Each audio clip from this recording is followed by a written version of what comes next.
I am Syndicate, and I welcome you to the adventures in Dundras. When last we left our heroes in the adventures in Dundras, Talos, the Dragonborn Paladin, Dain, the Dwarven Paladin, Milo, the Bardic Halfling Rogue, and Soren Moonbeam, the Druidic Jabeen Cleric. The party had delved into the city of Blackhearts Haven,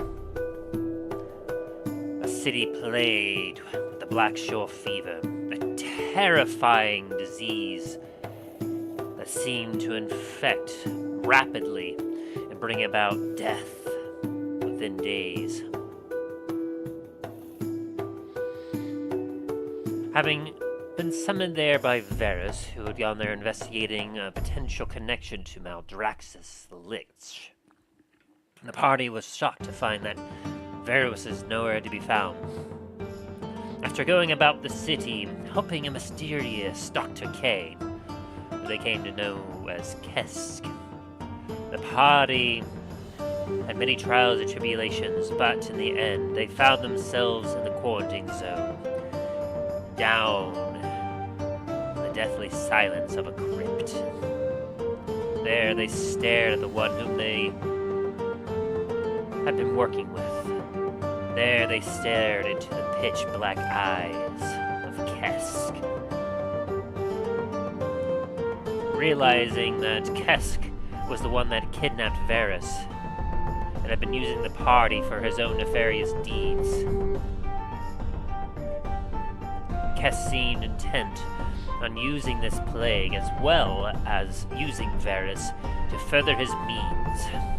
The plague to spread his message of death for the glory of Myrkul, god of death, and Varis as some kind of vessel to be used against Maldraxxus himself, though he would not quite explain how or why.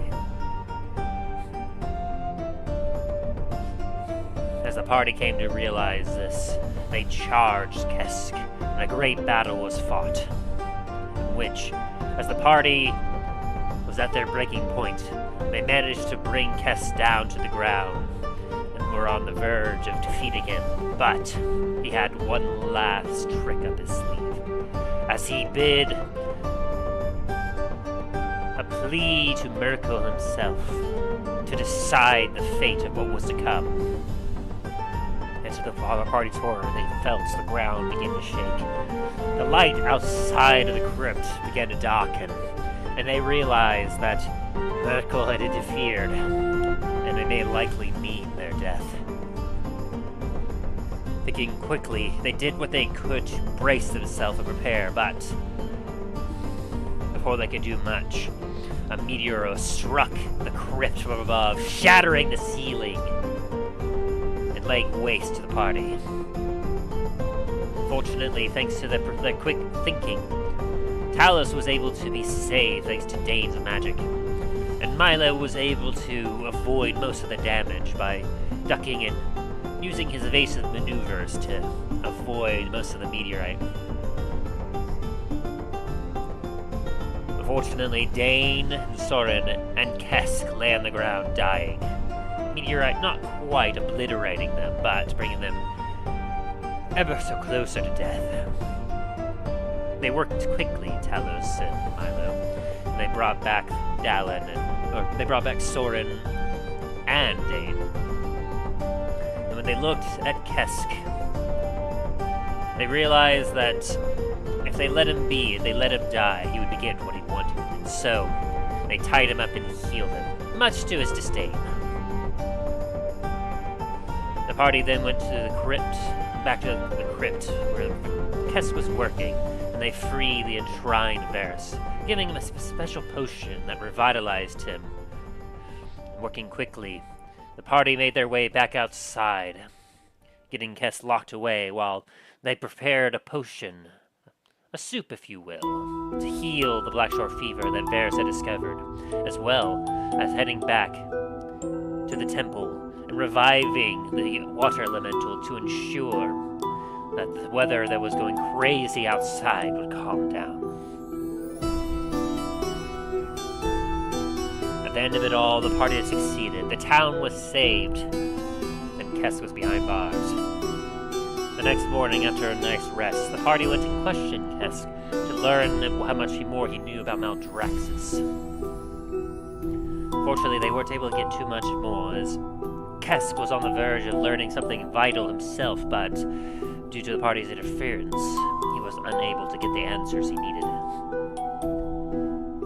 With this dead end, the party decided to pack up their things, make some preparations, and return to Starfall Citadel, with Varis in tow, as well as a new companion, TR4N5-L8, an automaton given by the leader of Blackhearts Haven, Lady Elysara Blackheart, who had thanked the party for what they did for the town by giving them this automaton.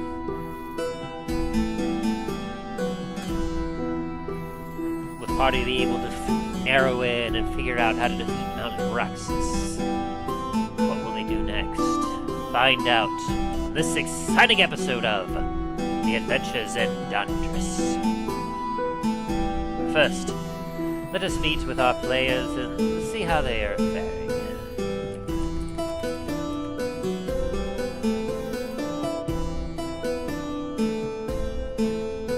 Hi, Tim. Hello there. How's it going, guys? It's going. How about you? Oh, doing alright. Not too dreadful of a lot of work, getting things done. Well, not too bad, honestly. How about you guys? You doing alright, Dain? How's the house? My end's going alright. Still nothing on the house, unfortunately, but just been working, pretty much.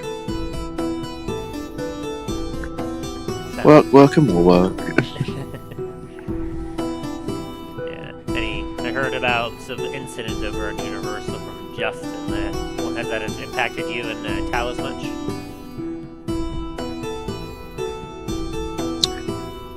Depends on the incident. Yeah, depends on the incident. Oh, It's like, okay, what? Something like, about a T-Rex, he said? well, it hasn't really affected me and my crew precisely, but it has affected other crews that I occasionally work with. Like for my shift, not too much, except for the tech crews, which I feel kind of the techs are having to battle with the engineers again. The techs are like, "We told you this would happen." The engineers are like, "No, this is the plan show. This would not happen." I'm like, "Well, we're the ones that actually fix it, not you."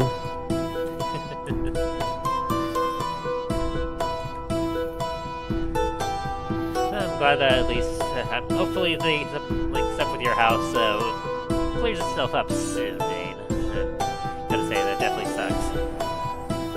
I'm hoping it's fixed soon. I want to go back to normal. Indeed. I also want to finally play Space Marine 2. Oh yeah, Emperor. Surprise, this is the new normal. Well,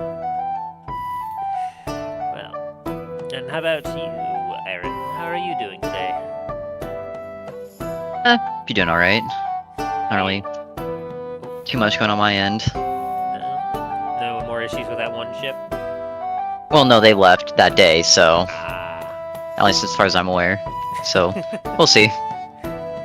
fingers crossed. But glad to hear at least there's nothing too bad or too detrimental going on this week for you. Yeah. Good. And then Shax, how about you? Pain. Oh no. Just bodies deciding, like, I didn't like this new thing you decided to do, but it's healthy for us, and our doctor said we should start doing more of this. Yeah, and I say, fuck you, I'm gonna give you the worst kind of cramps you could think of. Oh no. It's like, what? And I'm not, I've taken the daily allotted amount of painkillers I'm allowed to take. Otherwise my liver will be like, I'm gonna turn off now. Yeah, that wouldn't be good. Yep. No, I was telling the others. Yeah, I was telling the others. I was like, why can't why can't I? It's like, why can't I just have just a little bit of morphine? I know it's very controlled, but come on. That's the best I've ever felt in my life. Was the 2 times in my life I had morphine. Everyone likes morphine. It's definitely not good for you. Yeah, it's like, but it makes you feel good. It gets rid of pain that you didn't know you had, except emotional pain. However, it does hit you in the financials, though. It's like, okay, we're going to be charging you $700, even with insurance, because we had to give you morphine.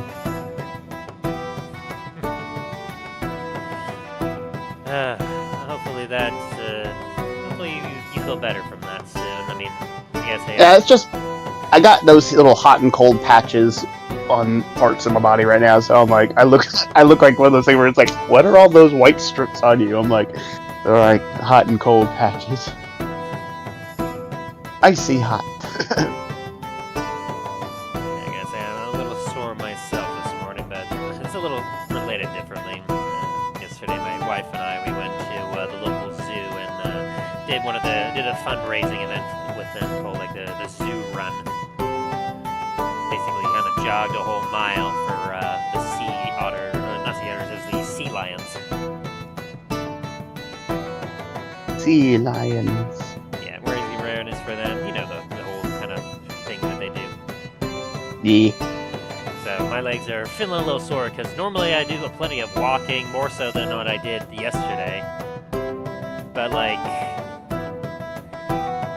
I don't normally jog or run that often because I don't really need to.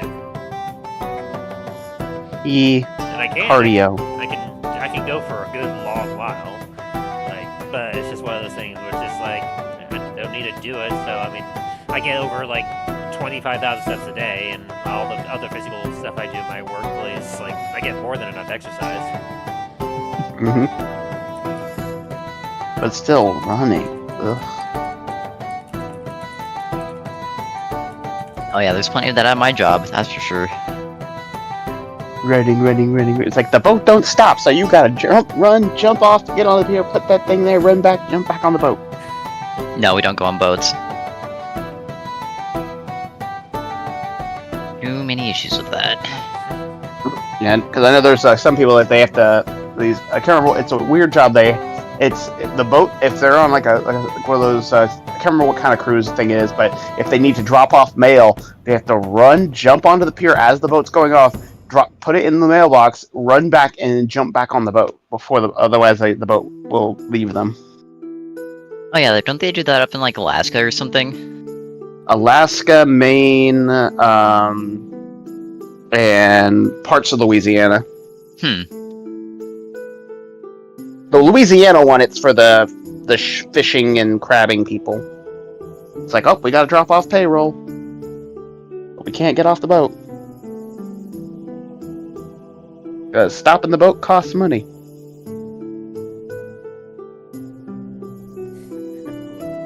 How's studying going over on your end, Ryan? Ryan? Oh, can you hear me? Now again. Okay. I've got a little bit more homework I gotta do, but it shouldn't take too long so I'm probably gonna do it after this.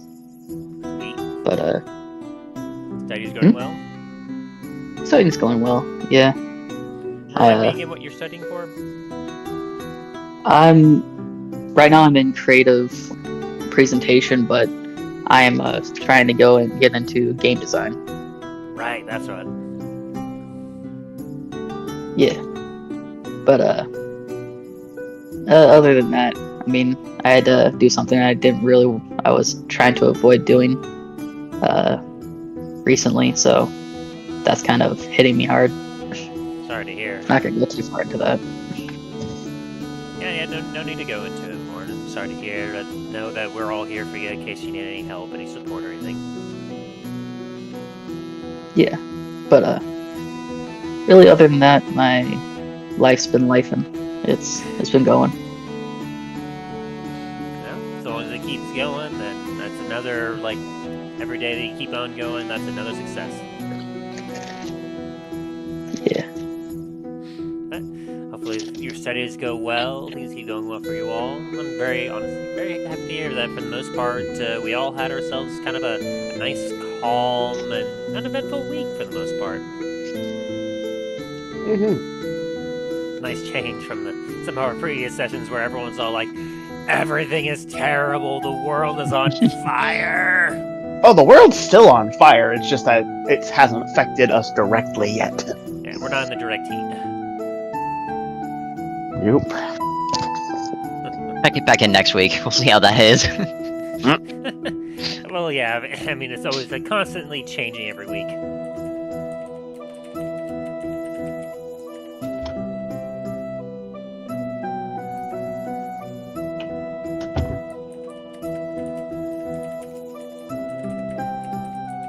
So, if there's anything else anyone wants to talk about, I mean, I don't think there's anything relevantly. I just realized I didn't put through on the list of my stuff I purchased. I just realized it didn't send. It's sitting there, but it didn't send. I was wondering. I'm like, wait a minute. The town hall. Yeah, it's just sitting there. It's like it's typed out, but it hasn't been sent. You fool. It's like, I swear I pushed that button.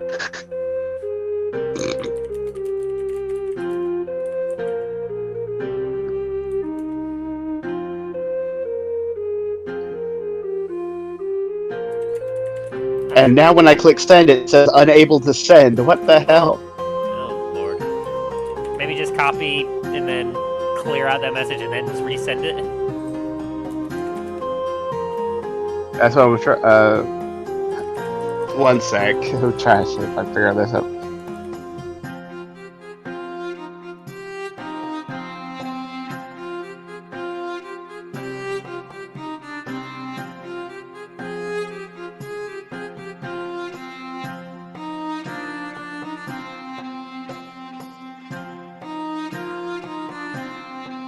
Yes, I very much noticed that no one had messaged if they wanted to buy anything or do anything, so I was like, well, I guess that's something we'll just have to do in session.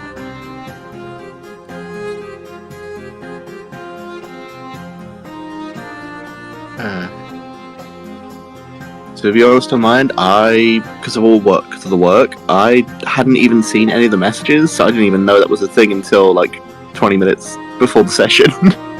Same here, but for me it was school. Oh, yours makes sense there, Ryan. Yep. I doubt I'll be able to find one of the potions. I was like, I doubt I'll be able to find it here. I'd have to probably go to like the big cities to find it. I'll make a roll for it, and we'll see. I mean, if you do find it here, it might be more expensive. Yeah.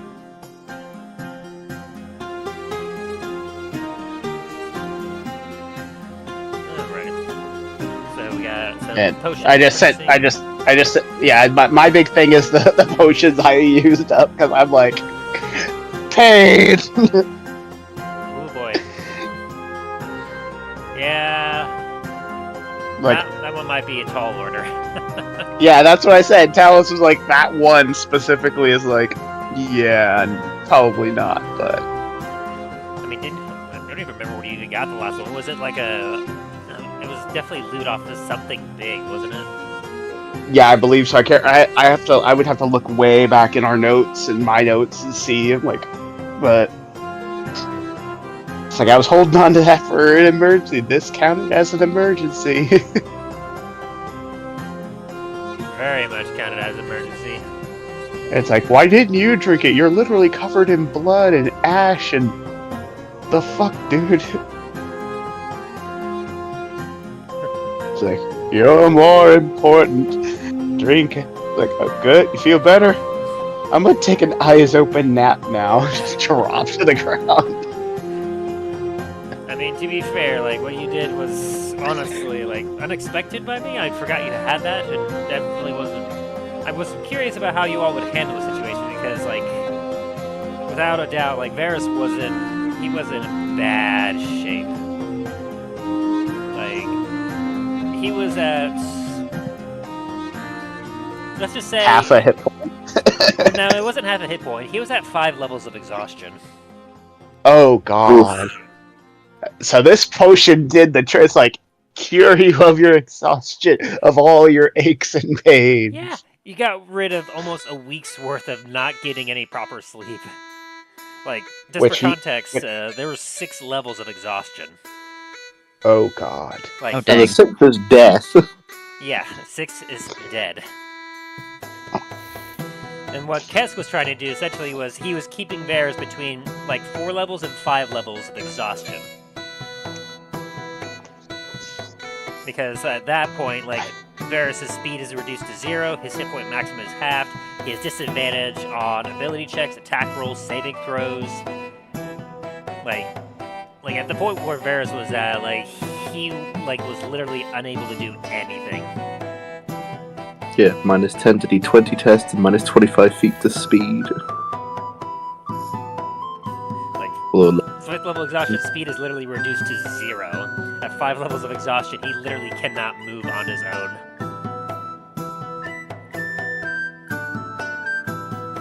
So, what you did there was literally like a Deus Machina. I was like, I told you it was for a good cause. They're like, you're about to die, drink the damn potion. No, it's for an emergency.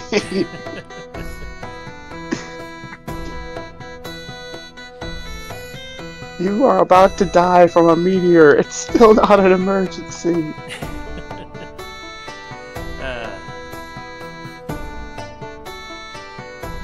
case, I suppose if you all are ready, we should probably get back into it, shouldn't we? That we shall.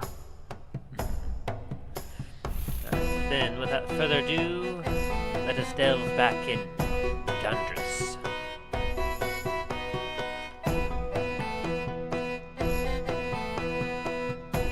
Woo.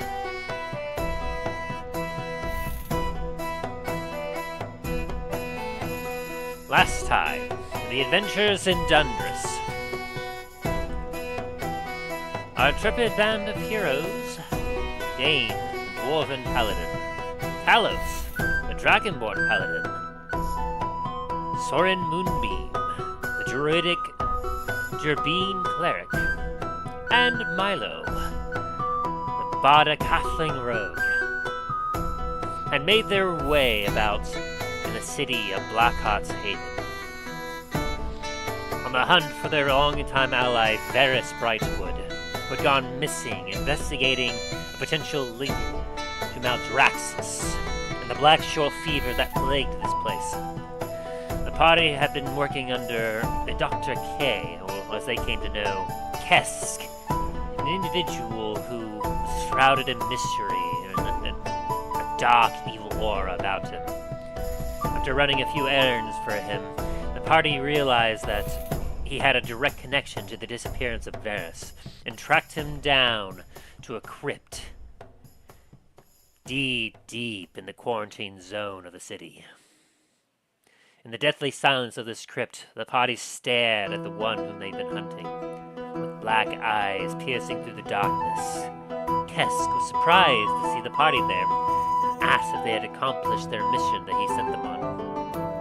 The party, not wanting to give him a direct answer, proceeded to ask him some of their own, slowly peeling away the facade that he had been carrying, and learning the truth of what Kessk was really up to.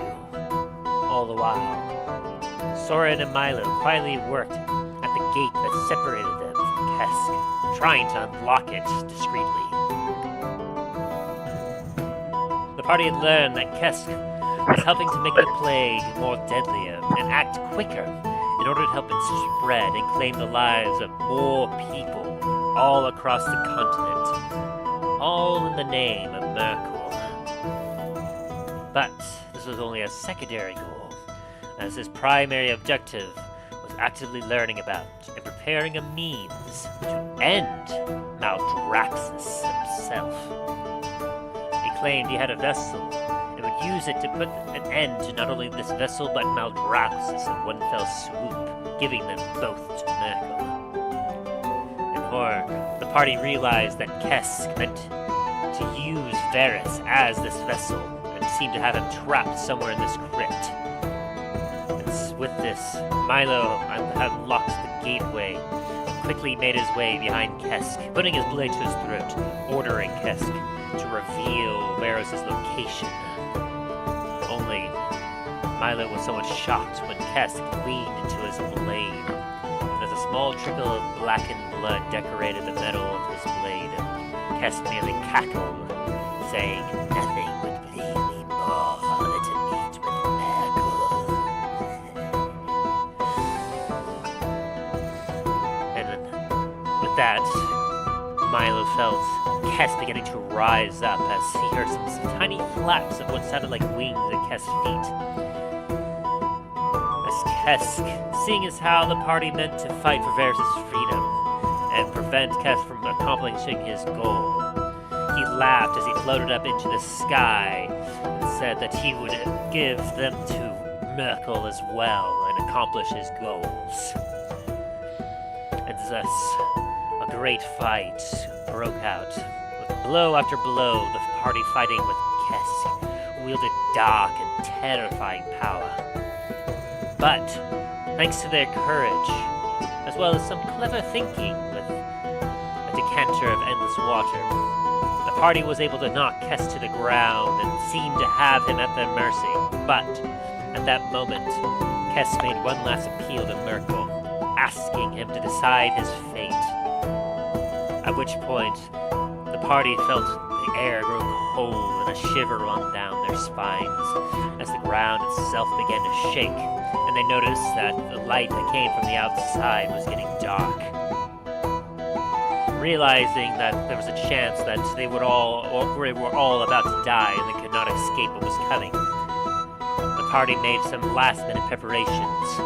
Milo, using his dagger's ability to port out of the direct path of the meteorite, and bracing himself for the impact. Meanwhile, Dain grasped Talos' hand and imbued him with some of his magic light, to which Talos asked him, "Dain, what are you doing?" To which Dain had responded, "Well, one of us has to survive this." Soren simply tried to appeal to his god, trying, but unfortunately, his god was not able to react in time, and so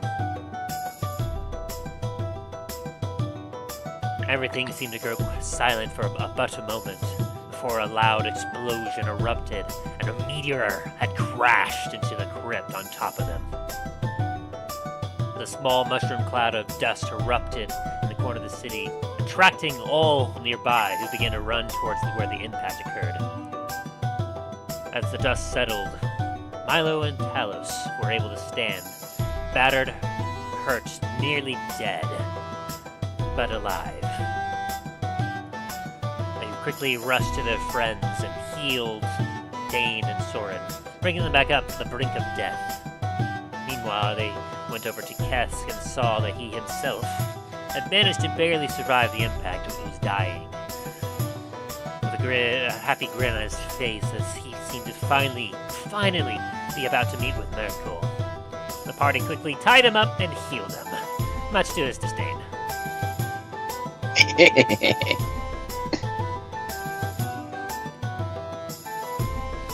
As they secured Kessk and made sure that he would not be able to do any more harm, the party then made their way back to where Kessk was working and opened up a tomb that inside lay the nearly dead Varis. Dragging him out, they could see that he was exhausted, seemingly having not slept in days. Talos reached into his bag and pulled out a potion of vitality and fed it to Varis. As the potion ran down his lips, the party watched as his skin returned to a somewhat normal color. His eyes fluttered open as he gasped for air. As his entire vitality, his energy, his vigor had been restored. With his senses returned, Varis had began to talk to the party, trying to figure out where he was and what exactly was happening. And he learned that the city did not have much time, as there was terrifying hurricane-like weather that was being caused from the death of the water elemental that the party had put down a day prior. And the plague that Varis had been looking to try and cure was on the verge of escaping and bring ruin to all of Dundras, as the storm was about to bring tainted water from the city and have it pour out over the population of the tent city just outside the Blackhearts Haven, and then it would spread on out to the entire continent. Though the party was exhausted, they all rushed to store Kessk, the vulture's nest, to ensure that he could not escape. Meanwhile, Varis, using his powers and his knowledge, was able to bring up the correct recipe and concoction for how to create a potion that would cure this Black Shore fever and save the city. But first, as they had some time, they needed to try and prevent the spread of the Black Shore fever to begin with. And so, as Milo and Soren recovered and watched over the vulture's nest to ensure Kessk would not do anything, Dain, Talos, and Varis went to the tree temple, where there Varis performed a ritual that would revive the water elemental. But before it would be convinced to return, the party had to sacrifice something, and so together Talos and Dain brought together some artifacts, both magical and precious, and were able to convince the water elemental to return its vigil and return to life to bring peace back to this land. With that covered, the three of them returned back to the city with the help of Soren. The party worked to create essentially what ended up being chicken soup. Blessed by Soren and infused with magical herbs under the light of the full moon, the party was able to create the perfect concoction that once given to those under the effects, their vitality was restored, the Blackshore fever was gone. And thus the party were heroes of Blackhearts Haven.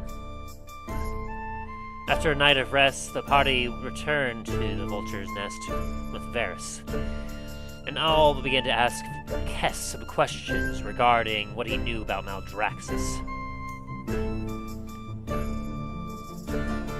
They weren't able to get too much other than the fact that Maldraxxus seemed to have his soul connected to something else, and they aren't sure exactly what yet. But in order to completely destroy Maldraxxus, they know that they have to destroy this binding that connects him to this mortal world, to the material plane, in order to finally finish off Maldraxxus and end his threat. Interestingly enough, as Varis was looking through, he was quite curious about, in this journal of Kessk, the mention of some sort of mysterious syndicate, indicating that perhaps this is something he would look into later and try to figure something out. The party left with plans to collect some materials as well as whatever they needed from the city before making their way back to Starfall Citadel. But before they could leave, a mysterious individual left the palace, and the party was introduced to Lady Elysara Blackheart, who thanked the party for what they did for the Blackhearts Haven and gave them a gift. Thanks for their heroics. An automaton designated TR4N5-L8. She indicated that he was programmed and trained to be a steward for large locations and indicated that it would probably be a perfect steward for Starfall Citadel. As the party thanked her, they made their preparations to return to Starfall Citadel as they separated and split up into the city, preparing for whatever came next. What will the party do? Where will they go? We will find out today as we return to Dundras. Dun dun dun.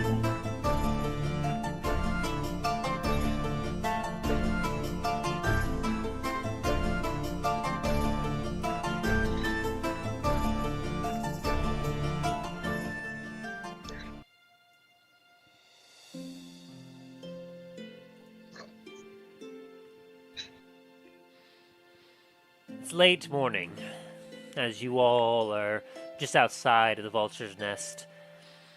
The automaton that is with you, TR4N5-L8, is currently conversing with Varis, as Varis seems to be enjoying testing its mettle on knowledge and information.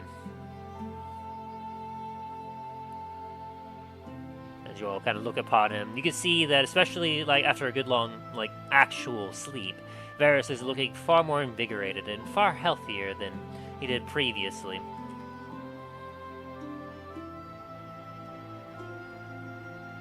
And the city itself has a fog that was upon it is somewhat dissipated with the early morning, and at this point, it is a nice sunny day, as there are still quite a few puddles in the cobbled streets about you, as people are going about their day-to-day life now. There's still some doctors, but to some of your surprises, there's a good majority of the doctors that have masks hanging on their belts, revealing their faces, as you see a combination of some humans, some elves.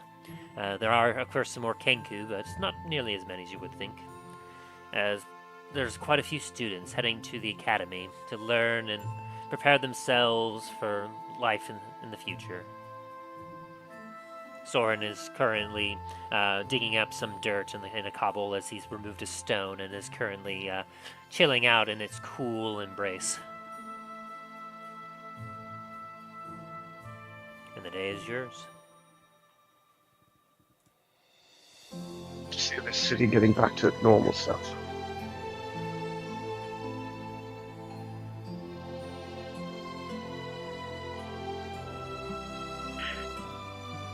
Hey, it's good to see the city getting back to its, well, normal.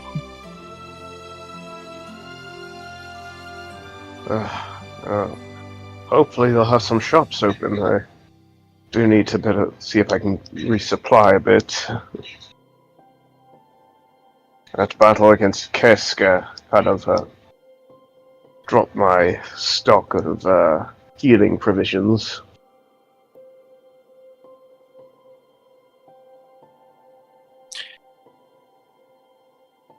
Hey, definitely need to stock up on those. The last couple fights we've been in have definitely depleted them. I doubt, though.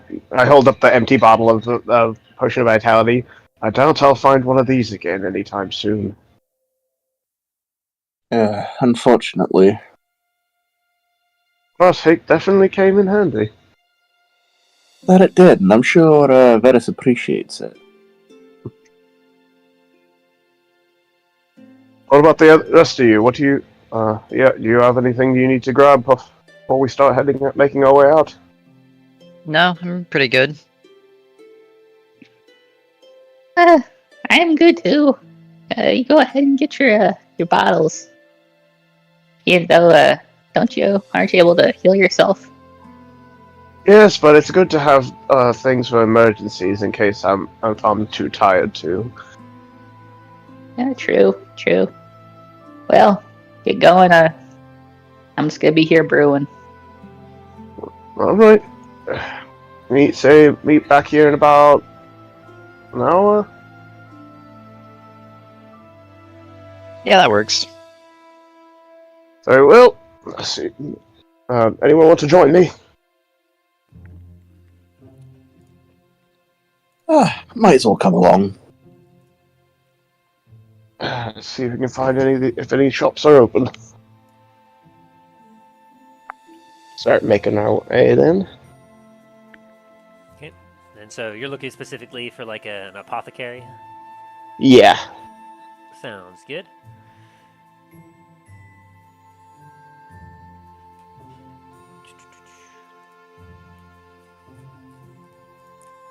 Let's see what I have here.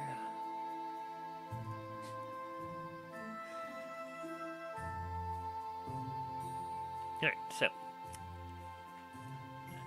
let me have a roll real quick to see. So Talos, give me a high or low. Let's go high. Oh, I'm afraid it's low. Damn. So fortunately, that means that you will not be able to find the vitality potion. Poo. I gave it a D100 roll, and I was like, if it's higher than 50, then you'll get it. If it's under 50, then it's lower, then you won't get it. Poo. Maybe in the bigger cities. Perhaps in the bigger cities. In any case, you come across a place that you kind of saw previously, but you were so focused and busy, and it was closed up and locked at the time. But you see a place that's called Omni Pharmacon. Pharmacon. Sounds medicinal. No. Go ahead and push on the door, see if it'll open. Like, It opens easily enough.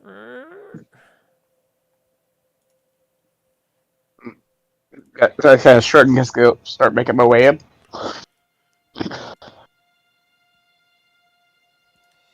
Do this music now. As you find your way in, you see a small, quaint shop with rows upon rows of shelves and glass cabinets, all with all sorts of different kind of like medicinal herbs. What looks to be perhaps bottles within of some various liquid potions of many kinds. You can tell that quite immediately that You found yourself definitely in a potion shop.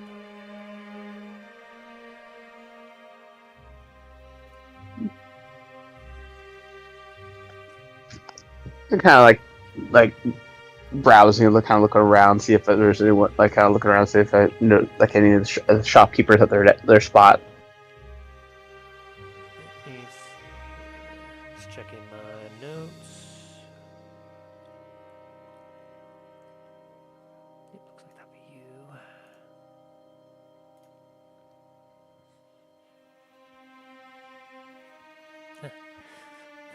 Looking out, you hear some rustling of some bottles, and an individual comes up from behind a counter, setting this wooden crate with bottles down on top of a table.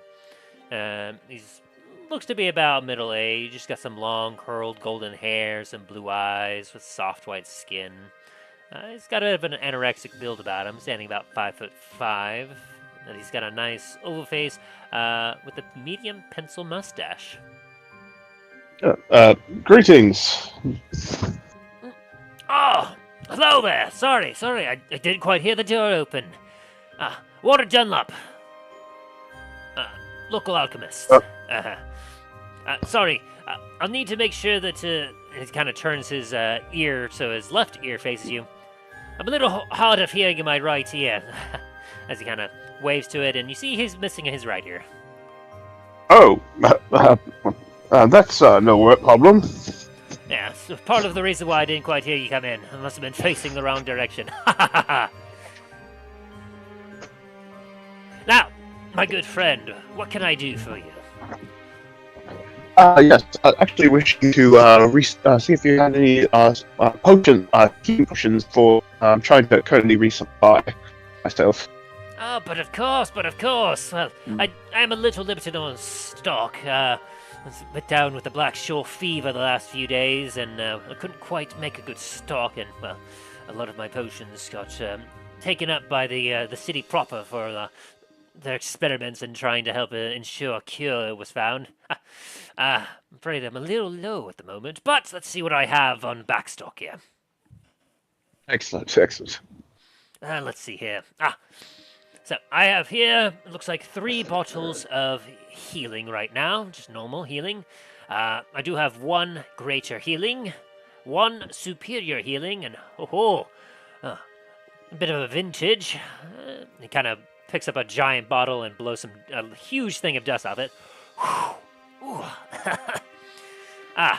Yes, this would be a bottle of supreme healing here. Very vintage, very expensive, as you can tell in a college town like this. Not many people can really afford it. He kind of puts that down a bit. He's like, sorry, I probably should even mention that one there. You're probably here for the potions of healing, no? Actually, the greater and how much is the superior? You said. The superior, I normally charge about 500 gold for that. They're a little expensive of sorts. He kind of takes a look at you. You know, you look awfully familiar. Have you come in here before? Yes. I'm Talos Shax. This is my friend Dain. We are Comet's company. We're the ones that actually helped assist with finding a cure for Black Shore fever. His eyes widen, his mouth drops a bit as he realizes. Good heavens! Forgive me. I had no idea. I'm still getting a little bit of a haze. Heroes. Talos just laughing. He just chuckles. Talos chuckling. This is quite all right, my sir.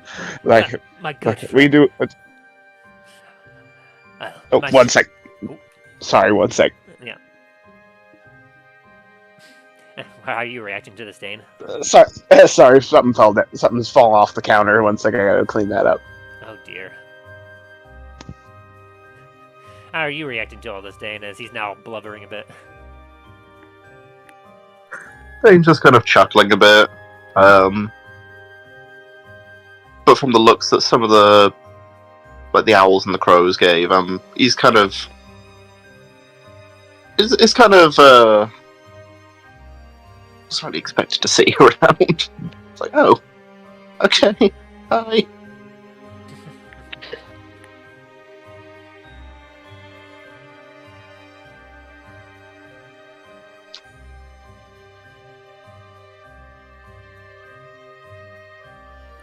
I guess while we wait for Talos to come back, so what are you up to currently, Soren? Soren's working on his brewing. Roll me that check. Yeah. Do it. Should have Kessk or else I'll use cure wounds on you. No. Okay. Back. Welcome back. Soren's just rolling a quick check for me. As Warder, oof, that's not a great check there, Soren. Yeah. I'm guessing you're doing this in the middle of the street, and you don't like have any like proper setup going here. He's waiting in the tavern that they were waiting at. Ah. He just made a. Well, you know what? Guess maybe I'll say if that's you're all. taking, are you taking your time and you're like focusing heavily on this? Yes. Then I'll go ahead and give you advantage for that, since like you're taking the time and this is all this time you're focusing, and so definitely you got a nat 20 there, and I'll tell you what that gives you in a minute. Okay. All right. As Warder looks at you, Talos, he goes, "Ah, you must forgive me. Obviously, for the heroes of the city. Now, I can't give you anything for free. I'm terribly sorry of it. Unfortunately, I do have I would never ask of something of that. I will be Right. giving you a discount, though. That is the least I can do. Now, for that superior that you were talking about, I would be willing to give it to you for 337 gold. What? Let's see. Well, definitely the greater and the superior. The greater I will give to you for 112 gold.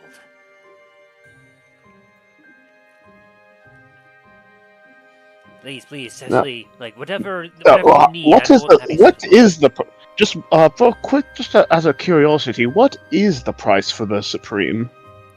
Well, the Supreme I normally charge about, about 2,000 gold for that. But if you are indeed serious about it, and it has been a while that's been on my shelf, I would be willing to sell it to you for 1,020 gold. A little more than half off. Like Talos is just doing some math in his head, real quick. Get your math's off there a little bit, Tim. Hey, it's not my math, it's his math. This guy's got a 11 intelligence. Fair enough. So that would come up to 1,464 gold. As you're mumbling this, his eyes kind of getting a little wider, and he's kind of starting to shake with anticipation.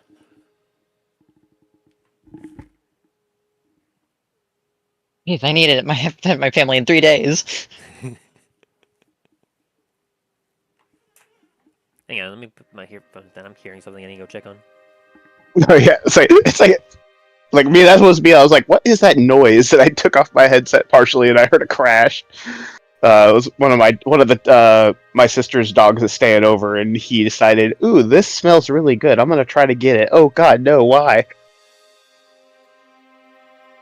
It was an empty pan that originally had cookies on it, but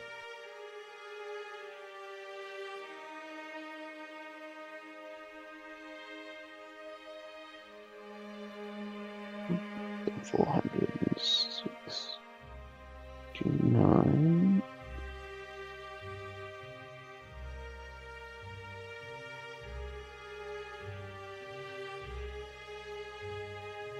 I think I can survive off that.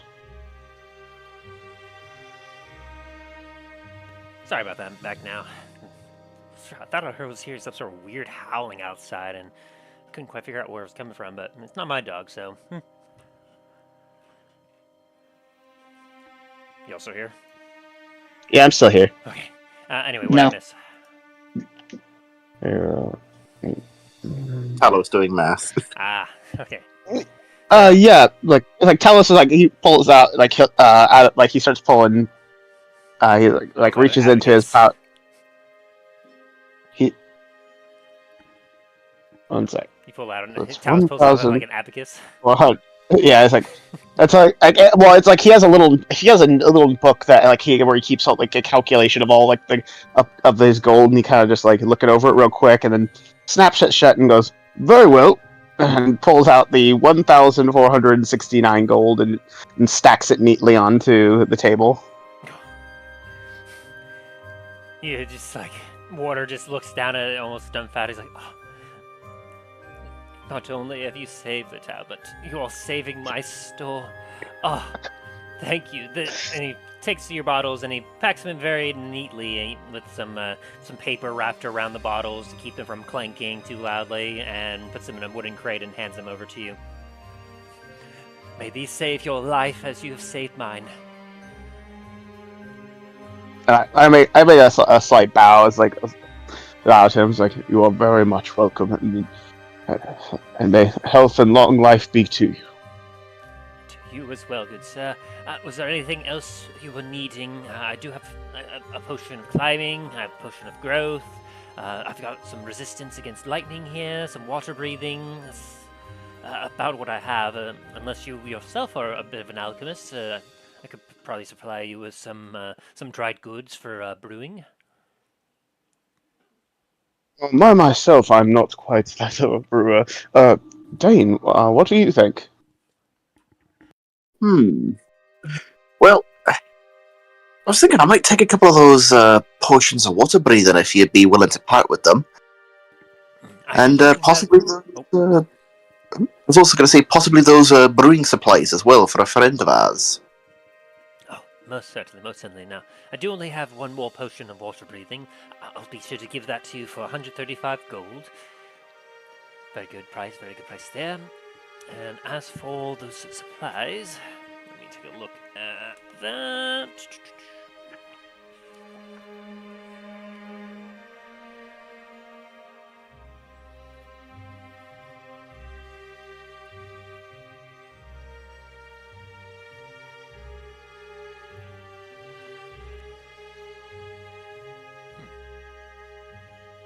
This does a description on that.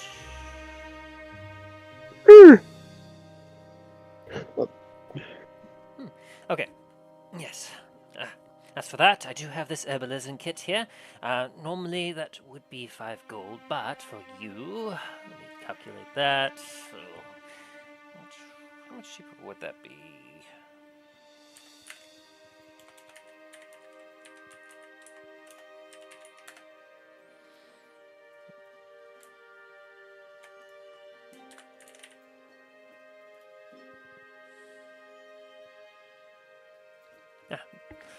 The supplies for that will simply be 3 gold.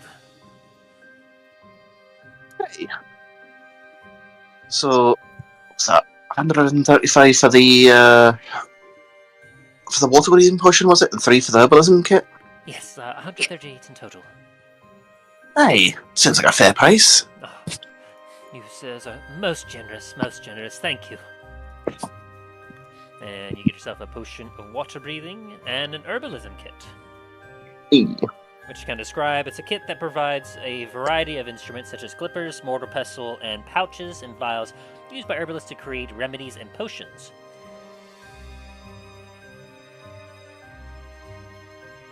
It also does include like some dried like stuff as well, so you can start creating your own. Very good. And if someone is proficient with using this kit, there's a little thing in there that shows that like skilled individuals can use this kit to essentially make antitoxin and potions of healing. Ooh. So, something that maybe someone could work for, unless someone already has the proficiency. As for the potion of water breathing, let's see. He will tell you just how long that is good for. Let me just double check that. Because unlike everyone else, you actually will need that now. If you ever Yeah, try with water. unfortunately. Potion of Oh, water no. breathing. So once you drink this potion, you can breathe underwater for 1 hour. As you take a look at it, it has a jellyfish-like bubble floating in it, and the water is a cloudy green fluid. Okay.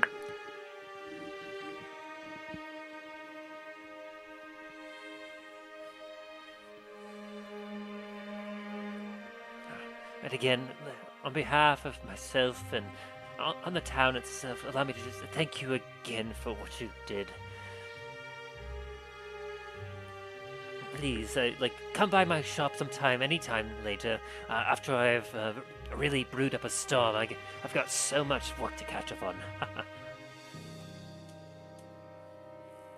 So he goes and makes us a respectful bow. It's like before he heads out. Yeah. And stop for the new stuff, you head on out. Milo, what are you up to? You know what? Miles gonna try to sell this useless book that he has. Oh, Useless. Useless. The I mean, book it's starts useless talking now. to you. so you're looking for The book. a person, like an individual? Are you looking for like a shop? What are you looking for specifically? Yeah, I'll look for magic shop then. Magic shop. Alrighty. Let's see what this town would have.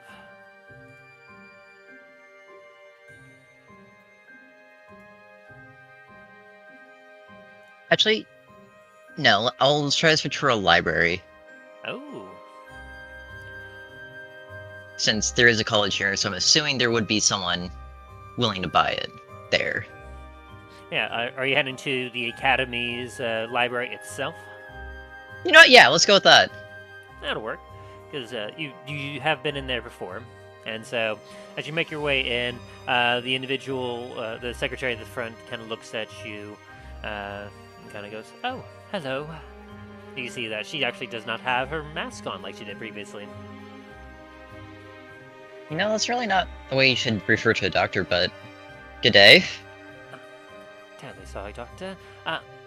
What can we do for you today at the academy? Are you here to access one of the labs? Are you here to access the library? Or perhaps are you here to teach a class? No, I'm here for the library. I'll just make my way down that way once I get my pass. Very good. And your name? High Hill? Doctor High Hill? Dr. High Hill. She scribbles it down onto her books and hands you a paper. Here you are. Thank you. Enjoy your studies, Doctor. She then goes back down to her work. Head over to the librarian. As you enter, the two doors kind of opens very silently, and you look inside. You see that there are quite a few more people in here than there were before. A lot of the stalls are currently filled with students. It's still very quiet, but you do hear this a very quiet murmuring that just kind of permeates around the entire library. You hear a lot of pages being turned and books being put down on tables. As it looks like there's a lot of studying happening here now. And you can see that the librarian's desk is currently empty, and she's not currently visible at this time. I'm just gonna go over to the nearest person and be like, do you know where the librarian is? I do apologize for disturbing you, but I need to talk to her. They kind of look up from their book. What? She might be roaming around. They kind of look around a little bit. And kind of squints a little bit and goes, "Hello?" A little bit louder than normal, to which you kind of hear the room get really quiet, and then you hear some quiet footsteps, and around the corner of a bookshelf you hear, "Shh," as a lady like pokes her head around, glaring at him. He kind of squints a little bit and shrinks down and goes, "There she is." Sorry about that. I kind of forgot. I should have probably just done that myself. And then I'll make my way over to the librarian. She kind of shakes her head a little bit and sees you approaching, which she goes, "Yes, what can I do for you?" I was wondering if you'd be interested in purchasing a book I have come across. Our tomes are usually quite complete. We have a very expansive library. Are you confident that this is an item that we do not currently already possess? I am 99% sure you do not have a book like this. Come to my desk, let us see. I will head over to her desk, and as he's walking over there, he'll get the book out from Merce. She kind of puts on a small pair of glasses and peers at it. I must admit that this is not a term I'm familiar with. As she kind of starts to read the cover of it. Yeah, I kind of figured you didn't have anything quite like this. Figured it'd be something that you should probably keep in your library for years to come. The Tome of Leadership and Influence. Well, I must say that it certainly looks to be in good condition. The clasp here seems to be well intact. As she tries to open it, is it locked? I must admit. She tries to examine and look over it. Yeah, it'll open up in 200 years, I think. She kind of blinks a little bit at you.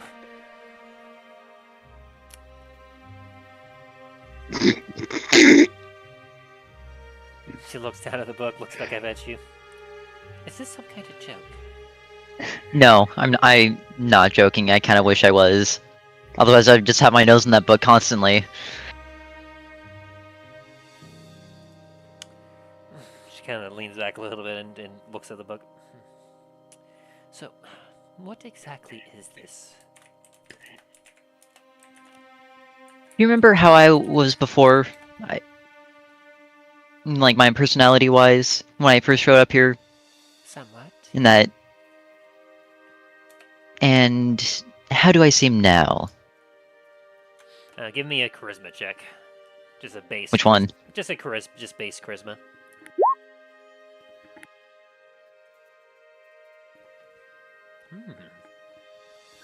Yes, I do quite admit there's something about you that does seem more alluring than before. Something more confident? She kind of cocks her head a little bit. Something like that. You could say I'm more charismatic, overall. And I believe it was from this book. So, you were able to read this, and it was able to teach you more about leadership and influence, and as a result, you took what you could from it.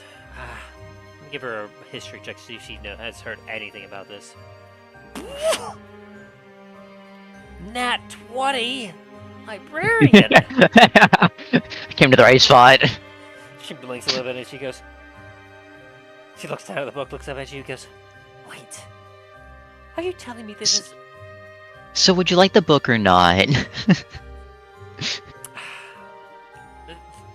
Well, I imagine it would definitely greatly benefit the library. Allow me to send a quick message to our dean.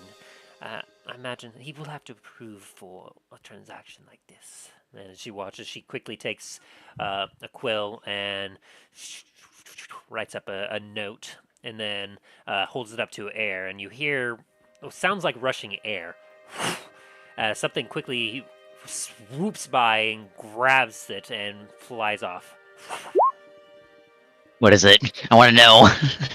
Tell me your secrets. It looked like a great horned owl.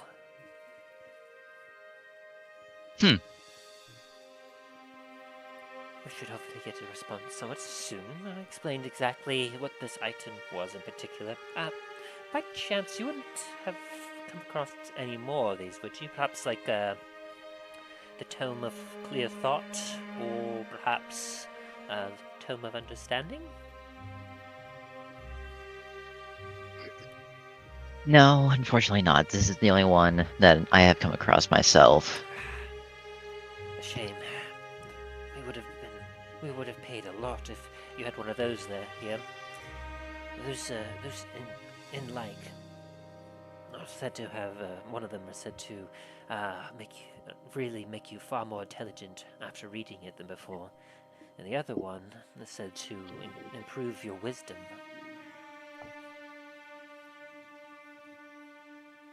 Yeah, if I found either of those books, it would probably be in the same condition when I were to come sell them, or yes, sell them.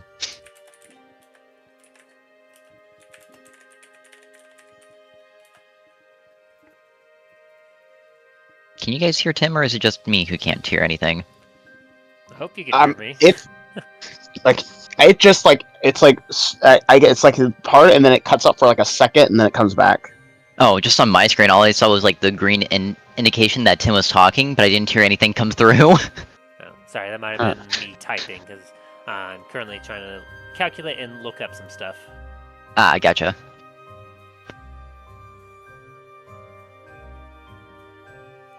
A note comes back very quickly as suddenly you hear the rush of wind again, and the great horned owl makes a quick whoosh, just over the desk, very silently but quickly, as a note wrapped up in string drops down.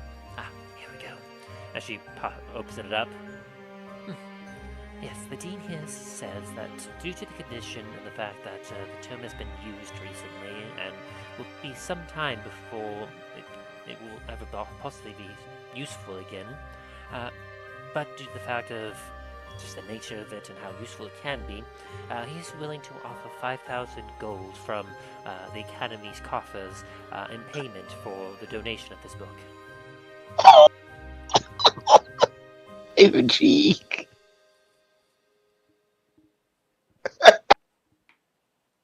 Damn. Making bank. Yes, however, this book can be used consistently. Granted, the time between usage is very long. Yes, it is 100 years, as I'm familiar with. Oh, okay. Is there any way that we could possibly do a little bit better on that price, or...? Let me have her roll as a counter to your persuasion, and let's see. Ooh, she got close, but she still beat her by 8. So then I'll dictate that increases the price by 8%. So let me see.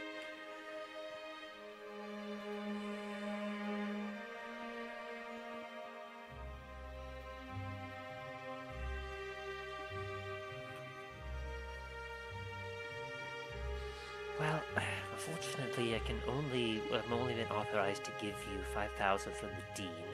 It's pretty much set in stone. But if you aren't convinced to give it up for that cost, I will offer an additional 400 gold from some personal donations that we'll be able to accrue to help accommodate if that pleases you, my lord.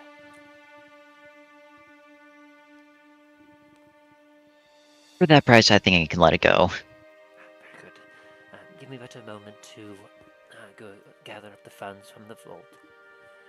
She kind of gets up and dismisses herself. Takes a few minutes as you're stuck there just listening to the constant flapping of pages and some very quiet murmuring from here and there.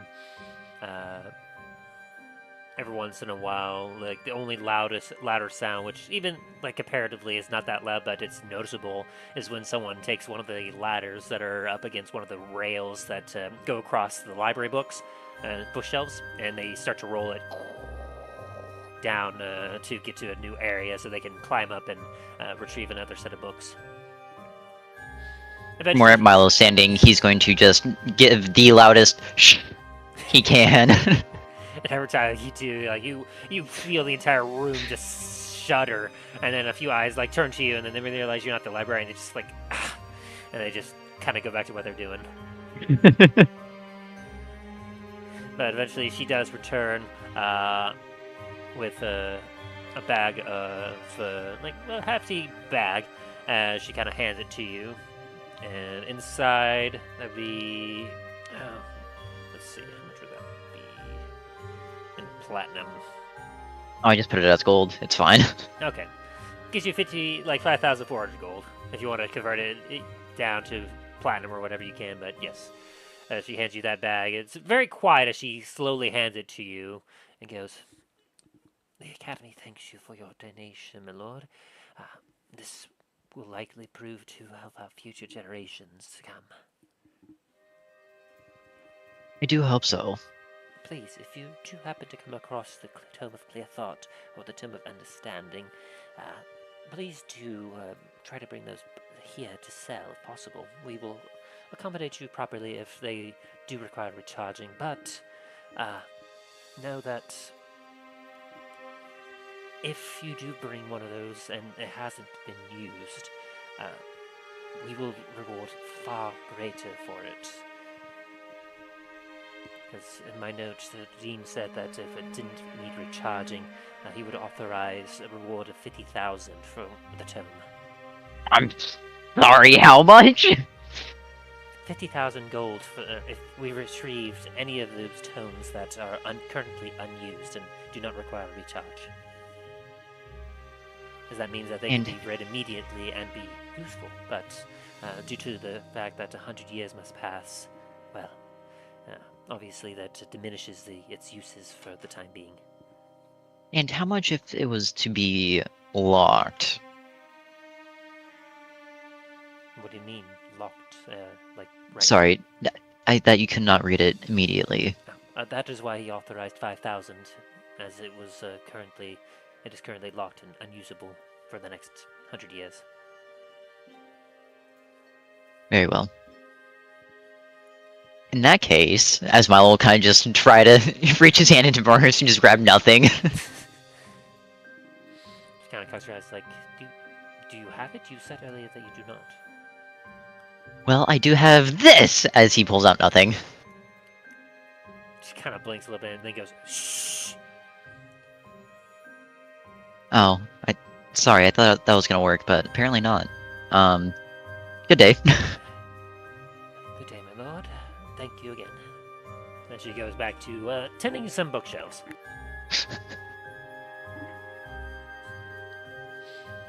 The bag of miracles, you pull it out when you need it.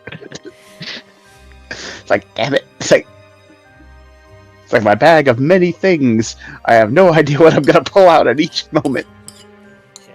But yeah, so that's it. So that's basically, if you do not wish to partake in a permanent character buff, you can come now to the Academy. If you find any other tomes like it and you don't use it, you can sell it for a huge amount of money. Very nice. Just because, like, they're very rare tomes, and just the power that they imbue it's massive.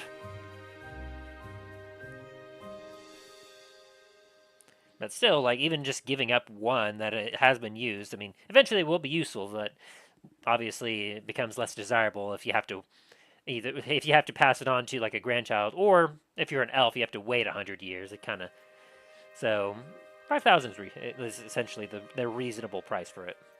Mm-hmm. All right. And so as you finish selling off the book, Talos and Dain, was there anything else that you wanted to do in town?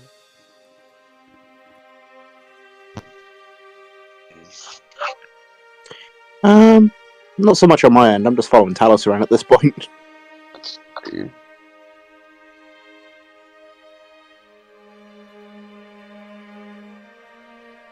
Well, should be pretty good on that on my end.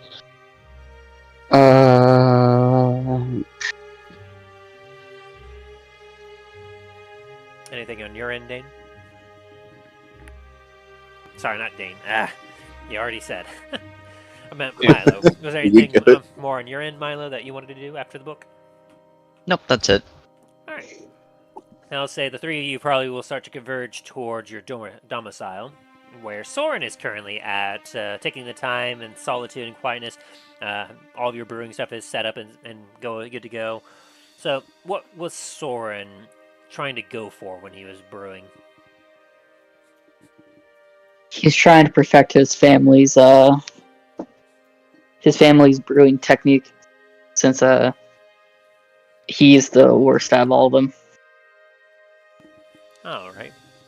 I'll say that as Soren, you've been kind of focusing on... You've meditated a little bit. You're brushed with death for the first time in your life, essentially. It has really, made you start to focus in and, okay. I was seeing my life flash before my eyes and recalling some of those moments. You focus in on a few of those particular times with your family, watching them work as you kind of meditate.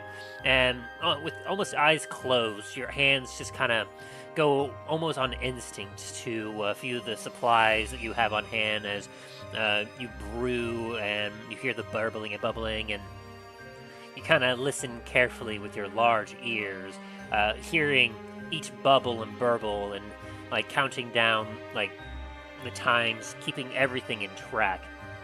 And by the end of it, when you open your eyes, you look down and you see in the vial that you have distilled down into, you see a concoction that has a nice aroma just wafting out of it into your nostrils.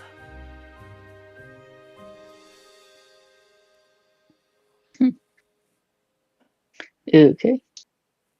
Something about it just feels very familiar and very nice. Oh, I think I finally done it. I finally made my family's beer correctly.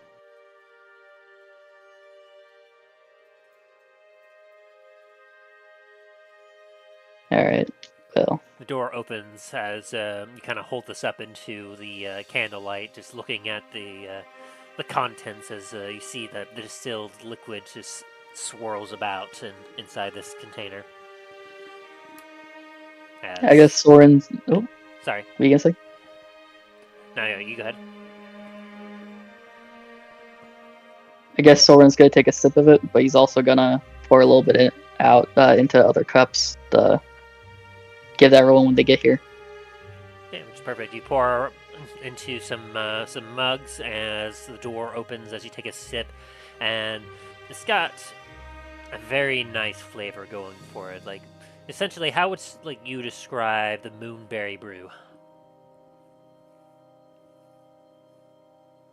It's a very sweet beer. It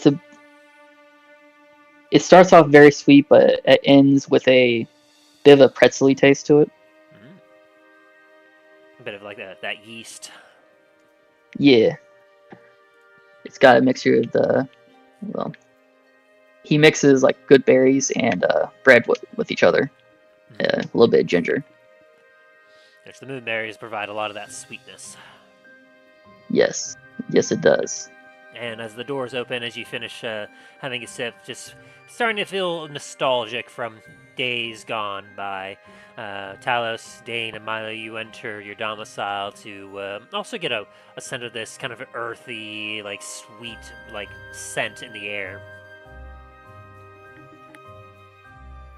As you see over, the three of you see by the kitchen area, you see just a whole amalgamation of different brewing, distillaments and other containers currently set up as a set of eyes peer out over the counter towards you. You see a very disheveled Soren. Been a bit busy, I see.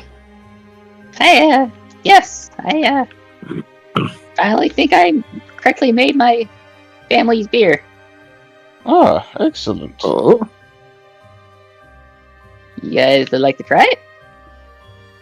Why not? well, I'm not going to turn down ale. Soren eyeballs Milo.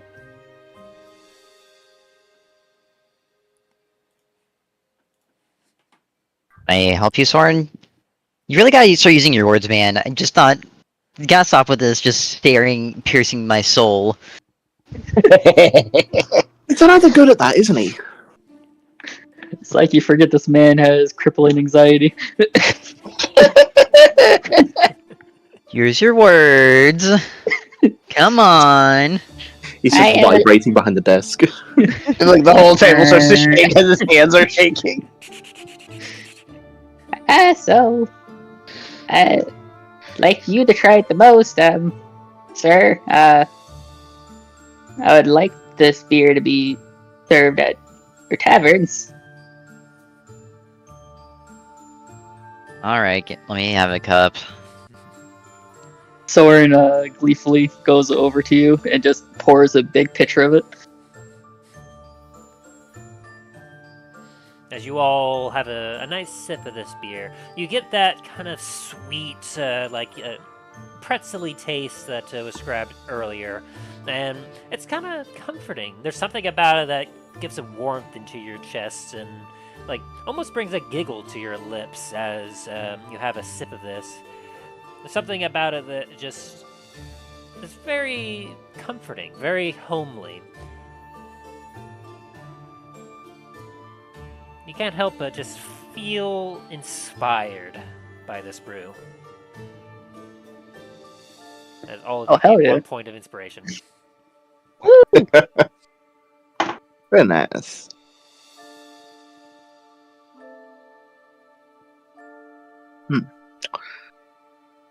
Soren, this is really good. You said that this was your family's recipe? Yeah, my oldest brother and my uncle, they made it together. It's their own recipe. Very good. I will say, I think that's the first time I made a proper, authentic version of it.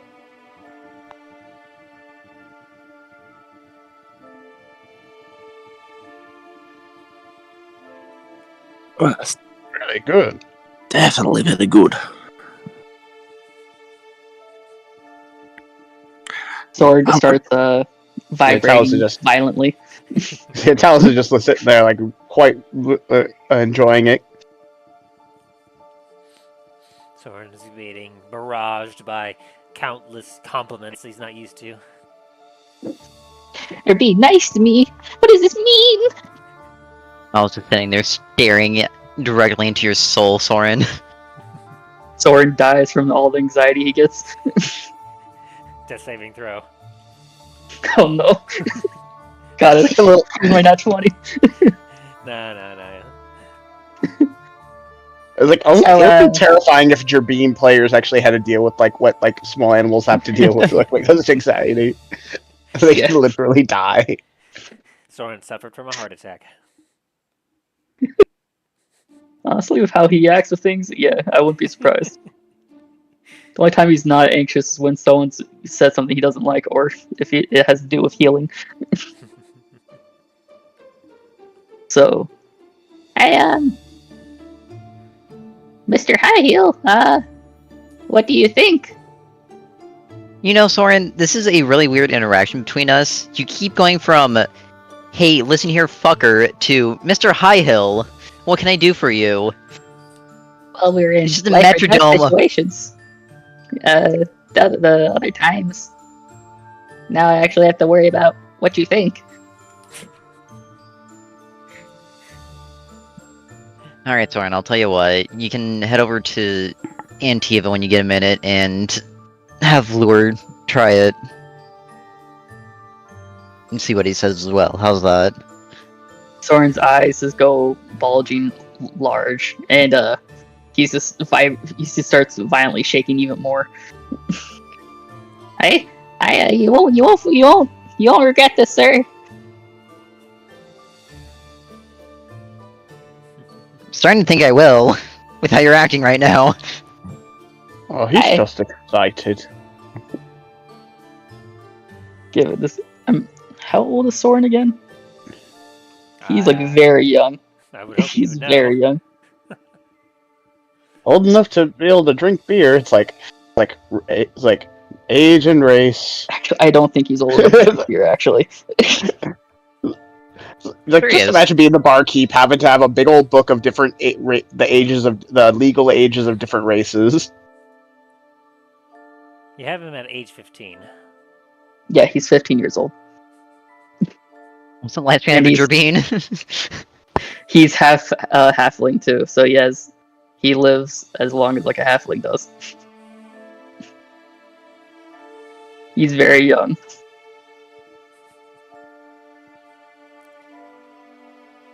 He's just a baby.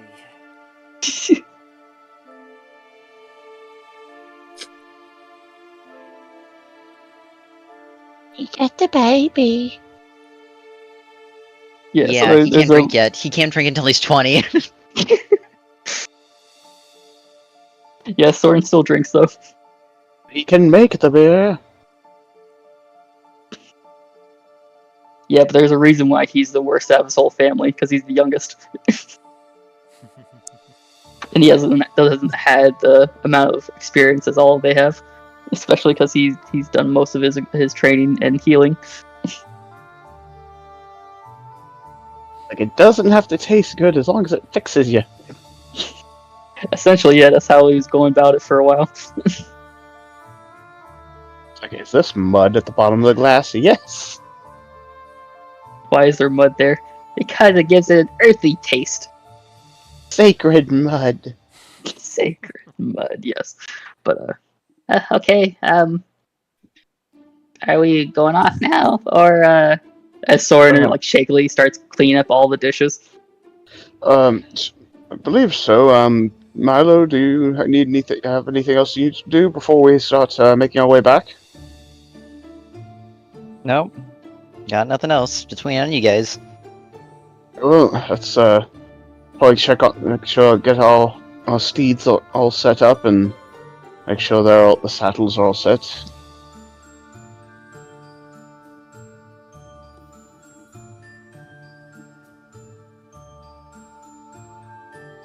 Oh, Soren's gonna talk to you, Aaron, in Thieves' Camp. so, by the way, my brewing company, if you ever need help, we tend to hire a lot of people from thieves guilds. If there's any problems going on at the taverns, just send a message their way, and he gives you their information on where to send letters.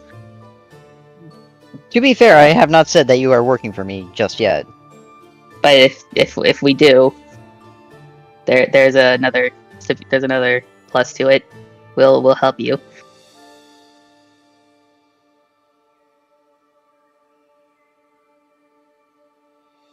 There's a reason why I was in the Thieves Guild in the first place. Well, multiple reasons. Soren immediately just blanks out, just does a 1,000-yard stare.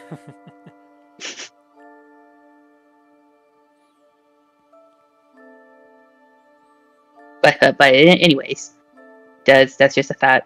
Another thing to consider if you do decide to, you'll have our help at your disposal. Okay, I'll keep that in mind when it comes to that time. Okay, as Soren finishes up cleaning up all the dishes. Talos is just idly like going through like a little tiny one of his little notebooks, just kind of jotting things down.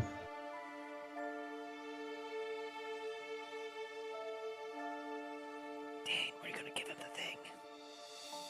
Yes, I was waiting. I'm gonna go over and help Soren clean up. Oh, we haven't talked all that much, have we? What's your name?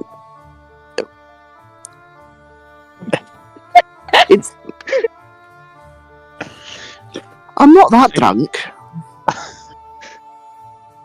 Well, it would be more me being drunk, wouldn't it? Hey, it is more me being drunk that we're actually having this conversation.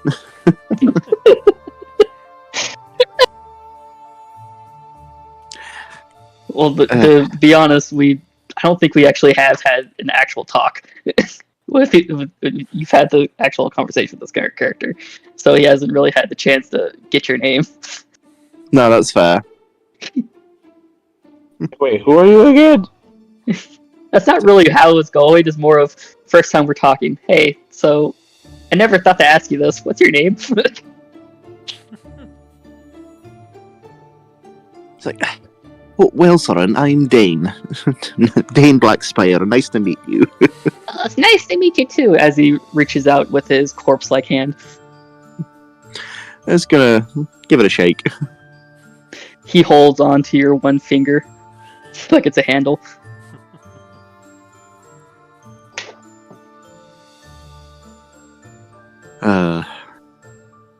Well, do you need any help with all this? Yes, that would be nice. You're a dwarf, right? What did you Hey. think of my beer? That was very nice. I wouldn't mind having a second one at some point. Sadly though, I ran all out of the best one I've made so far. You do ever run into any of my siblings though? They're a lot better at brewing than I am. They'll definitely be able to make the genuine article more than I can. I'll have to keep that in mind. Be careful with my eldest sister. One of my eldest sisters, though. She may be a goblin, but she has a bit of a temper.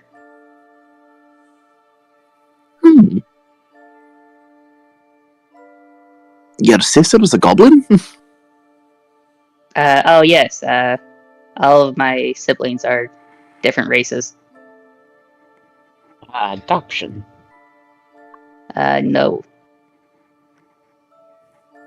A bard? My uncle and father got around a lot. There's always one member of the family. Yeah. Anyways, well, it looks like we're done cleaning up all the dishes now. I hate how awkward my conversation when I'm talking as Soren is. Like I'm normally an awkward person myself, but I'm just more awkward when I'm talking as Soren. He's a Jovine. He's Dane's also just quiet in general, like I am. So it's one of those just like waiting for the conversation to start, going, just twiddling thumbs. Yes. So, what will you guys be doing when you get back to Starfall? Well, first off, I'm probably going to see if there's any news from my hold when I get there. Haven't heard anything in a little while. Oh yes, the Black Spires, right? Hey, I sent them a message quite a while ago, actually. I think it was right after Cool, and haven't heard back from them since. So hopefully they're doing all right. Can I do a history check to see if Soren knows anything about the Black Spires? Certainly. It's not what. Okay, hold on. Give me a sec. It's not letting me get out of what I'm doing. so that's not what I wanted to do. What do you think? There we go. Jesus. I may have been What do you playing think, some Metro for a second while I was waiting for everything to start moving. Which where is one? it? Just breaking stuff. Metro Exodus? 2033. 23.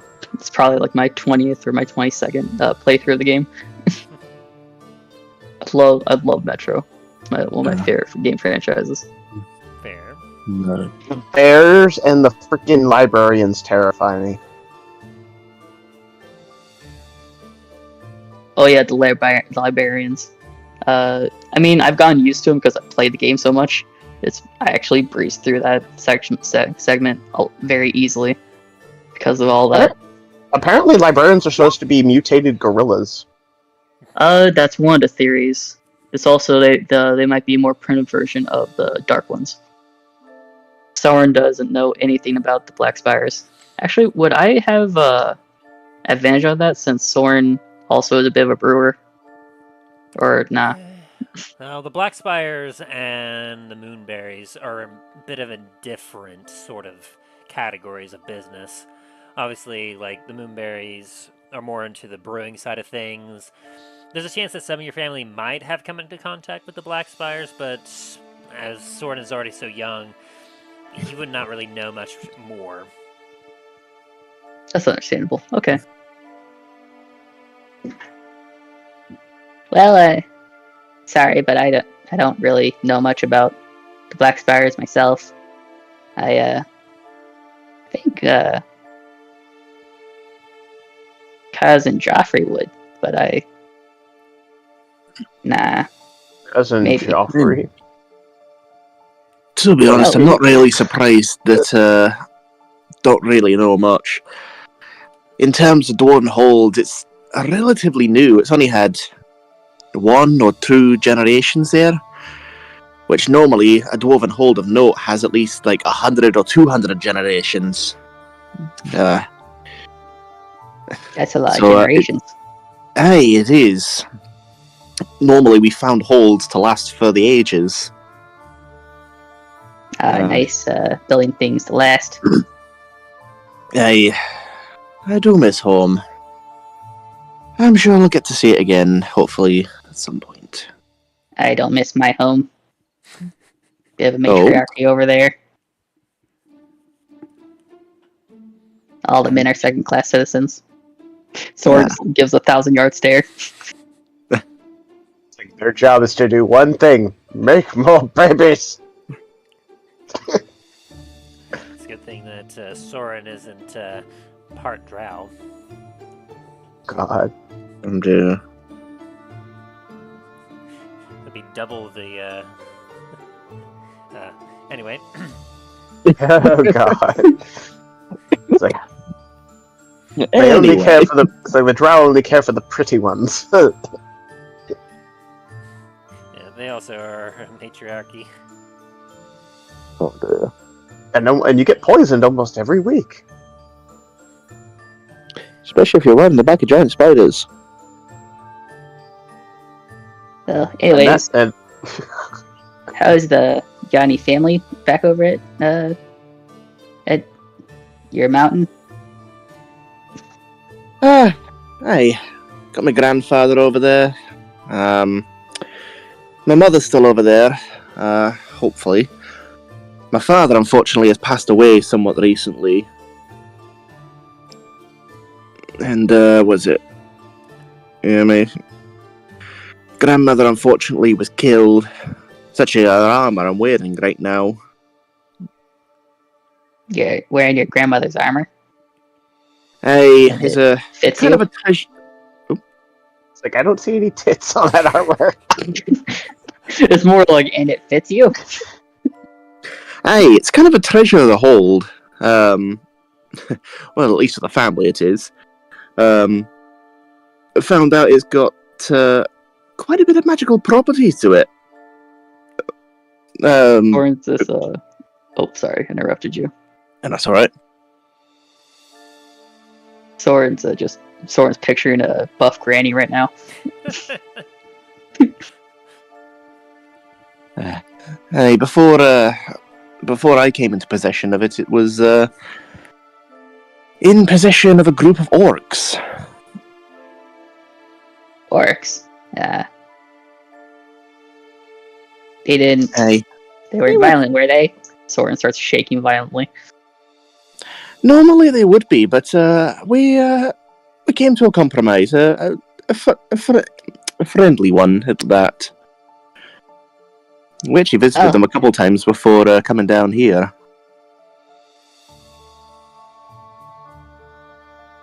Soren starts looking around for looking at the hole he dug into the tavern and starts he starts putting his hands up, and what would, for like flavoring, would a spell called where is it? Earth Tremor be able to just make rocks come up from the ground? Earth Tremor. Don't know if I'm familiar with that one. Is that Earth Tremor, okay. It's a druid spell. You cause a tremor in the ground within range. Each creature other than you in that area must make a dexterity saving throw. But I'm trying to see if I can use this in a small spot and just see if I can like use a spell slot to make it so the ground hardens and rocks go up, the kind of make it so where the hole he made kind of is covered by that. I mean, I don't see why not. That's not something that would be in the player's handbook, is it? I mean, it's more of like, I mean, for Earth Tremor, it's not really exactly what it does. That's more of a damaging spell. I would assume it would be more like Arcana, Nature, or Religion. Since it's Druidic, I would assume Nature. I mean, that sounds about right. I'm just trying to find Earth Tremor at all.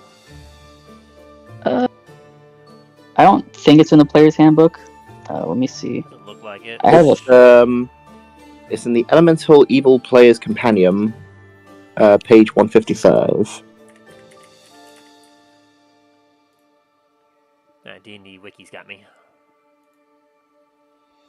Yeah, I'm looking at D&D Beyond myself. Xanathar's Guide to Everything. Okay, the evil. Oh, is that okay? Yeah, it says Xanathar's Guide to Everything / Elemental Evil Player's Companion. Interesting. I really need to get Xanathar's Guide eventually. Yeah, there's a few books I need to get myself, but I'm a college student now, so Yeah, I can't be using my money like that. Yeah. In this economy, you're gonna be broke either way. Why does it matter if you're a college student? But Like you I live in actually have America, extra money. everyone's. It's like you live in America, everyone's broke except for the 1%. And technically, they're broke because all their money is borrowed from other people. Anyway, before we get further down this rabbit hole, So what we're Yeah, exactly stop trying to do talking about with this. I see red dots going on my chest right now. You're just trying to like get some rocks or something out from the hole that you made.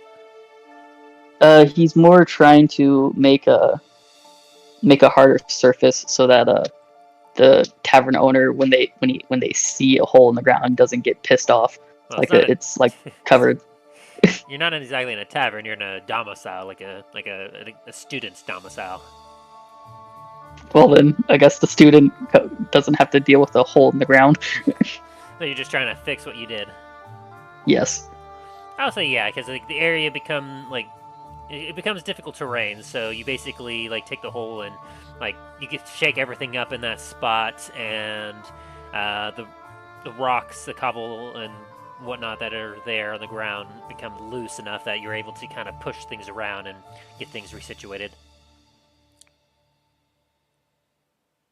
Well, there we go. As Soren smacks the ground with a shovel a few times to pat it down.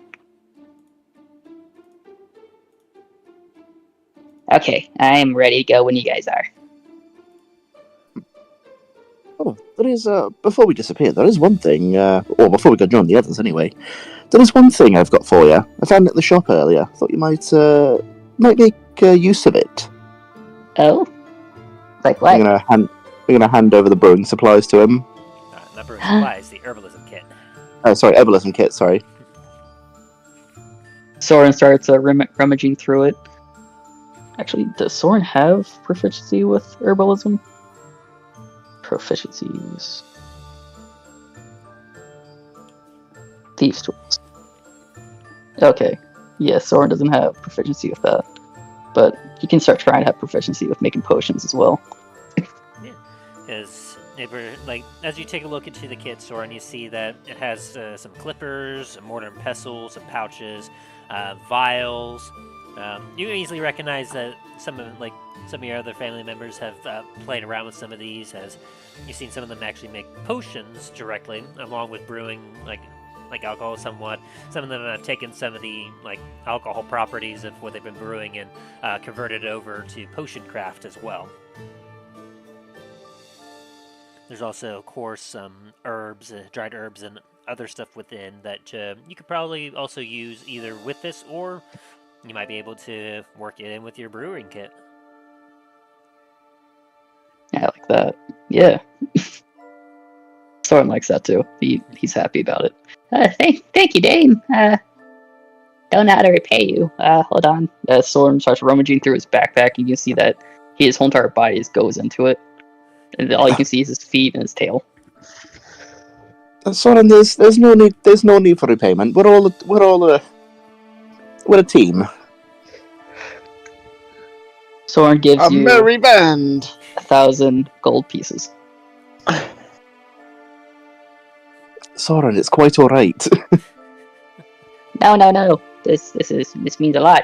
Here you go. Soren just shoves it into your hands. Clatter of gold. Yeah, Dana's not ready to receive this, so there's just gold coins hitting the ground in places. It's ooh, okay.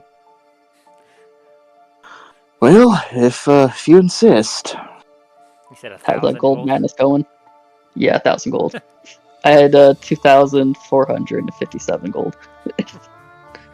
Dain puts down 3 gold, and for sure his investment returns 10,000 fold. It's just a bit, Jesus. Yeah, Soren does not know how to be healthfully give gratitude. Dain just won a lifetime supply of beer for the rest of his life. Yeah. Hooray! A drunk dwarf is a happy dwarf. There's also the gold madness too, isn't there? Dane's not really that interested in gold. Have you got You're any right. gems More in there? gems. Gem madness. God, I was picturing Dain as a power lifter now. Just freaking out over the amount of weights he's lifting. He's more inclined to the gains than anything. His name's not Dain, it's Gain.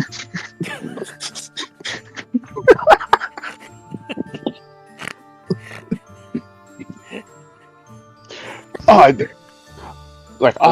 to show you how to get some. I'm Dain, and I'm going to show you how to get some gains. Ugh. How about Milo? Oh, I'm imagining- the bard. They just walks behind someone. Now lift with your feet, not with your back. Just has his hands on their shoulder. Come on, you got with this. your legs. I know. The only thing I'm imagining now is just that scene from Family Guy where Stewie's just swole and just blocking the staircase for Brian. Hup, hup. It's hey, you call yourself a strength build, you gotta lift with your knees!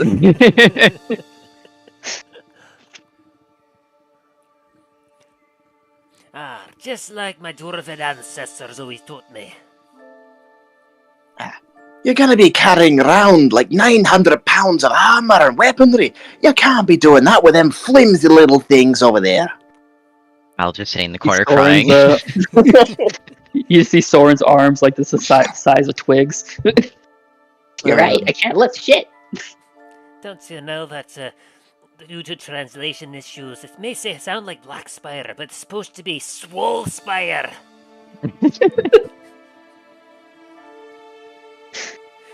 The black spire hold is just a massive gem.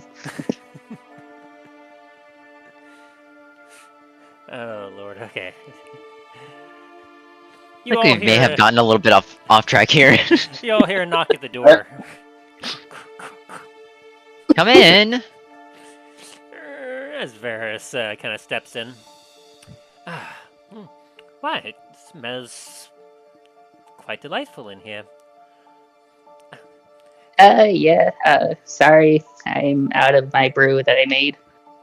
Oh, that's quite fine. I didn't partake myself. I was coming to check on you all, see how you all are progressing.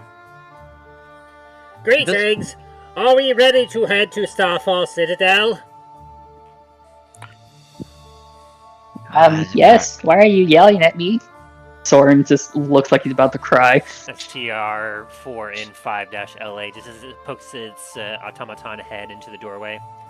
I am not yelling. I am simply conversing at the volume that I always do.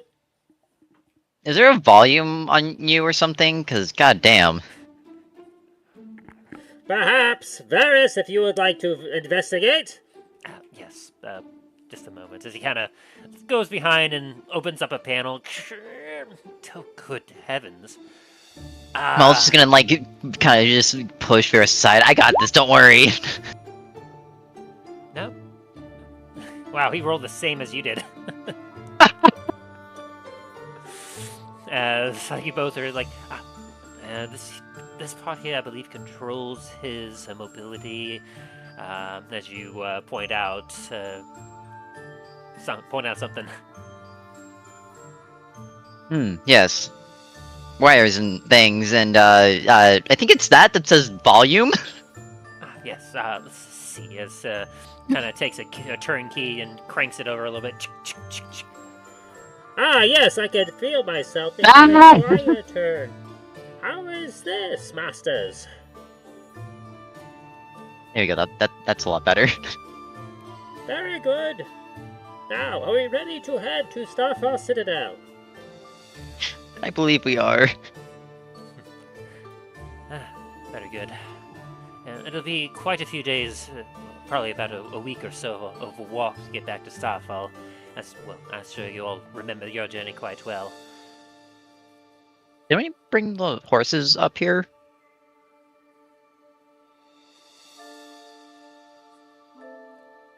I think we did. Do you all forget what you did with your horses? Did we bring our horses up here? Yes. You remember that, like, you had them kind of stored at the entrance of... Stables. Yeah, The stable. entry stables. Yes. They kind of got quarantined themselves to ensure that they would not catch the Blackshore fever. Oh, you brought your horses with you. Well, I suppose that will make things go a lot quicker, though, did you bring any extra horses? No, but I'm certain one of our horses should be able to... large enough to carry two. But what about that, as Malachi just points towards the translating bot? I might have something that can help out with that.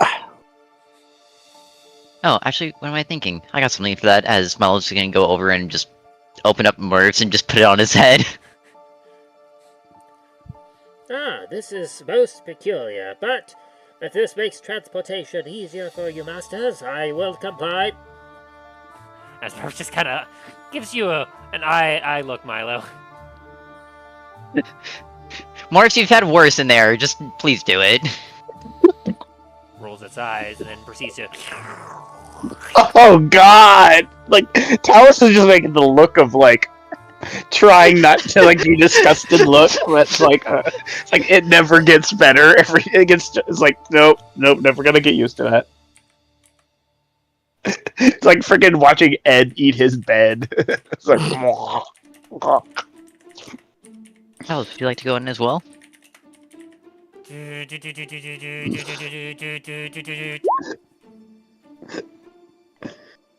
eyes are bulging a little bit. don't even think about it.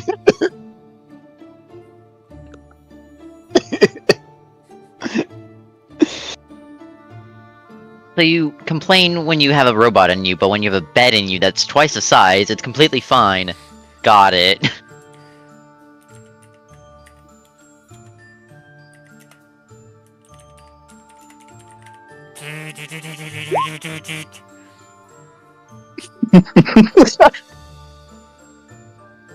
Understandable, have a nice day. Or something you hear coming from Murph's mouth as, like, he spits it out. It's like, This is most accommodating. I'll take your word for it.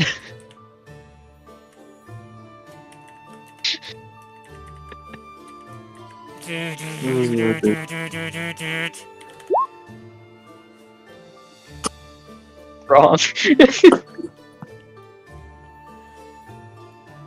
Does anyone have any rope or anything? I don't want to. Someone say rope. It's like pull out some rope out of my bag. I'm gonna take the rope from Talos and just kind of wrap it around Murph so he can't keep printing out messages. I glare at you a little bit. Sorry, buddy. I'm sorry. Well, that was certainly something. To the stables then, shall we? Yes, please. Before my Get in bag kills me. backpack. Alright, and so... Soren's also gonna start teaching Talos how to do the Force. God. Talos gets flashbacks from the swamps. Oh, Lord. You all make your way through Blackhearts Haven. A few individuals that are passing by give you waves and smile at you as you pass by, until eventually you get up to the drawbridge, which... the drawbridge is currently down, but a palisade is currently down as well. So you see that, they're not restricting movement, but they're screening anyone that comes in and out. As one of the vultures looks at you as you all approach. Greetings, friends. What can we do for you today? We would like to leave, please. We'll be heading back to our personal abodes. Very good. We are sad to see you leave, but we understand. We shall go retrieve your horses for you. They have been well taken care of, and were prevented any disease or otherwise. You may also find that the veterinarians on the location may have... His head kind of cocks to the side a little bit as he looks away. May have gotten a little carried away. We apologize for any inconvenience that it may possess. What did you do to our horses? You watch as a couple starts to bring him out, and you see that you see the manes and tails of some of your horses have been braided, and their coats are shining, like as if they got like pet down really well. Like they look glowingly healthy. They seem pretty happy. I'm gonna walk up to mine. How are you, Varis? Kind of shakes his head a little bit. It's braided hair flopping about on its sides. Oh, yeah. You guys have a spot here for... Oh, Sorry. no, go ahead. As you can see, they are most healthy and happy. The students of the veterinary side of the academy were most pleased to have some new patients to tend to. So now, do you guys have a spa here for normal people, or is it just for the horses? I wouldn't say the spa per se. We do have the academy, which tends to have all sorts of different lines of both healing and magical ailments. We do have perhaps a few that are learning the more physical side of physical... Shoot. Hang on, my brain's blanking a bit of what it's called. Chiropractic. We have some chiropractic masters that are currently on location that they tend to look more into the bone structure and the deep healing when it comes to individuals rather than the extremities. Hmm.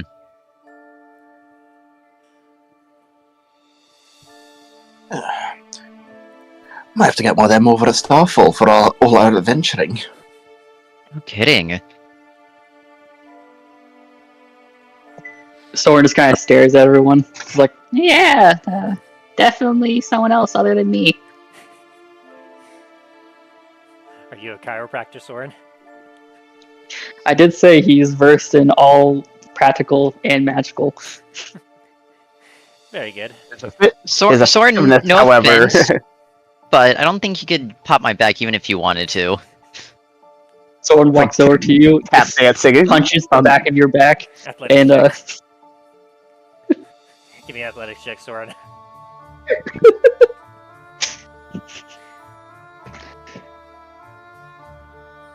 Do it. Athletics +7. 15. As he go ahead and roll me a medicine for that.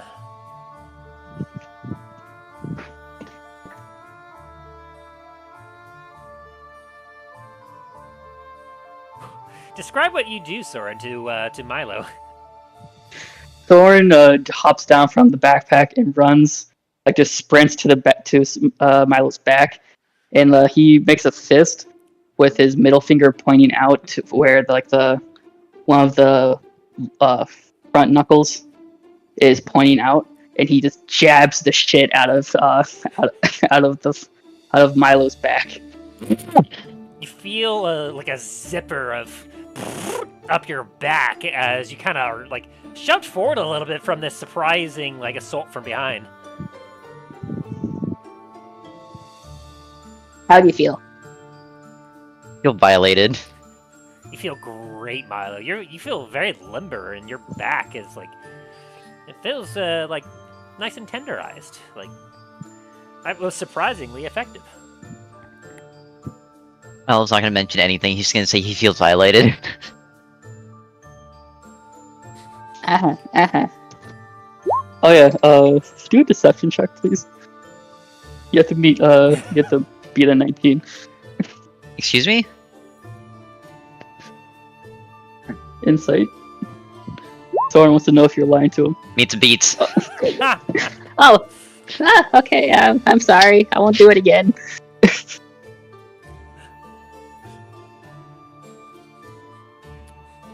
Soren immediately runs back into Talos' backpack. Must say, I've never seen one of the chiropractor men do that before. Well, he's a very small person. He's gotta make up for somewhere. I know. I shall open the palisade for you. Mind the tent city. We currently have our crows and owls out there tending to the individuals, but some of them might still have some potential contagious diseases or illnesses that we haven't accounted for just yet. And you watch as the iron palisade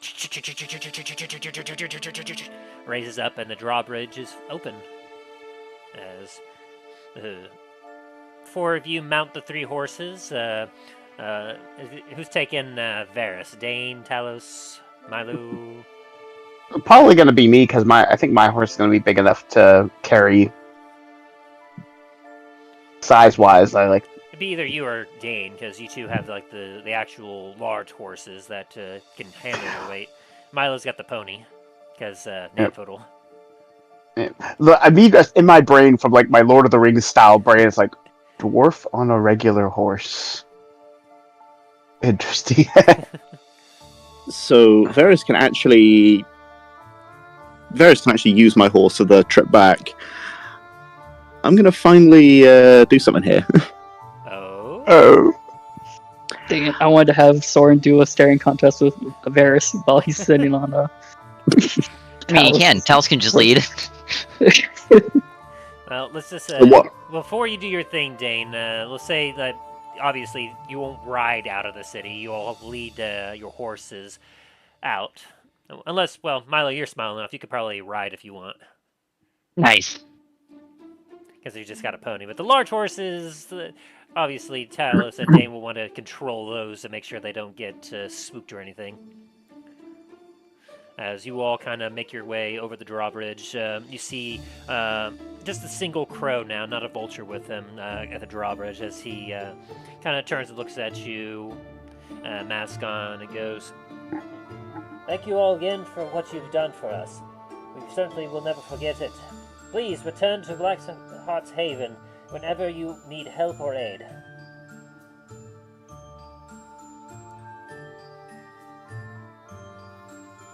Hey, we thank you for your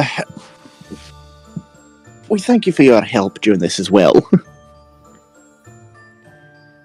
and as you're all heading over the drawbridge, you also do notice that the water below you is crystal clear again, and it looks like before when you first were coming to the city.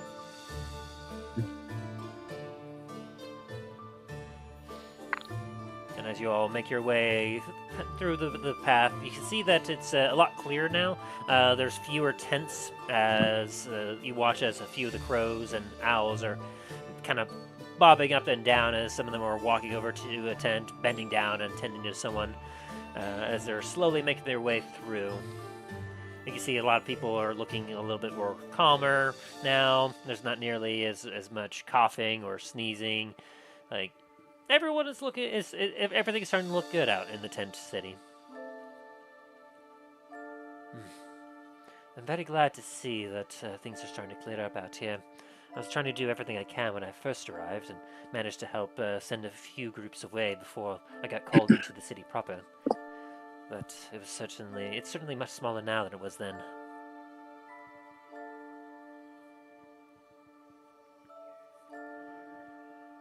Hey, when we came in, it was just tents for miles, it looks like.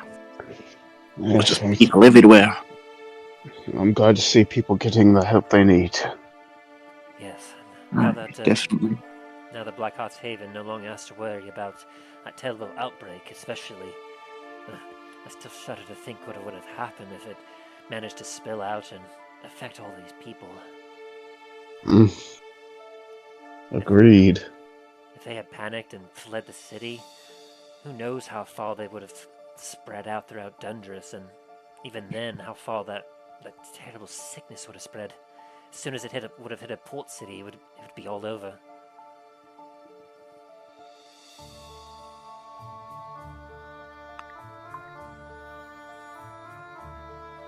And as you all make your way past the tent city, you get a good couple hundred yards past into the wooded area of the path as Varis begins to hop up on the horse, and Talos, you mount Ares. As Soren, you're just kind of hanging up on Talos, right? Right, Soren? Yeah. Yeah, he's just hanging in Talos' backpack.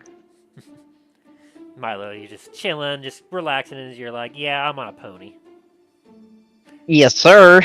As Varis kind of looks down at you, Dain, and goes, well, Dain, I'll let you lead. Need help hopping up?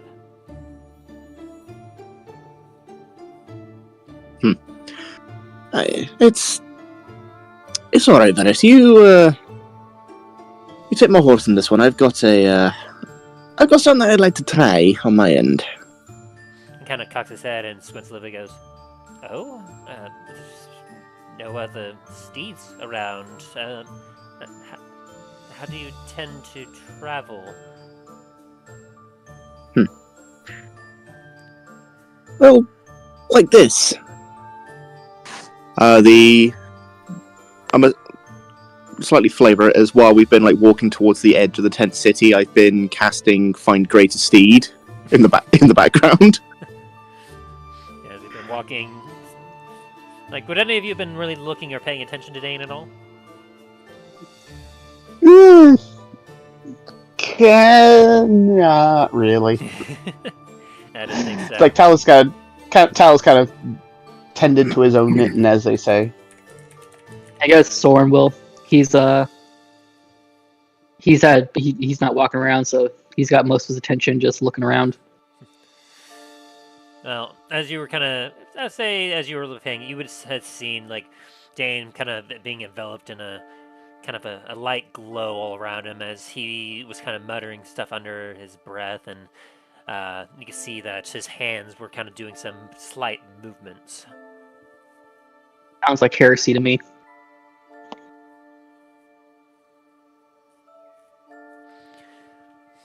No? Okay. I thought it was funny. I'm not summoning a chaos god. Oh man. Though it might look like one. And so, as you say that, you finish your incantation and you fletch your hands in front of you and complete the spell. What happens? From the ground, kind of similar to how whenever I cast my spirit guardians and the dwarves kind of rise up from the ground, a similarly glowing owlbear appears from the ground.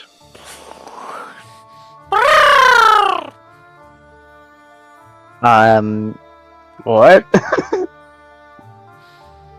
You watch as its four legs hit the ground, and it kind of shakes itself a little bit. As you've all seen an owlbear before. I don't know about Soren, actually. Would Soren have seen an owlbear? Roll me a history check. Gotcha. Give me a sec. Let's see how scared Soren is at this moment.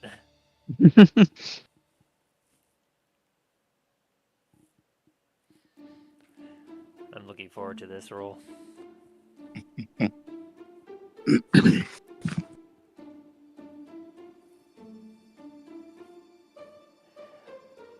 We're holding. Okay, on my way. Right. Well, while we're waiting for the roll for a second, I'll flavour it a little bit more. Some of the markings that you see across the owlbear, instead of it being like blotches of like dark patches, they're actually in the patches form dwarven runes. Just a couple of them are scattered across a bit. Soren, what in the great heavens and earth is that thing? The Holy Door Lane. What is that? It's an owlbear, I think. Soren you start hearing a bunch of like frantic squeaking as he's like trying to hide himself under everything that's in your backpack. He's just digging through your backpack, trying to get to the very bottom, just trying to hide.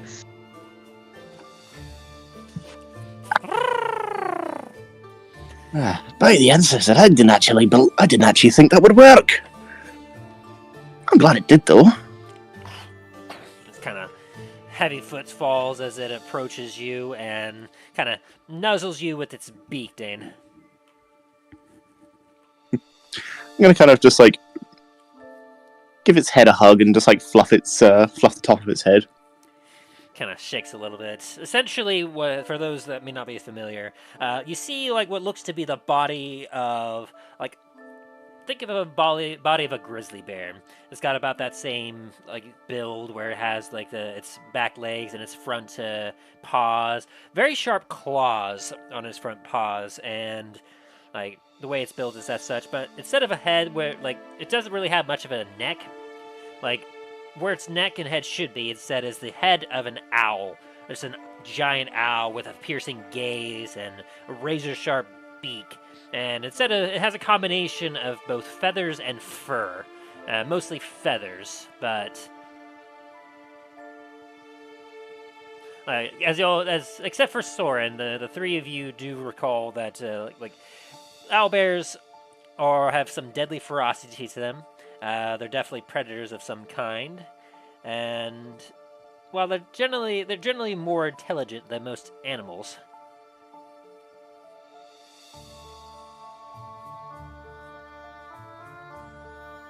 As it kind of steps up right next to you, Dain, looking at you expectantly. Well, let me get this one on quickly. I'm going to pull the was it? Hang on, I've got to find it quickly. A special commissioned, what was it, harness or saddle, was it? I've got it in my inventory. I can't remember if it was a saddle or a harness. I'd flavored it as. Was it the exotic saddle? Possibly, I think so. I think it was the exotic one. Is what we had it as. Yeah. Oh, apparently I never added it to my kit. That's weird. Yeah. Well, you definitely paid the gold for it, so I do recall it. Yeah, I definitely paid the gold for it.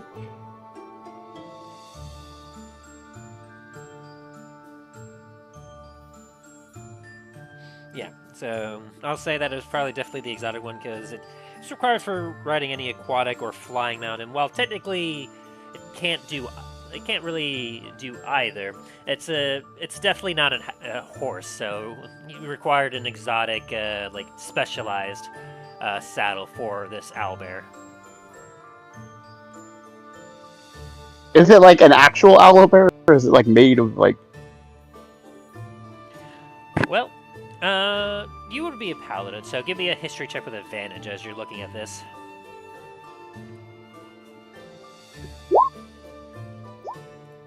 19. 19, very good. You definitely recognize what Talos has done, or what Dain has done here. You're familiar that some individuals, like the Faith, Paladin, and otherwise, even some wizards, very rarely wizards though, as they don't really need them, but essentially, you know that there's a way to kind of summon from the astral plane a mount that you can summon at will in order to serve you. They can help you fight sometimes. They can usually are used to kind of like carry you across the plains and the land. It is essentially a loyal steed. Neat. Like you'd be familiar with like the normal find steed spell, which like it's like from that it's basically when because have you done that before? Did you use find steed before? I can't remember. Me, no. Okay, but you would be familiar at least with the procedures of it, even if you never actually took it yourself. But essentially, it's like you recognize that this owl bear is essentially a spirit animal in a way.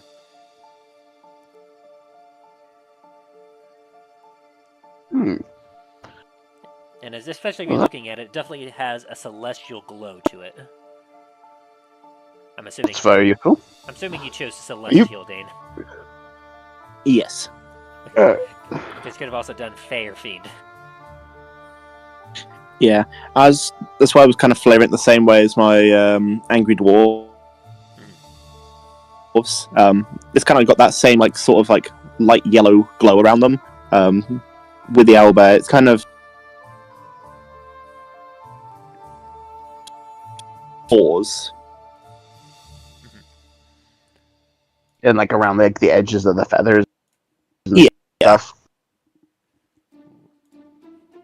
Am I breaking up, or is that you all able to hear each other just fine? Yeah, I can hear everyone just fine. Okay. I think my end is breaking up a little bit because that sounded a little stuttery, but I got the gist of it. Speaking of which, I got Google. Yeah, you've Fiber been finally breaking up finished just a my area. smidge. Nice. Yeah. Very nice. The guy built outside my house weeks ago, and I've been waiting for something. And the other day, they finally sent a letter. It's like, Google Fiber is coming to your neighborhood, and I was like, yes, send me up for updates. I want to know when it comes. It's right outside my house. I call first dibs. Yes, it's like I want it as soon as it's available because the internet now is suitable, it works, but clearly if I had that, it's going to be so much better. Oh yes. Anyway, sorry for that little tangent there. So, Okay. you will watch as Dain takes this very unique saddle and throws it on top of the owlbear and kind of fastens it real quick. As Varis kind of looks curiously, goes, must say that is most fascinating. Does your family have a history with owlbears, Dain? Not that I know of. Didn't really have many. We didn't really have many natural wildlife around Blackspire. And in the records, I'm not sure if anyone really encountered anything like this on their way over. This is from our personal journey not too long ago. When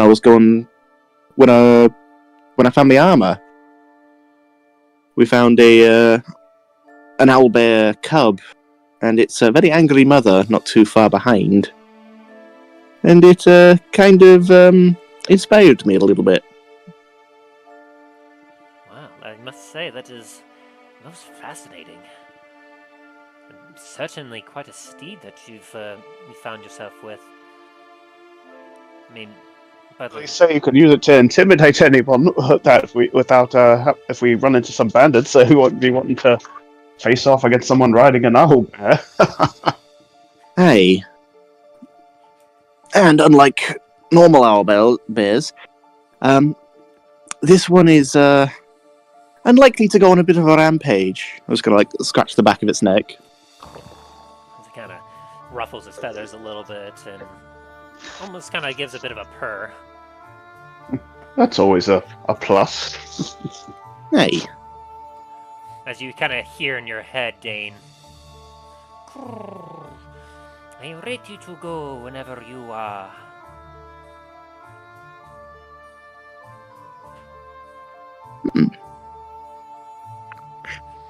Hey.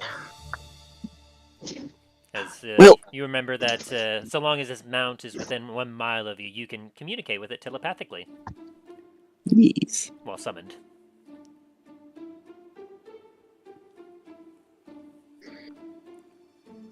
Well, flashy shenanigans out of the way. We ready to head off? I can't wait to get back to Starfall. Hey, it's been a while. Also got to see how Greyhound's Academy's going along. I wonder. I think that was like a face of both like interest, but also at the same of trepidation. It's like, oh boy. Also got to see if Hopefully, Dallin Dallin might might- as well. Agreed. I was thinking about that as well. I was curious about that. You did tell me that he was on a bit of a soul-searching journey, no? Yes, he is. It would be nice to see him. It's been quite some time since I last saw him. He may have some magical-esque questions for you as well about certain things he was dealing with, but we'll get to that when we get there. Quite.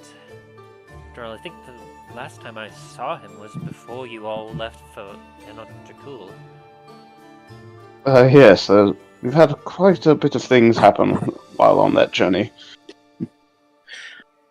Like, we definitely should, like, on the way back to Starfall, we should actually get you a bit up to speed on our little adventures there. Yes, I would quite like that. Let's say you're all far stronger and far more impressive looking than when I last saw you. Honestly, there's something about the looks in your eyes that I can't quite place. As he kind of looks at each of you. Almost as if we've been doing this for the last 40 years. Something like that. As I say, I probably will have some questions for you, my little friend, as he looks at the backpack. I know you're in there. Soren pops his head out. Is the giant owl gone? As he immediately goes back into his backpack. Gerbil mice-like creatures and owls don't seem to mix well, do they? Hey, Must be apparently not. instinct. I was going to call Predator over. prey instinct. Soren, I'm sorry, I didn't think about it. Soren's head pops back out. Yes, that's fine. What did you want to ask me about? Varis? Just on the journey. I'm a little more curious about your family, and especially like the brewing side of things. We'll get more into that on the road. We do have quite a journey. Yes. Yeah, well, we should start making our way then. And I kick the reins and start moving forward. I do appreciate the extra mount here, Dain. What was this creature's name? You know, I never. You did. I did? You did. The owl or the horse? I think. Or wait, did you? Oh no, that was Dallin that named his horse, and Talos named his. Yeah, I don't think my horse ever actually had a name. No, you never actually named your horse. I just looked at my notes here. That's why I kept making the jokes of us going to the desert on a horse with no name. The horse Like just 3 giving you a look of, seconds. I'll name myself. Realizing Bagel's probably by himself, just hanging out. He's Yeah. probably No, lonely. he has the mule over there. Oh yeah, it has a bill over there. Didn't Bill and all the other horses not get along all that much? No, they did. Oh, okay. They Good. shared an welcomed Bill- experience. Oh yeah, because of the teleport experience. They have an unspoken bond with each other. They saw the edge of of existence and reality, of the unmaking and making of life and death. And then food came. And Milo's sitting on short stack, the pony. I was picturing that all the horses have just traumatized looks in their eyes. Just having all their hair braided too. Oh no, I'm pretty sure they're like feeling great, and then someone says something about a portal, and they all just freeze up, and their eyes go big. Not again. Not the memories. You know, Varis, I don't think I have actually gave my horse a name. So, if you wanted to, you're more than welcome to. Think on it. After all, a good noble steed requires a good noble name to go along with it. What about your, Hey. What about your owlbear? Does it have a name?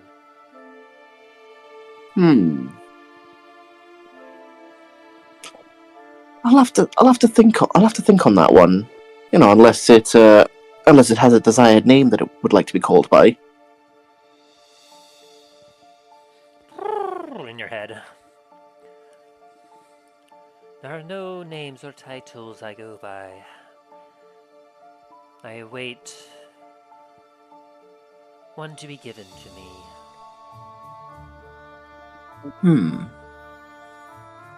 Well, Hey, I can with that. well, I imagine that you'll have plenty of time. After all, from what I understand of the spell you cast, you've essentially created a permanent bond with this particular creature. It'll be loyal to you till the end, unless you have to dismiss it entirely in order for it to kind of go off on its own again.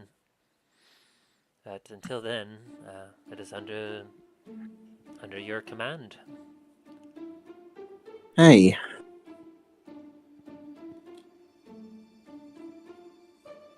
Maybe Albert. As Varis kind of stretches his beard as he takes the horse and moves on.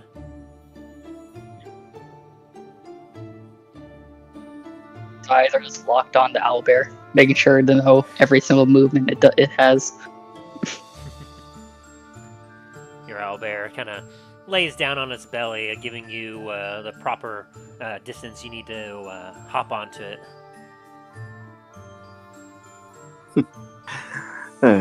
Dain's gonna hop on up and then give it another scratch in the back of its neck. As it stands up and proceeds to tromp off after the rest of the party.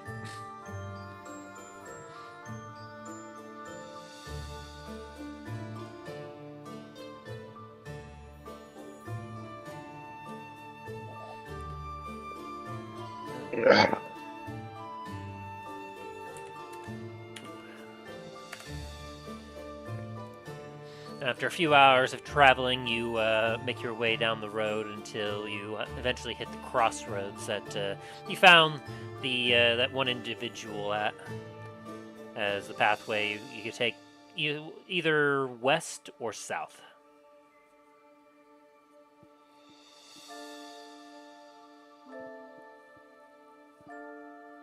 Well, I believe we need to head south here, correct?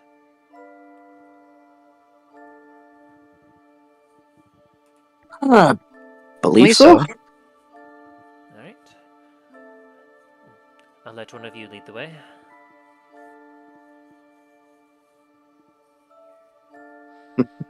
Who's taking lead? We need to go that way! As Molly just kind of points in the general direction. So Milo. They're also gonna. Dain's gonna bring out his compass and follow behind. As Milo charges ahead on his pony, short stack. Talos is gonna follow while he's also pulling out his map. Or at least attempting to with one hand.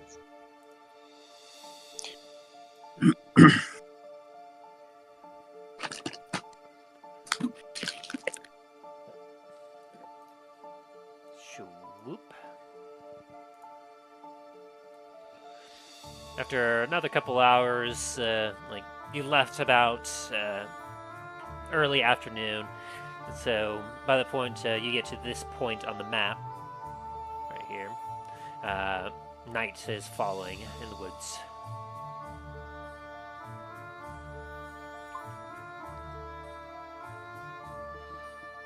As Varis kind of looks about and goes, started to get a little late. Perhaps we should find camp. Probably Agreed. for the best. Agreed. Hey, Don't think we should be traveling over through the dark. I know I can't see in the dark. I can, but not to the extent to guide everyone.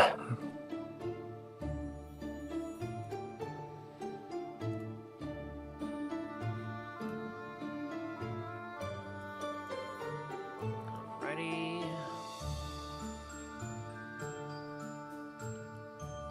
So we have 16 from Milo. And 15 from Talos. Was anyone else wanting to make a roll, or just those two? Oh, I'll make a roll. Intimidation 9. She intimidates the forest to show them where we need to go. These darn trees. Natural enemy of the dwarves. Hey, make some good firewood this wood.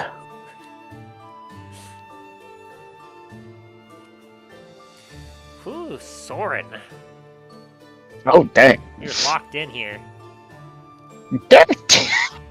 Beautiful. So, as you all are kind of traveling, Milo, you and Talos kind of work together as you're looking about, and you point out a few potential spots. As you do, Soren, your ears kind of perk a little bit as you look up. You look between the couple selections that they have found, and you're able to narrow a real between them, which a superior spot of nice cover from the road, potential predators, and otherwise.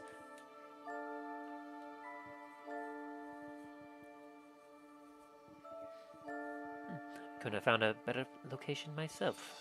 Thank you, Soren.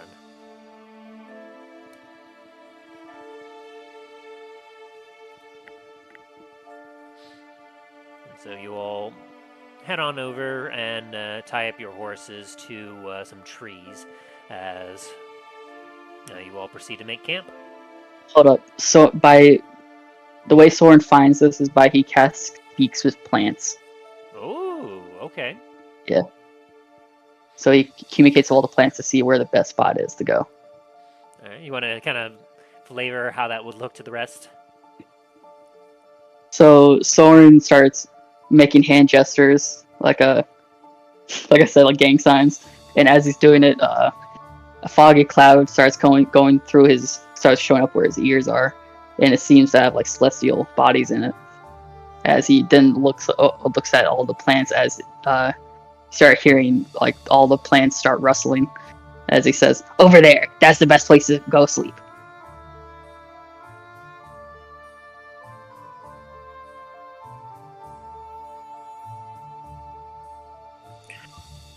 And that's it.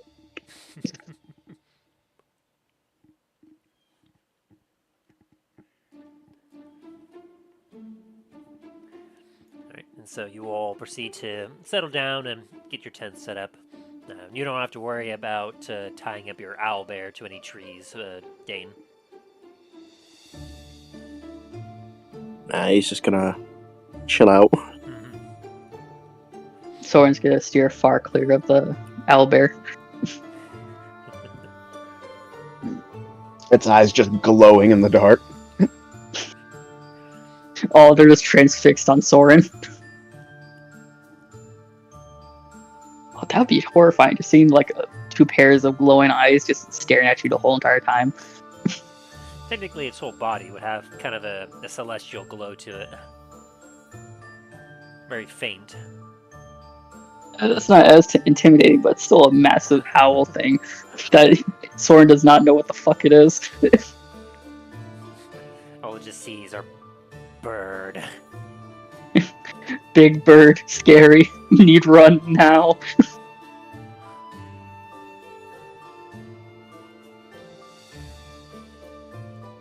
Okay. I'll start the watch. There wasn't anything else you all wanted to do before you take your long rest? Soren will. What were you gonna say?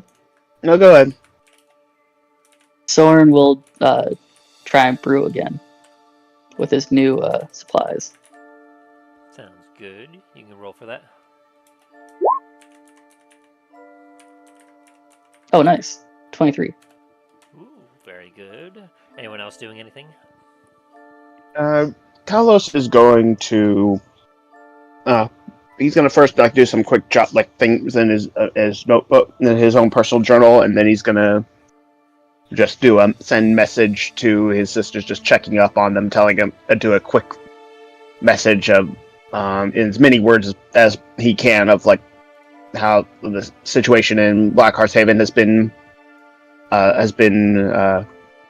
achieved, whatever.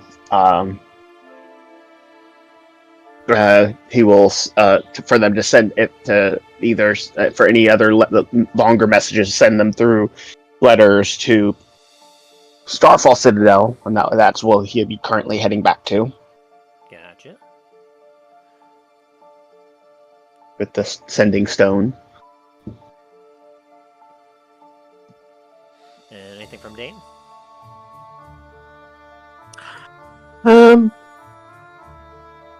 Nah, nothing from Dain tonight. Just gonna chill out. Bond with your owlbear. Pretty much. And anything from Milo? Now that he no longer has a book to read.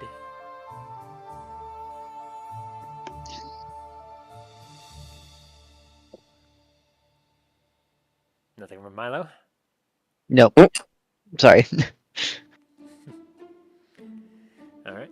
Well, then as you all kind of relax and Talos, you use your sending stone and send out a message. Soren, you get a 23 on your brewing stuff there. Was there anything you were trying to do in particular?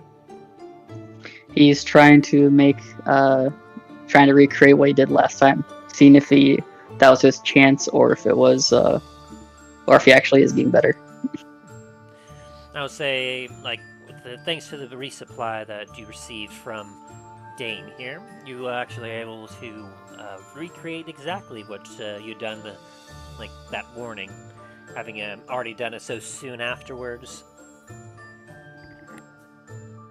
Oh, nice. You're able to quickly recreate it, and anyone that will taste it won't be as inspired as the first time they tried it, but it still has that nice sweetness and kind of homely comfort to it. Alright, well, Soren has enough for everyone, I assume. Even Varis. From after trying it, Varis would go I must say, this... Because he only took a bit of a taste in the mouth. I normally don't drink this stuff. Very much more strictly tea and water and otherwise, but I will say, the flavor I taste in my mouth is very unique.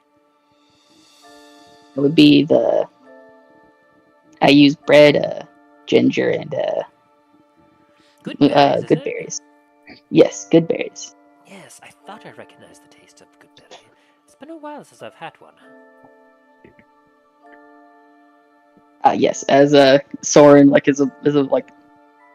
he has massive glasses on, way too big for his head. As he goes to try and push him up, his hands are covered in in smashed good berries.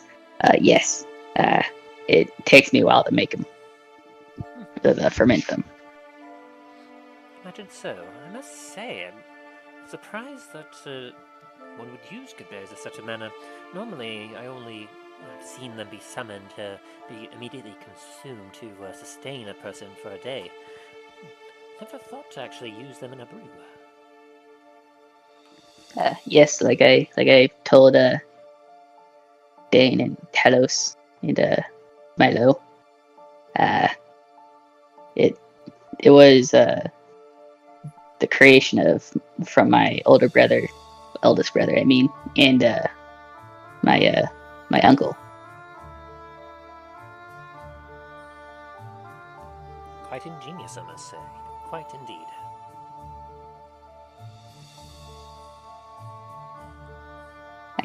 I will say, actually, forget that. I immediately blanked, and I can't grab onto what I was about to say.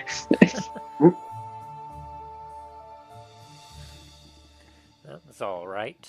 As you kind of start shaking a bit from the compliments that you received, Talos, you're able to get a relay back. Copy that. We'll send correspondence to Starfall. Rumors narrowing our search. Nothing from our south. Some confirmed sightings of cult activity in north. Keep updated. And that's the message you get.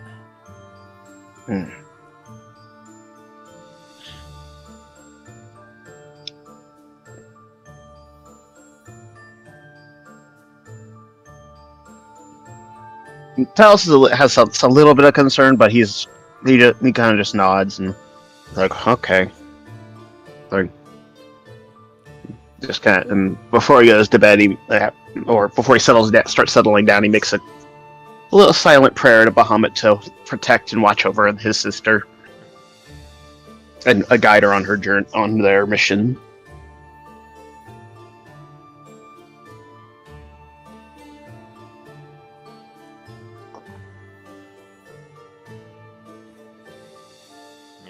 So, as you all kind of settle on down for the night, Soren volunteers for first watch. Or because Soren doesn't want to take his eyes off of the owlbear.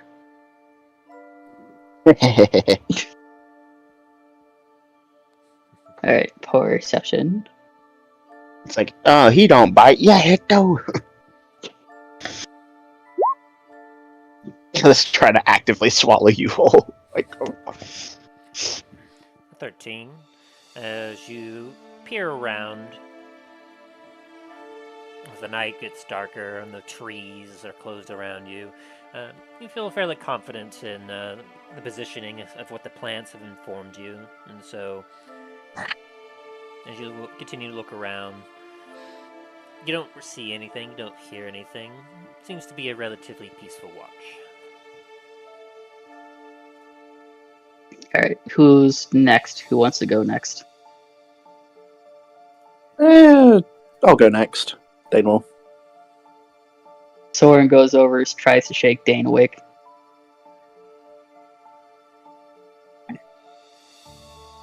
Oh, 5 more minutes. Soren casts Produce Flame on his whiskers and just stares face to face until he wakes up from the light. By the ancestors, what? Dain opens his eyes and just sees the fire like next to his bed. It's your turn.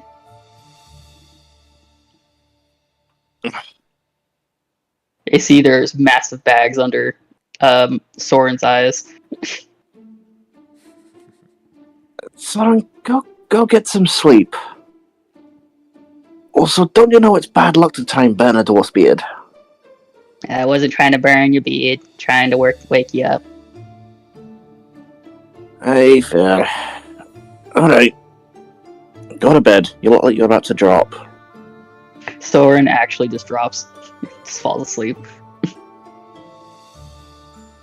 He's been through a lot of stress today. Alright. Here, Rennie, let's...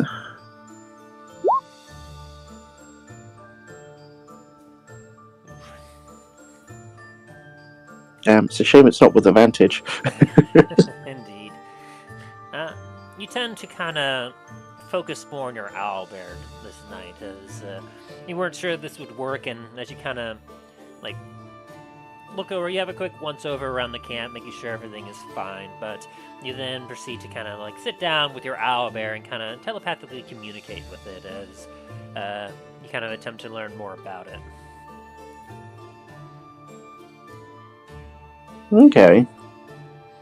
You're able to kind of get that essentially, I guess it was a spirit animal that lives in the astral plane and felt a connection to you from like kind of like all the countless work that you were doing to basically like trying to see if this would work, and it kind of felt a bond forming from that, as then it proceeded to try and like form a bit of a connection with you at the same time. And over time, from the astral plane, it kind of waited there until you were finally able to summon it.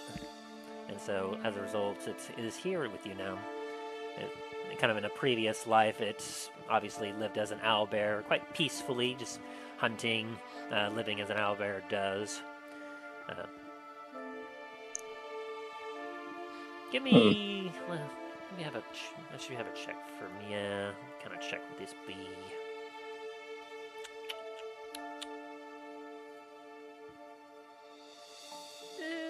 Give me an animal handling check. Let's see how that goes. 17.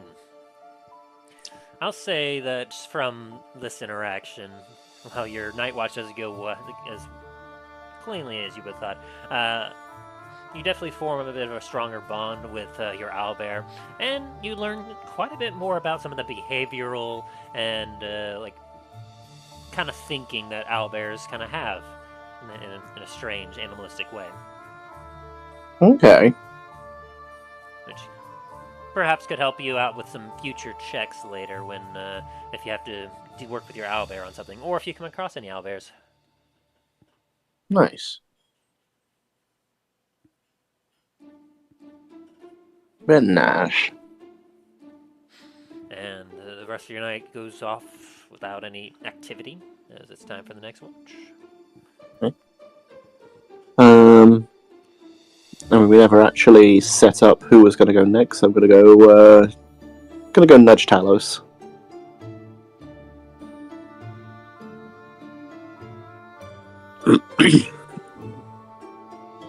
It's going to start. Yeah, it's going to shake Talos awake slowly. Talos, it's... What? What? Morning, Talos. It's your time for a watch. I think I just kind of looks at the sky like, it's still dark. That's morning enough. Alright. Sorry. Once you're done, Milo's got last watch. We're gonna go back to bed. Dain's just gonna kind of cuddle up next to his owlbear and just pass out.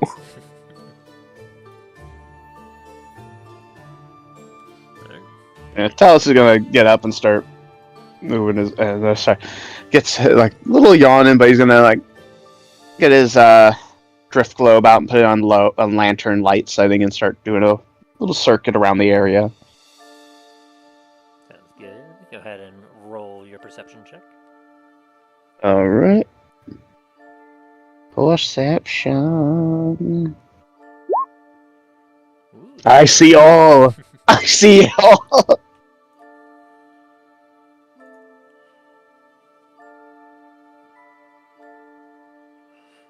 Now, as you proceed to kind of roam around and take a look at the camp, you can see that like the trees around you, like it's an old forest. You can see some small critters kind of roaming around in the night. A few night owls are hooting off in the distance, flying overhead. You don't really see anything coming up or down the path. It's a very dark night. A few spots through the trees are illuminated by the moon, which is starting to wane at this point. But aside from that, you do not perceive any dangers. Your watch goes off that edge. I'll go over to Milo and gently wake him up. Yes. Oh, your watch, Milo. Okay. Nothing to report. Gonna hit Talos' head like back into his tent and just hear like a thud as he flops back into the ground onto his bedroll.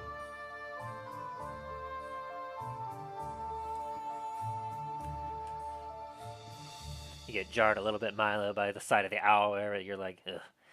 Gotta take a minute to get used to that. Oops, and I made it roll twice. I'll just kind of like bug-eyed as he wakes up and just sees that thing. He's like, right, okay. And as you proceed to kind of look about, you have a similar watch to what Talos had. You can see the sun starting to rise through the trees as the moon fades away, and you have an uneventful watch as everyone benefits from a long rest. Hey.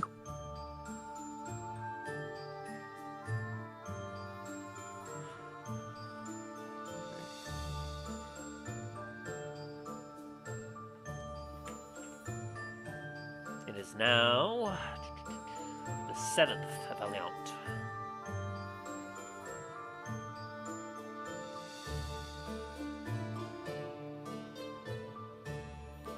And as you all kind of get up, Varis stretches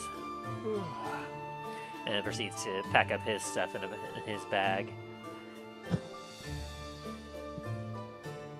Imagine you all proceed to kind of pack up camp and have yourself a bit of a meal as you eat part of your rations for the day. Was there anything else anyone wanted to do anything in the morning?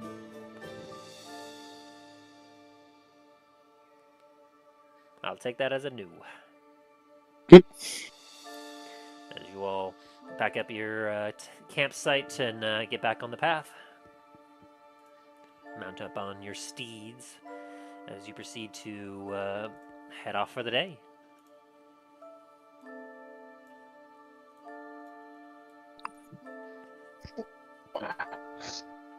Yeah, very nice.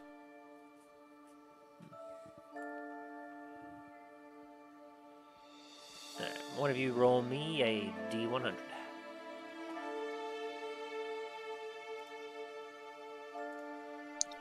I'll do it. Why not?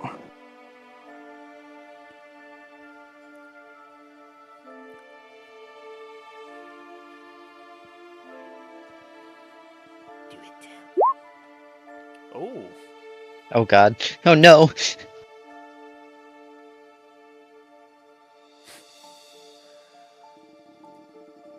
Okay.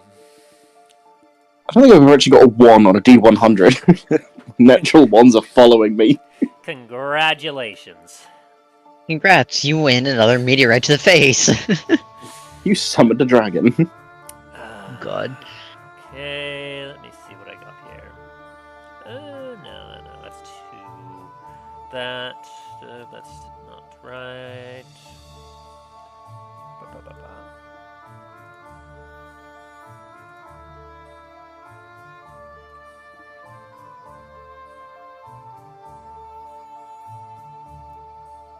How's that look? Oh, no, that's too rainy. Too rainy. Sorry, I'm looking through all my maps.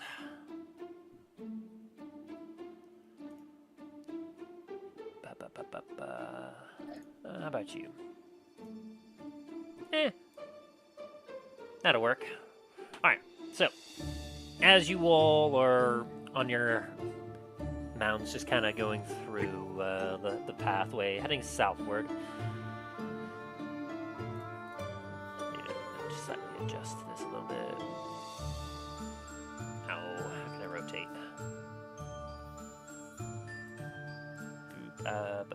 Advance, flip. Bloop.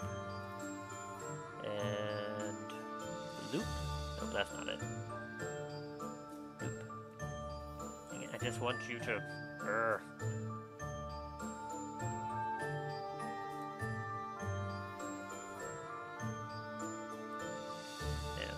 guess that'll just have to do. Alright. You all are proceeding to kind of have your general, like, small conversations. What's our marching order? I guess we'll go same as last time. Milo in front, me behind, and Talos in the rear. I'm fine with that if Milo's fine with that. That works. Alrighty then. And of course, Soren is with Talos. Milo in the front. Dain, what have you summoned? I don't know. Like, out of the sky, another freaking green dragon. Ah, yes, it's the mother coming back. That's since we killed her child. Oh dear, that would not be good. Why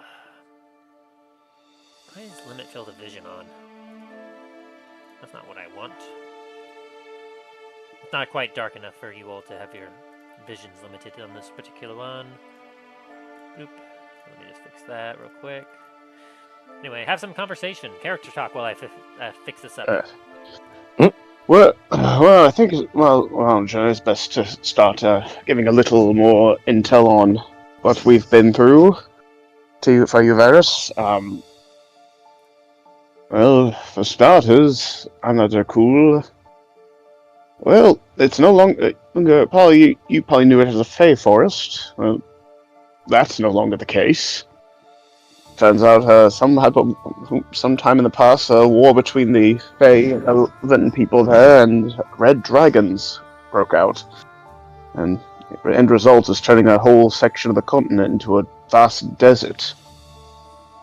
Oh my, that sounds absolutely dreadful. Yes, unfortunately, the previous ruler there was not as benevolent as we were originally brought to perceive. Turns out him and his son were planning some type of ritual to mind control pretty much most of Dundras. Mind control Dundras?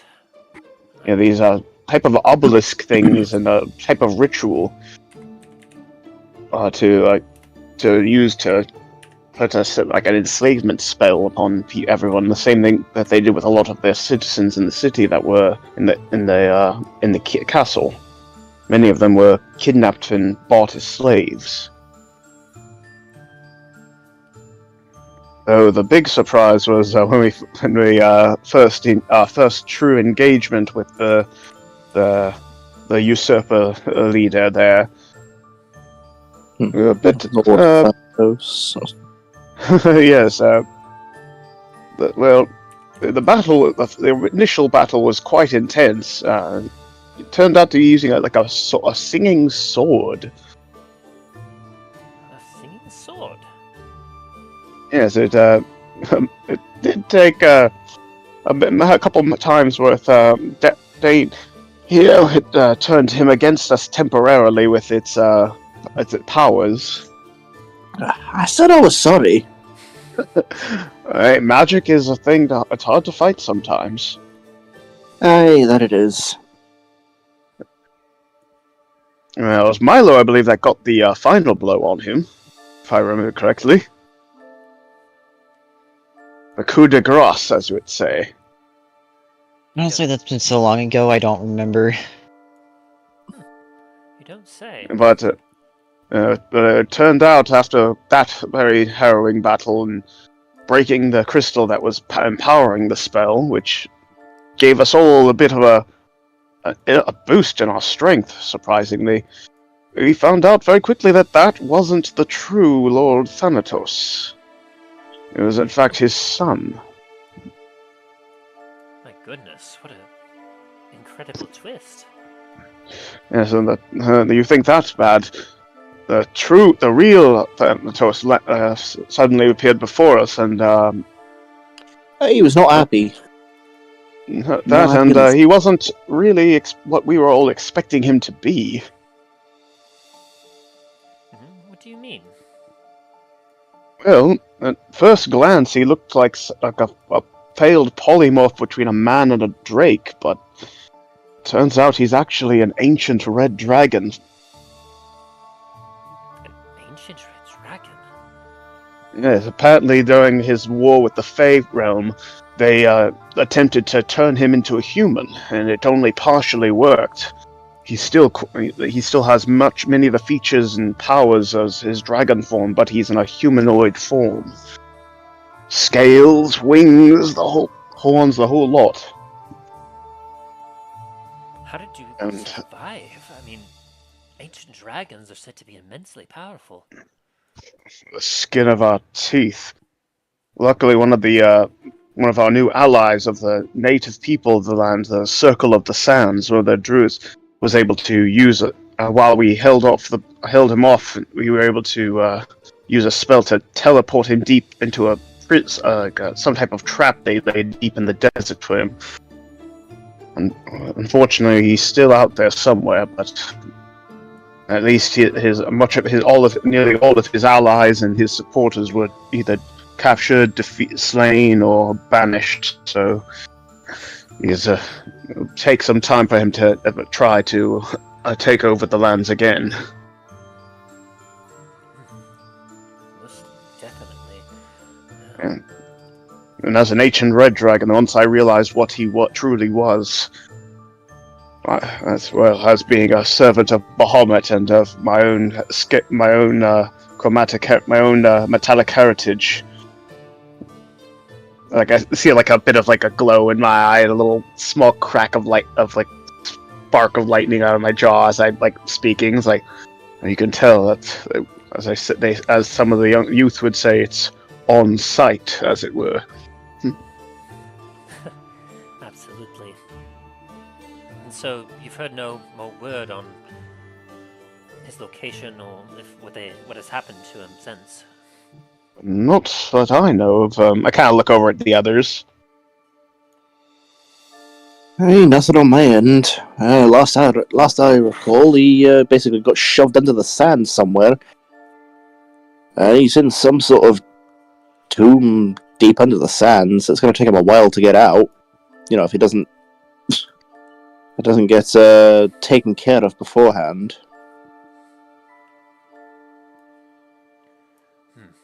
There was some connection between him and possibly Maldraxxus and as well as a group of pirate lords as well. And we're still looking in on that. A connection, you say? As if they were trying to work together? I believe so. I believe most of our notes should be back at Starfall Citadel. We can go more deeply over them. Absolutely. If I remember correctly from Dread Roger, he was basically saying that they were trying to do stuff, but then in an article itself from Thanatos, sounded like Maldraxxus was trying to control the east, Thanatos the west, and the pirate lord anything to do with the south and the oceans, including Antiva. Sounds as if he had a plan to essentially try to take control over the entire continent. We're such lucky to have all of you here to help with this. With how chaotic and everything is on this continent, I doubt any of us are organized enough or united enough to be able to face this fiend all together to stop him. I mean, we've seen what organizing in a group is doing down in Duskwood. Or at least hearing about it. Yes, I must see how they're doing once we get back as well. I'll send a message to them. Last I heard that they'd constructed some walls surrounding the town and proceeded to maintain attacks upon them, but they've been holding out. So we had a stopover there on our way, and it's very difficult there. They've unfortunately had many of their men be taken, turned against them. That is terrible. We must find a way to deal with Maldraxxus soon, otherwise his strength will only continue to grow. Agreed.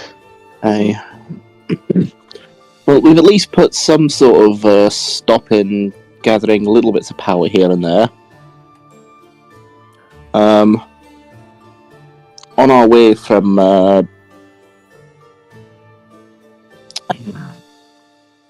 down south, I forget where we were exactly. But we found a necromancer down there that had a horde of, had a horde with him. He was trying to join up with Maldraxxus. You don't say, like a necromancer. He wasn't very nice, though he did try to get us to join him. Willingly and then unwillingly. Sounds about right. And the good thing you dealt with him. Any additional allies that Maldraxxus can muster only increases his abilities and gives him more options of what he can unleash.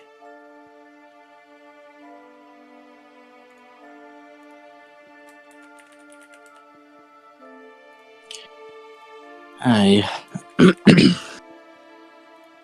less allies that he has, the better.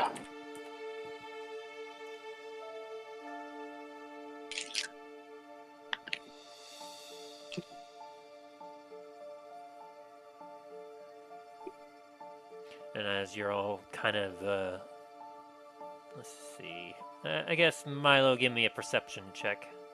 All right. We'll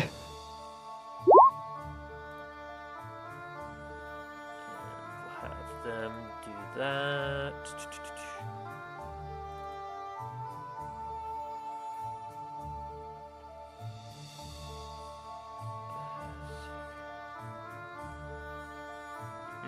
Okay. As you're kind of distracted by this talking, the path kind of continues on before you, taking a bit of a curve. I'll say with that 16 though, as you're kind of idly like tromping along the path, you do notice a little bit to your east what looks to be a cave entrance. Neat. As the party continues down the path, there's no need for any sort of checks because you will definitely hear this as you hear what almost sounds to be some kind of drum beat. Boom, boom, boom, boom, boom, boom, boom, boom. Oh, this is like, what the? Is this something we all hear? Yes, every single one of you hears this, and it sounds like it's coming from the cave.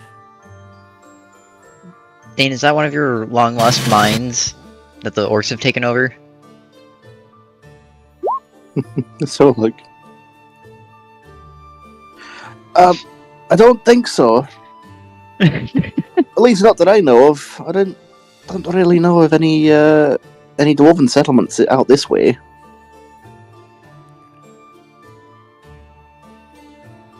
Drums in the deep are never a good sign.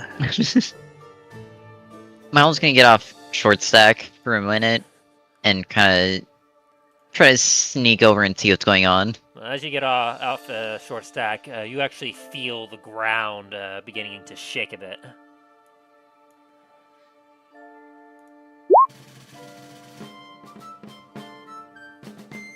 Well, that's not quite what I thought it would be.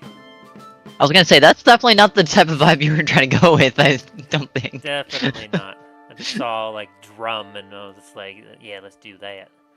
But no, that's definitely not what I was wanting. You can never find good audio when you really need it. Can Milo still go over to this cave entrance and kind of see what's going on, or...? Not quite, because something is happening. Let's see. What does that sound like?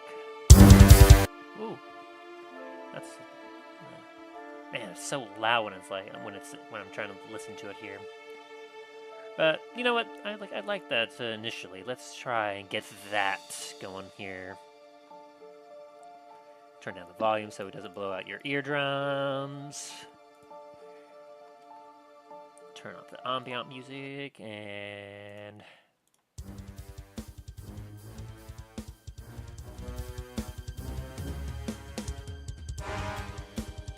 yeah, that's more what I was going for. As you suddenly see rushing from the cave a couple dozen individuals running out. As you all... Where map am I on?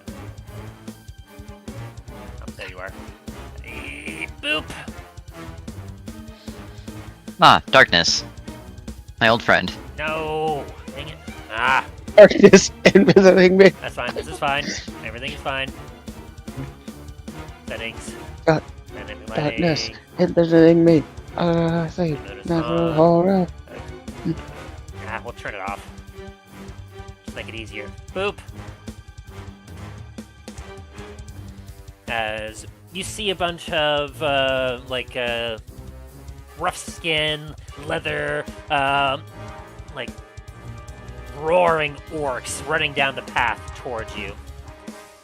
As you see one in particular, what looks to be like the most highly dressed, kind of looks at you all, and I don't imagine any of you know Orcish. I would be able to understand it. Have you activated your goggles today? Not yet. Okay, well, since you haven't activated them just yet, any of you that might have heard Orc before, you would kind of hear "Das Ruda" as he points directly at you for. Talos is a little just more confused. It's like, the hell's going on?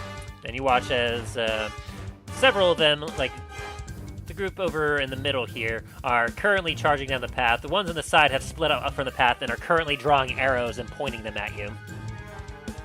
As I need y'all to roll initiative. Because that's what you summoned, Dain. That is what you have summoned. A war party of orcs. Sounds about right. You know what? There could have been a lot worse options, so I'm okay with this. Oh, the turn order was saying nothing, but then suddenly Kessk was on there. Dang it. Okay, Like, suddenly Kessk appears, it's like, yes, more for Myrkul. Yes, unleash my death upon you. Suddenly the orc chief in the back just Kessk bursts out of his skin. Yes, kill the Freaking like a mini Kessk bursts out of his chest, like freaking face hugger. God. Oh dear. Okay. I'm gonna have to manually input these. Okay, so Dain, you had 17. That's cool, you got a 7 previously, so that clears that up. Talos, you got a 12.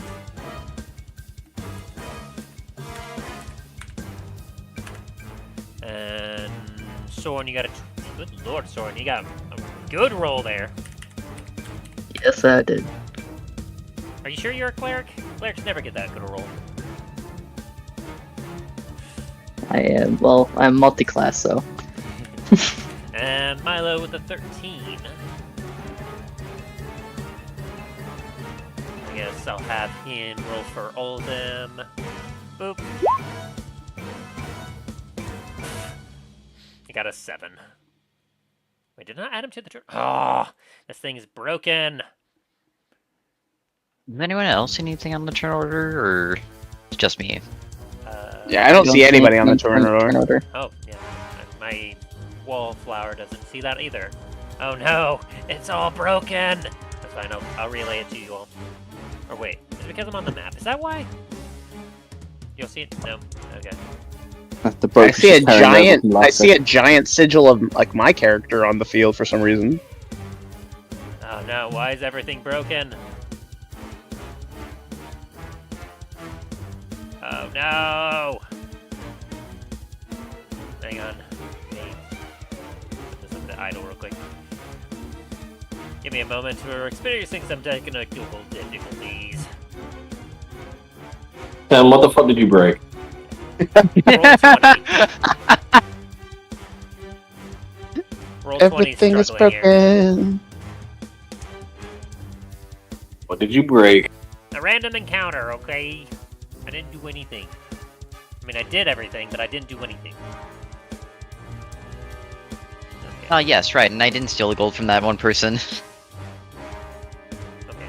When you say that you didn't break it, what didn't you break? Oh, there we go. I can see the turn order for the enemy now. Yes. Yeah, I can see that. So basically what I'm hearing is that you fucked up so bad somehow that you lost. Nope. Your I realized initiative my count. mistake. I realized my mistake. Everyone was on the map layer, not the token layer. That's what happened. Tim, you're fired. Ah. Fired. Fired. Yeah. Anyway, just Alright. making sure that Tim didn't break shit more of it so than I normally would, so. As long as that's okay. I'm gonna disappear again. Okay. Adios. So it doesn't look like you all can see the turn order, but hopefully that'll fix itself. But hopefully you all can see or move around a little bit. Okay, make sure we move back because we're in turn order now as the enemy is getting ready to attack. And I will say that no need for a check. These are the current first wave. You can see that there looks to be about maybe 10 or so more orcs coming out from the cave as well. Soren, you took first initiative. What do you do? Soren hops out of Talos' backpack and casts Spirit Guardians at 6th level. Oh. Oh, damn.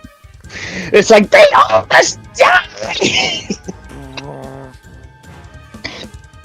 And then he sprints 5, 10, 15, 20, 25, 30, 35. And I'm going to try and enter stealth. Roll me the damage for, roll your Spirit Guardians real quick. 6th level. Oh god. Wait, let me see real quick. Spirit And Guardians. what check did it 68? make? Was it Dexterity? It's a Spirit Guardians. Run, Wisdom the rat saving throw has of the plague. 17. It's You like have to it's like beat a Wisdom saving throw of 17. Oh gosh. I'm just imagining it's like they see a rodent-like creature running at them and they start dropping down dead. It's like, it has the plague! 4. Okay, so that's 1, 2, 3, 4. Yeah, that other one also matches it. Catches in it as well. Hey, the last one saved. How about that? Nice. Let me see about these guys here. The rest of them all die. 1, 2, 3. Hey, one of them saved. Oh lord. Okay. I see you. And it is necrotic damage.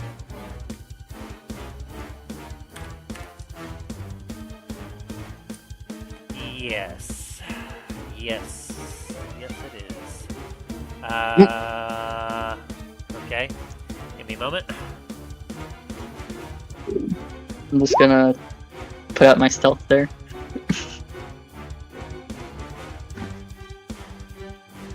Boop. Well, you single-handedly just murdered half the war party. Boop, boop, boop. Thanks to their save, they literally survive. This one survives, and this one survives. As what is described like what everyone sees as you just charge forward, just like. Rah! Thorin screams in Gerbean and starts charging towards them as a whole bunch of random different skeletal races the skeletons are made out of celestial bodies. They start charging with them, with all of them carrying shields, one carrying a what's the thing called? The dute thing? Trumpet? The trumpet, yes. One of them carrying a trumpet. as all of them go and start smacking the shit out of everyone. That's what yelling. God. Wait, where'd my drummer go? Dang, I had an orc drummer out here. I've lost track of him. I'll find him eventually. There's an orc drummer somewhere in this mess over here. He's the one that's drumming inside. Boom, boom, boom, boom, boom. Is it this one? No. That one's actually, wow, that one actually rolled for quite some high health there. Anyway, yeah, you all watch as, like, these things beat down, and there's immediately 6 orcs dead. 2 others are barely holding up.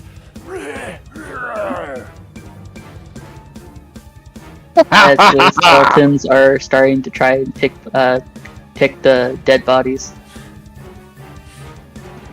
Meanwhile, let's see. They can't grab anything.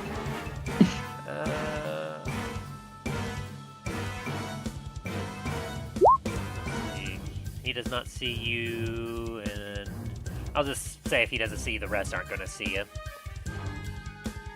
So you kind of duck down while your minions do your business. Is that your turn? Yep, that's my turn. Alrighty then.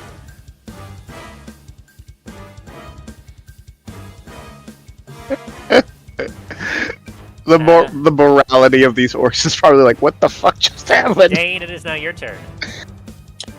Alrighty.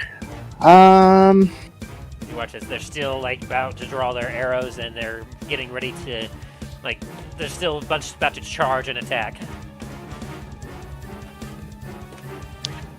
You know, I am also going to cast Spirit Guardians at 4th level. Oh dear. Sorry, Tim. Don't listen to him. He's not sorry. 15. It's like my arm. Like you think, oh, there are just a few of them that we can take them. Turns out they have an army. They have a ghost army. Boss, you said this would be easy. They're necromancers. Roll your damage, Dain. Ready.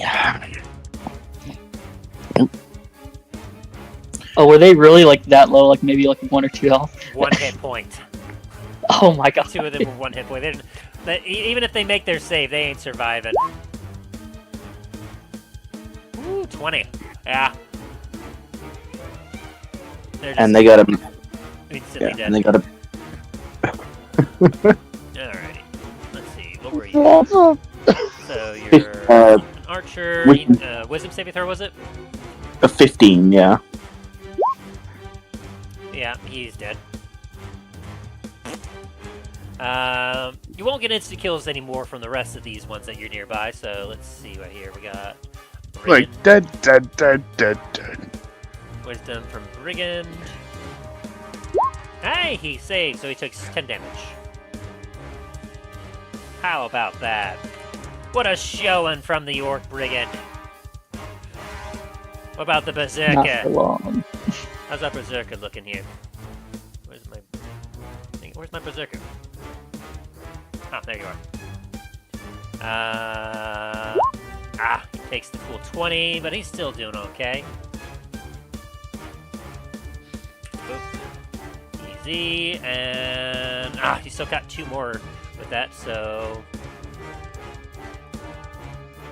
Now there's my drummer.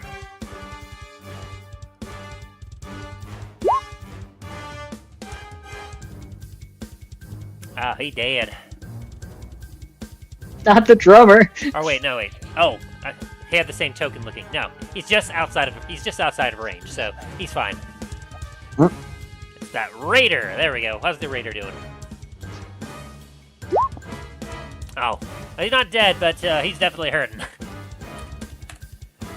And you are the sorcerer. Where's my sorcerer? Sorry, there's a lot of tokens here. No, it's alright. Boss, you said this would be easy. You said this wouldn't be like last time. What happened last time? Ooh, What the haste zog? saved. Like, what the zog is going on? Save, so he takes 10 damage. Boop, boop, boop. Alright. As a few more fall dead as your dwarves stomp them to the ground, and the rest of the orcs are currently fighting with them, just trying to swing at them, but kind of going through them. It's like, "Ya, Krugorko!" Is that your turn? I'm also going to cast, as a bonus action, I'm going to Channel Divinity Champion Challenge on all the orcs I can see. Good lord. They must make a Wisdom saving throw of DC 15, or they cannot willingly move more than 30 feet away from me. Alright, what saving throw? 15 Wisdom. Oh, they all want to fight you. They want to fight you. Doesn't matter if they saw a bunch of their friends just drop. So they all look at you as you all just kind of pound your shield with your axe. Poof, poof, poof. As they all just glare at you. Rah. So you definitely got their attention. You guys chose to come out and fight us. You're gonna suffer the consequences of that action. Alright, and is that your turn? Then that's my turn. Alrighty, next we have Milo. It is now your turn. Woo.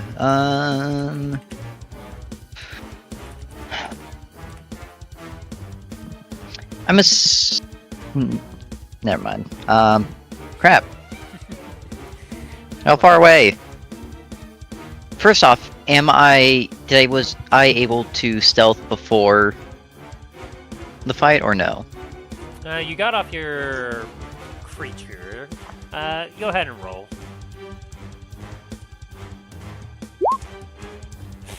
Yeah, nothing's seeing you. And I'll say that, yeah, you hid behind your pony before.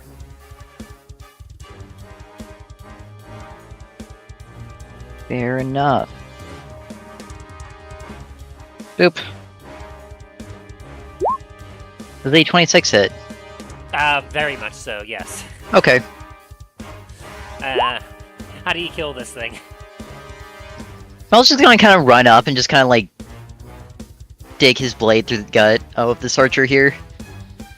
As he's getting ready to shoot, like, his eyes towards Dain now. He's getting ready to shoot something. You come out and... And while I'm doing that, I'm going to use Wails from the Grave, which is going to deal half of my sync attack damage to this one. It'll be a 13. Yes. Okay, he's still standing. As he goes, Shame. He looks over at horror as you just are standing there with the body of this orc, probably relative, just dangling off your sword. Does a 15 hit? They aren't, well, it just hits, actually. It's got studded leather on. For another 8 damage. Yeah, and you move to the next one, right? No, I'm staying there. I'm throwing the dagger. Oh, yes. You throw the dagger and it drives right into its head and it falls to the ground. Nice. As these other two archers are looking at you and looking at Dain, it's like, ugh. Is that your turn? That's my turn. Alright, as Talos is now your turn. I'm gonna move to here, and I'm gonna use my vicious bow on one of those other orc archers. Go for it, like this one right here. Yeah. Go for it. That definitely hits. Ooh. You take a shot and hit it right in the chest, and it staggers back as, like, you see a lot of blood coming from that wound now, as that arrow went deep in it. I'm gonna fire the other one at the other archer. Alright. That hits as well.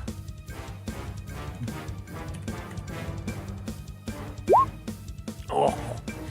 You watch as it goes into its neck, as it just... It goes down to a knee, but it proceeds to kind of shakily get itself up as it starts to try to aim an arrow at you. Alright, one sec.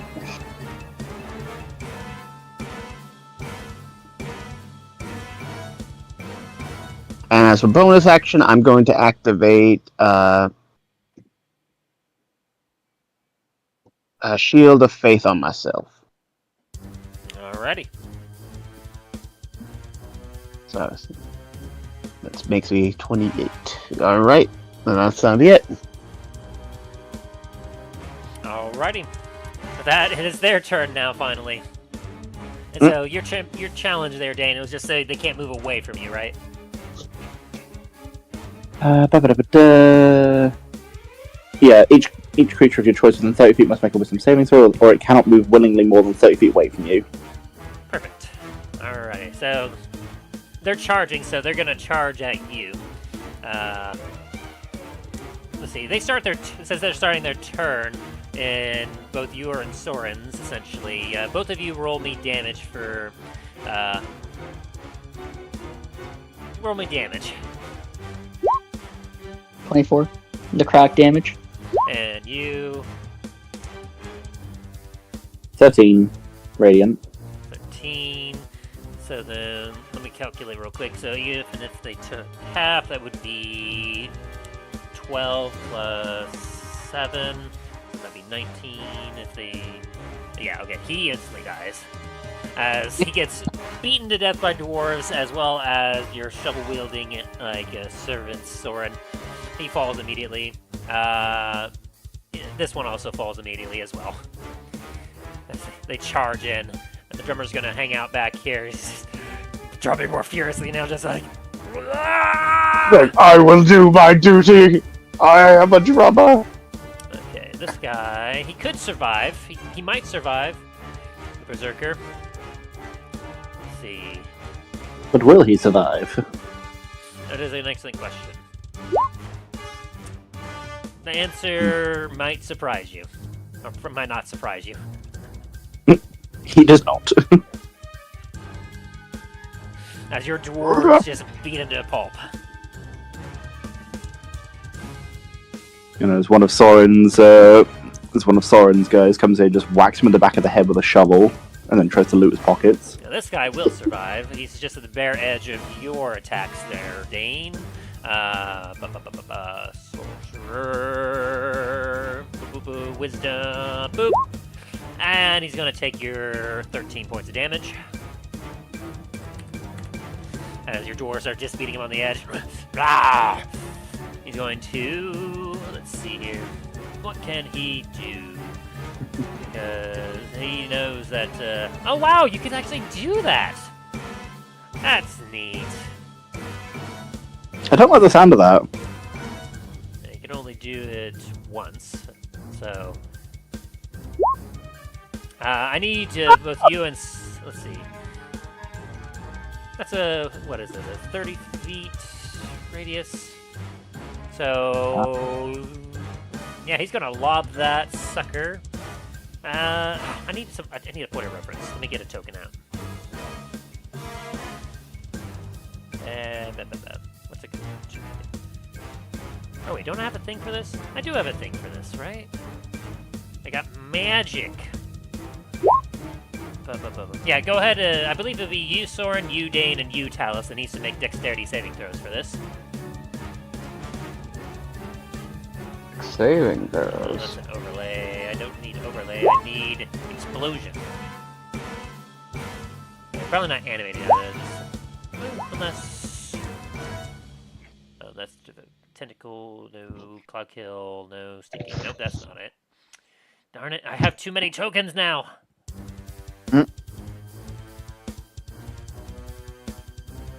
Give me what I'm looking for. I'm in fire. Oh. I know I had something for this. Nope, that's a map. Dang it, that's what I was trying to avoid. Maybe in here?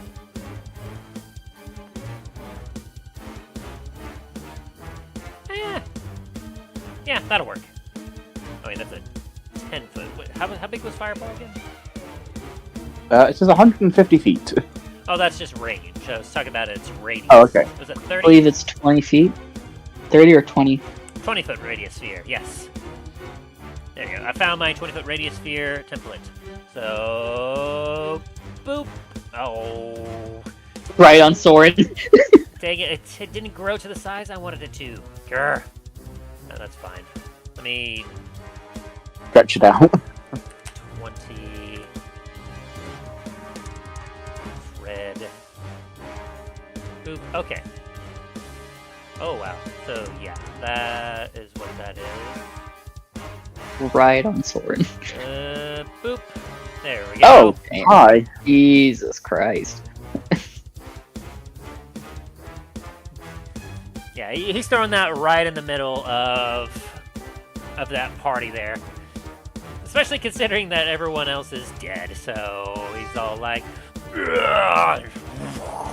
And Milo, you feel a little bit of heat as this gets close to you, but it doesn't quite hit you as an explosion erupts.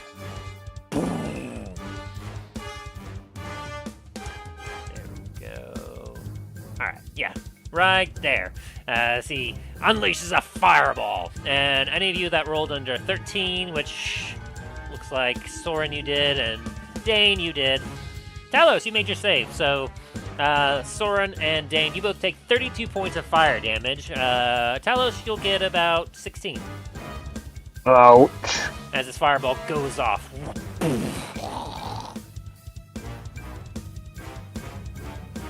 And Like now, just Talos raising his shield, like, oh crap. and now all the orc bodies around you are also singed. As the sorcerer kind of laughs. Drummer, what can you do, Drummer? What are you just doing? Oh, he's got a bone He's drumstick. He can bonk you with his drumstick. He's inspiring his fellows, whipping them into furious war frenzy. Oh, that's neat. So he's creating a war? How little you drop down, Dain? Well, mine's like almost half health now. So you look over at Dain and I'm just the bottom of my beard is just singed. Well, I'm just covered in soot. It's like the cough and soup comes out of your mouth. He activates his war drum as he boom, boom, boom, boom, boom, boom. And all the other orcs that are within, because they're all definitely within 60 feet of him, they all gain advantage on ability checks and saving throws. Which is not going to help them because they're trying to attack, not...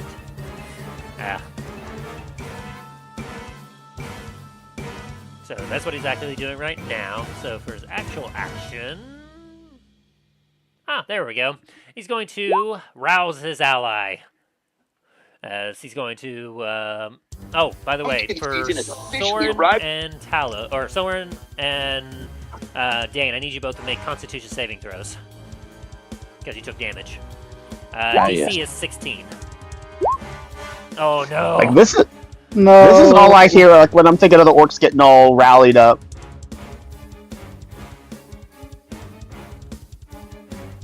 You got so distracted from the damage you took that you both dropped your concentration. Damn. Dwarves. That is unfortunate. Yes. Oh no, we are now outnumbered. And this guy here, he's getting an advantage, essentially, so that's going to be fun. This guy's going to kind of charge first. Our little... Oh, he's the one that saw you all. He managed to actually get a 25 on his stealth check on you, Milo. That bastard. There's the sneaky git.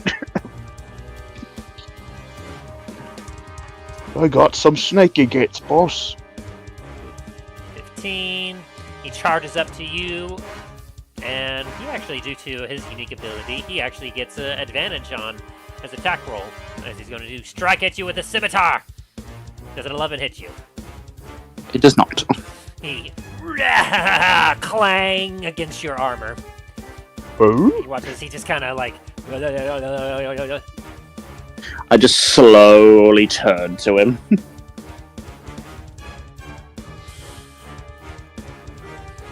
And let's see, I'll move you back out of the way, because he's going to charge. 5, 10, 15. Yep. He charges up to you, and since he's been rallied by the Orc Drummer, he gets advantage on his attack rolls.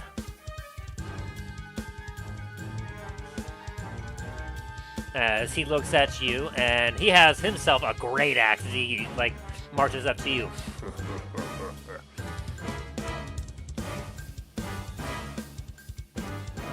And he's going to use his bonus action to incite his battle axe here with a bit of a black necrotic energy.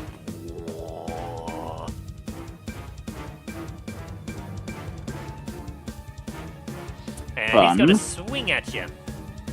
And that's a 21 with advantage. Misses. And a 23. Misses again. Bong, bong, as he swipes at you, thinking, and then he sees that his attacks did nothing. He's like, oh shit. Meanwhile, these archers are going to shoot at you, Milo. Pachoo, pachoo. That's a 14 and a 10. Nope. Shoot, shoot. And they just swing, fly at you. They're understandably very wounded, so. Especially having a knife in one and then having a freaking arrow in the nether. No, you shot both of these guys, Talos. Yep. They don't have knives in them. They have two, like, both of them have one arrow each. Oh, my brain is just like, right. I need more water. Alright, and that's all of them for right now, because you killed most of them, except they do have reinforcements coming as we get to the top of the turn order.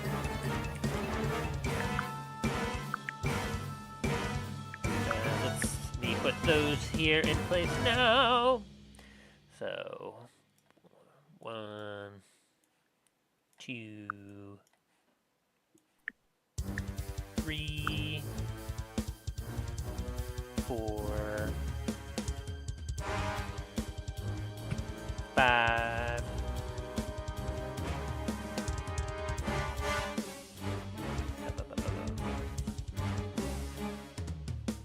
6.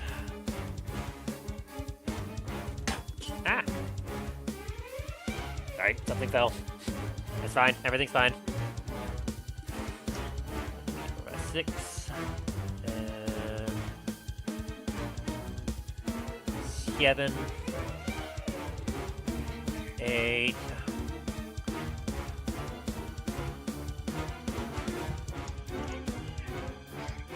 By the way, did you roll for Varis as well? He backed up because he's like, I think I'm just going to take the horses and back up here. I'm not quite feeling up to combat yet. Yeah, it's like I was wondering. I was like, wait a minute. Yeah, he was not feeling up for combat. No, after so many days of solitary confinement.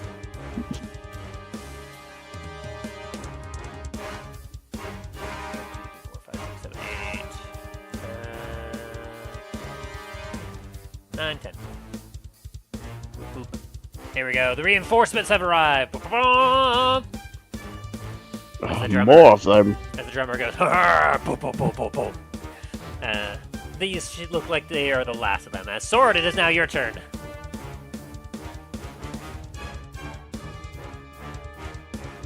I am going to cast. Now, I have a question about this spell as well, but I'm going to cast Summon Animals. Is that what's called?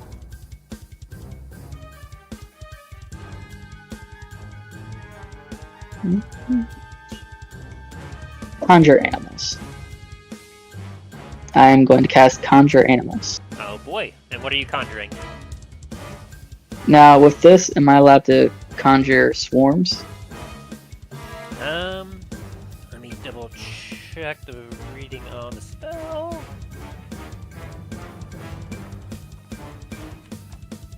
Let's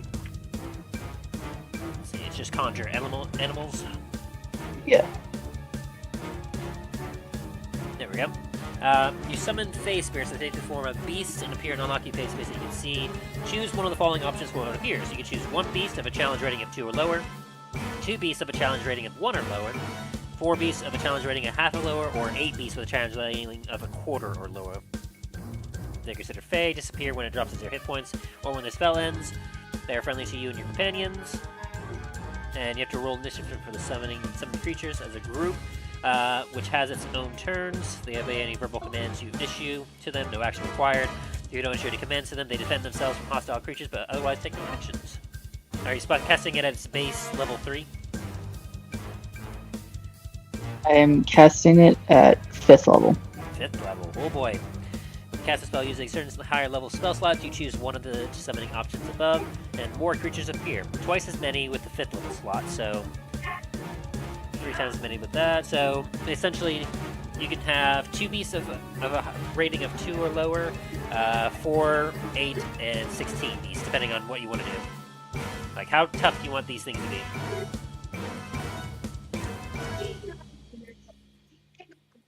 It's like 2 celestial owlbears. Hoot hoot. It has to be of a certain CR. It's gonna be... What is this? It's gonna be 8 giant poisonous snakes.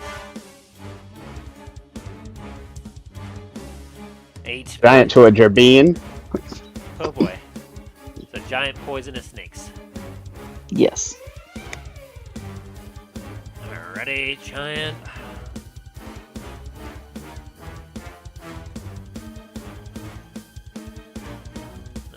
Giant badger, giant bat, giant boar, crocodile, giant elk, giant frog, giant goat.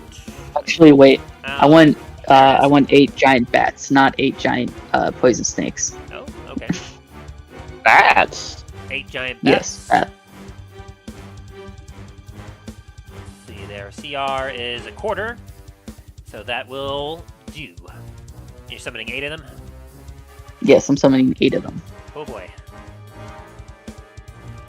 Ready? Give me just a sec. Boop. This is gonna take a moment. So 1, I'm sorry. 2, 3, 4, And a kazoo, a 5. michikaboo, a bibbity bobbity boo. 6, 7, 8. And yes, those are their actual sizes. Jesus Christ. They're large beasts. They're giant freaking bats. Like, tell is gonna be like, what the? And they got 716 on their initiative. So they will go just before the orcs. So, Okay. I guess let me see about having them edit. Can be controlled by you, Soren. Same. All right.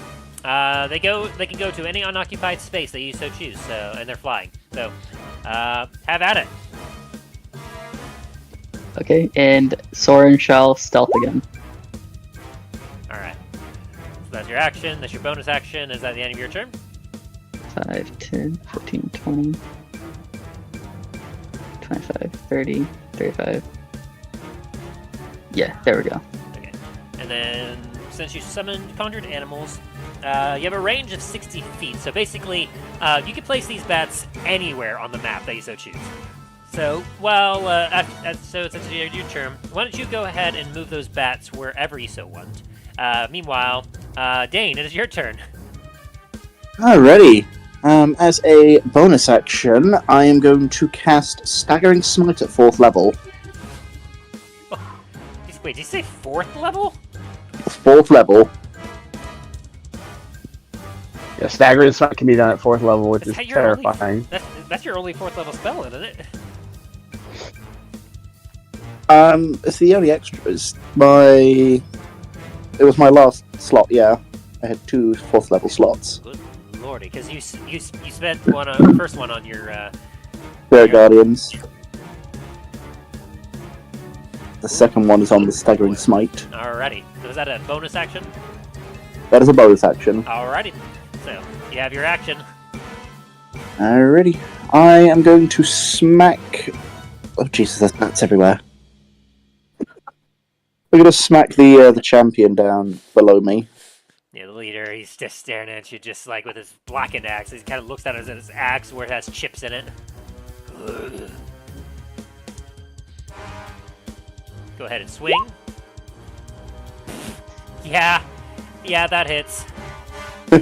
See, he does have some crude plate armor on, so he's got some defense going, but not that much. And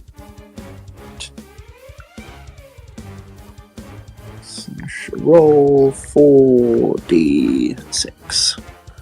This is going to hit.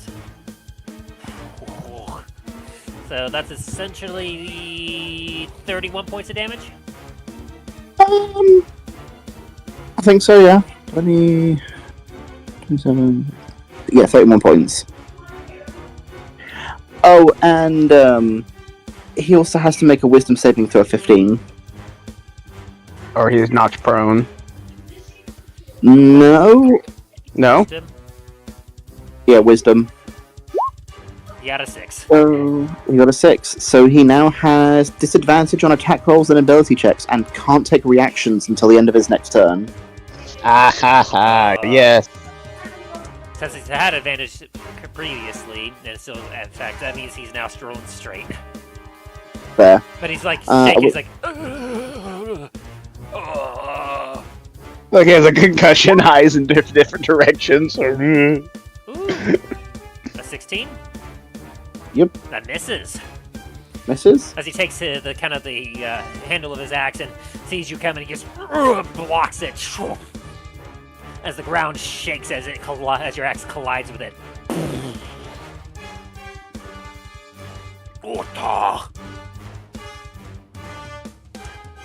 Alright, is that your turn? Yeah. Alrighty, as we get to your turn, Milo. Alrighty. Are these bats flying in the air, or...? Yes. Okay. Currently kind of hovering just above the orcs as the orcs are now looking up at you going, Whoop. Let me put that one back here. Kind of took off with this orc. Is a 28 hit. Which one are you going for? This guy here? This one, yeah. I'll say, please don't hurt my bats. Okay, that's a scout.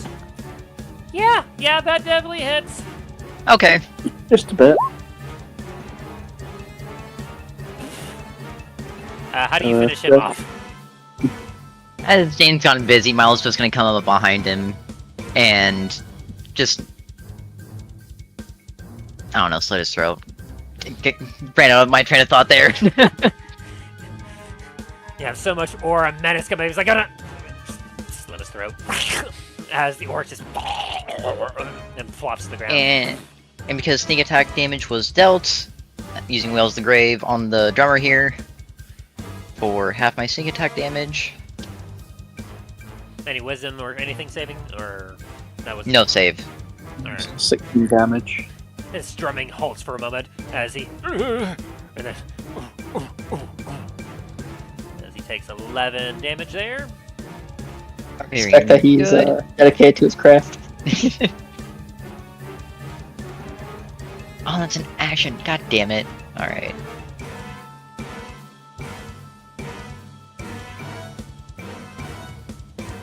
Alright, anything else? Yeah, I'm trying to think. I was gonna do something, but then realized it took an action to do that.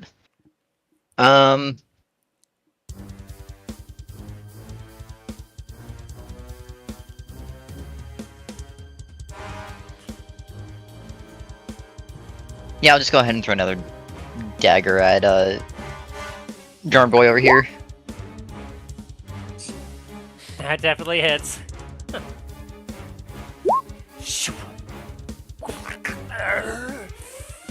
As he kind of goes down to a knee, but he's puts that drum on his knee and continues to pound on it. Boom, boom, boom, boom. Bastard, I'm kneeling Bard here. Stop it. Is that your turn? Yeah, that's my turn. Alrighty then. With that, it is now your turn, Talos. I was gonna move Once I make sure the distance is correct.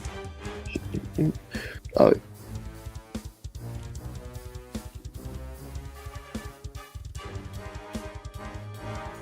That. Yep. He's gonna go ahead and take a swing with his hammer on this one.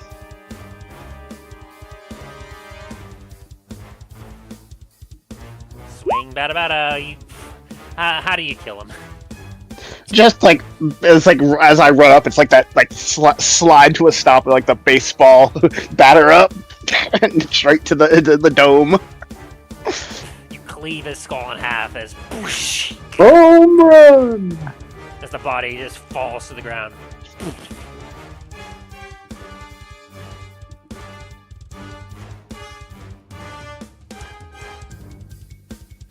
Would I be able to throw my second attack? Throw my hammer at this other one because I used my movement speed. Do you have a light hammer, or are you throwing your actual warhammer? Would I be able to throw my actual warhammer? Yeah, you'd be able to throw it. You just you're not proficient with because it's not technically a light or throwing weapon. I do have a light hammer, but I'll throw my light hammer at this guy then. That definitely hits, and like Thor's hammer, it pins him to the ground.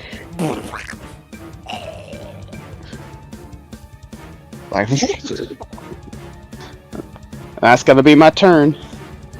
Alrighty, time for giant bats. We're bats. We're bats. We're flying rats. What do your bats do, Soren?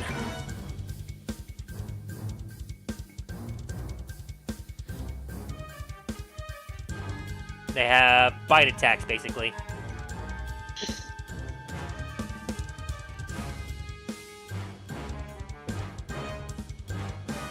Soren? I've been muted. I didn't know I was muted. I've been talking the whole time. Yeah. So, yeah. I'm trying to pull them up right now. Giant. Oh.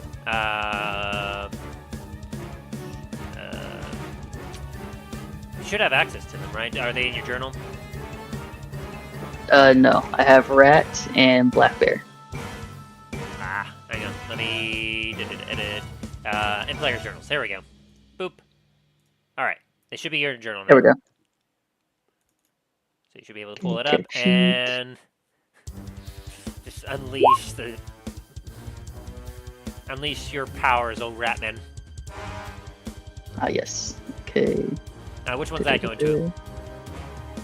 That one is this one, and it's attacking this one. Okay. That attack misses because its AC is a little higher than 13. Gotcha. 1, 2, 3, 4, 5, 6, 7, 8. Oh god, the one that got rolled a 21. Okay, so I will say anything that's under a 10 will definitely miss. Gotcha. So the 21 is starting with this one, and that's going to be attacking the sorcerer. The 8 was this one attacking. Well, yeah. Actually, no, I'll keep them a lot more pumped up then. It's this one attacking that. Missed. 19. It's this one attacking the sorcerer. That definitely hits. Yeah, anything 22. I guess for simplicity's sake, anything above a 15 definitely hits. I didn't realize how complicated this spell was going to be. I might not use a spell again. This is what you. Welcome to my seat when you have to control countless NPCs. Okay, 22. We have to control 8 right, 9 right now. I control 30. 1, 2, 3, 4. going to say, with all the dead bodies on the field as well. It's this guy, and he's going to be biting the sorcerer as well, the 22. And this is when I 20s. reveal my trump card. A sorcerer in the mix.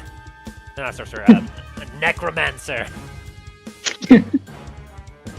That one is 20, and it's going to be attacking the bard. 9. Oh, that's going to be that guy, and he misses. And the 10. Misses.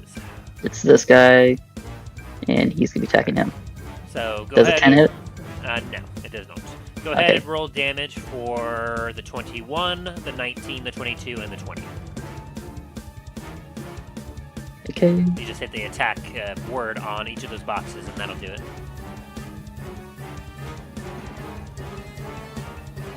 You see what I'm talking about?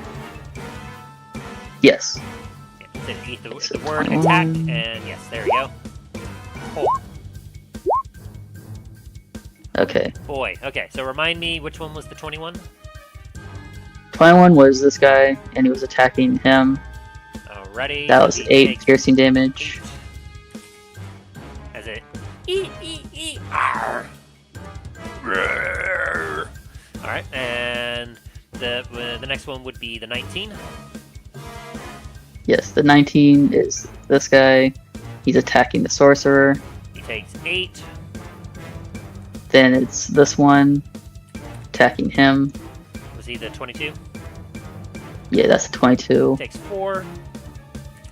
Arr, arr. Okay. The 20 is this one attacking him as well. And that's an additional 5 So, then. yeah, additional 5. They're swarming on him. Arr, arr. As the sorcerer is just like, ah, Gurka, Gurka. Alright, and that's your turn. For the bats, I guess. As the rest are kind of, just like all of you are kind of getting tinnitus here as the sound like of giant bats squeaking or like bludgeoning your ears a bit. Some flavoring I like to do. They all, like I said, well, like all Soren spells, they're all covered in celestial bodies, but they also look kind of rat-like too. Well, gerbil-like. So Alright. They got giant whiskers rebel and- bats. Yes. Alright, and so now that it is their turn, the champion, he's going to continue the drummer's doing what he can. He's still hanging in there. He's going to continue to drum his heart out, and he's going to encourage the boss, as he's going to have straight attack rolls here against you, Dain. That's a 27 to hit. That hits. Out a 27 to hit! That also hits. He's feeling encouraged as he boom, boom, and then for the next minute. Okay, that's an additional 10. So you take, let's see, that's 32 points of damage total as he. Oh wait, no wait, that'd be 10 plus an additional because it's on each attack, right? Wait, the first creature on each of its turns. Oh, only once. Never mind. So yeah, Just you a take. 32. So you take 32 points of damage as he slams his great axe into you, trying to break through your armor. As he growls at you. Who else is alive here? You're still alive, Me. sorcerer. Oh god. Sorcerer. Let's open up your character sheet. I used a dagger. Okay, he used his fireball already, so he's no longer off of that. Ooh. How would it be do that? What does that do? Alright, a 15-foot cube from himself.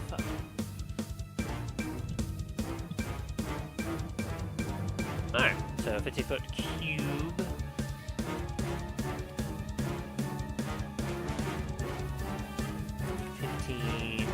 Cube. Save. Okay. So that will hit Milo and Dain. Well, that technically will catch you too, Soren. You're just on the edge of it as Mr. Sorcerer here, he's going to cast Thunder Wave. Underway! Last third level. Oh, he can only do it. Oh, can only do it at that level. Neat. Okay. Boom. I need you all, 3 of you, make Constitution saving throws. Well, crap. Oh, you take 5 thunder damage. Ah! You save Soren. And you save Dain. So, wave of Thunder's force sweeps out from you. Each creature within the 50-foot cube originating from you must make a Constitution save throw on a failed save. They take that damage, and you're pushed back 10 feet away from him. So, Milo, you get pushed back here. Boom!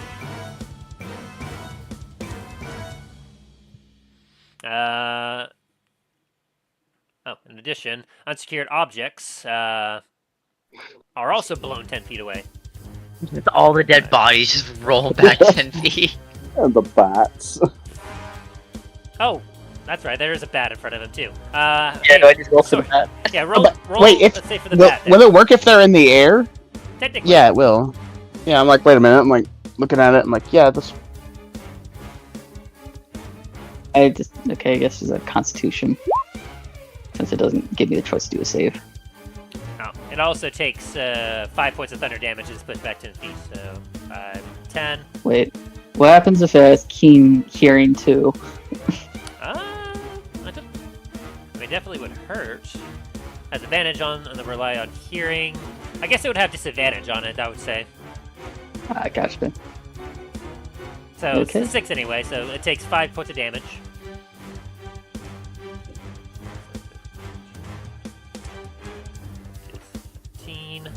Boop.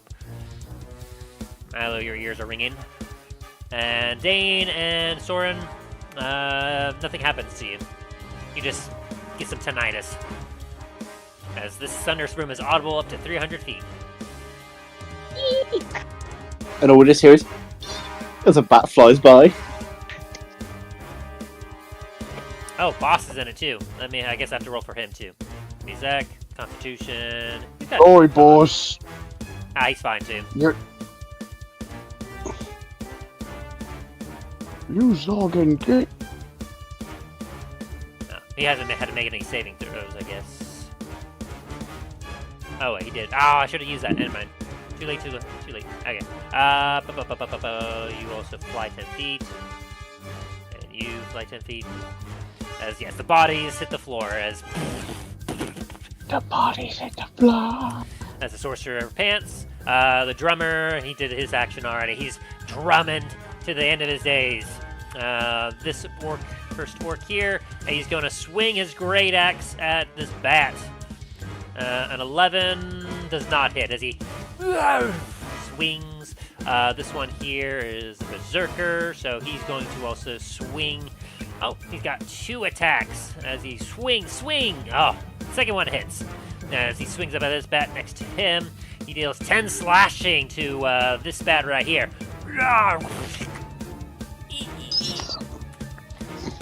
This orc here, he's going to focus on the bat in front of him. He's going to swing, and he does actually hit. Great job, orc. You deal 14. Good lord. This bat right here is feeling that one. Ooh, I think it has like 4 health left. Not quite. He's got 8. Ah. I got 22 health points, these giant bats. But this one here, Not bad. the archer, well, he's not doing so well because he's an archer. He doesn't like this close range crap, but he does have a scimitar! Oh! For an Takes down the bat! Good. Screw that one bat in particular, I guess. He goes, she jump dives, and slashes this giant bat in half as it dissipates into magic dust. We're in blood. This archer It turns into mud. That's a 12, that's going to miss. The other archer, that's a 21! As he deals 8 slashing to this bat right here. 14 health. This archer right here is going to swing his scimitar up at this bat here. A 14 just hits. As he deals 8 slashing to this bat here. Wow, 8. That's consistency there, lads. And I'll go ahead and skip to him for a second because he's going to be more interesting. Raider. Press Raider. What do you have? Where are your settings? Okay, I'm going to have to reopen you. I got too many tabs.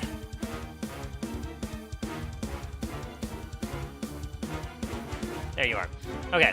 Oh, he's also got a scimitar. He's going to swing up at this bat. Twice the swings and twice he hits. Boom. Boom. He deals 11 points of slashing damage to this bat right here. As that one's looking half health.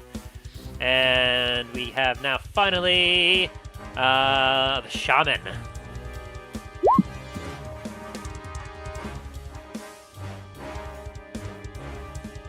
Shaman doing his thing.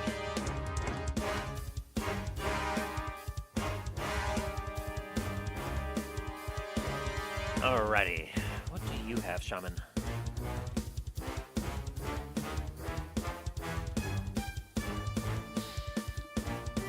Ooh, we've got that. We can choose between that.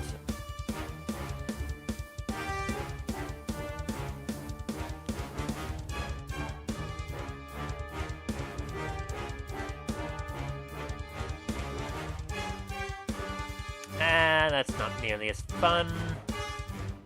So, okay. Yeah, he can choose up to 3 creatures he can see within 30 feet. Oh, that's a terrible roll. So, he's going to choose these 3 bats in front of him, because that's what all he can see are the flapping wings. So that's go ahead and sword and roll 3 wisdom saving throws. Gotcha. 1, 2, 3. Which one got the nat 1? Which ones are there? The one and the 3 in these areas here. Yeah, that one. That one got the 3. Alright, Guess he dies. They got the... And the other 2, they take, I'd say 6 points of damage. And this one takes 6 points of damage. Boop, boop, boop.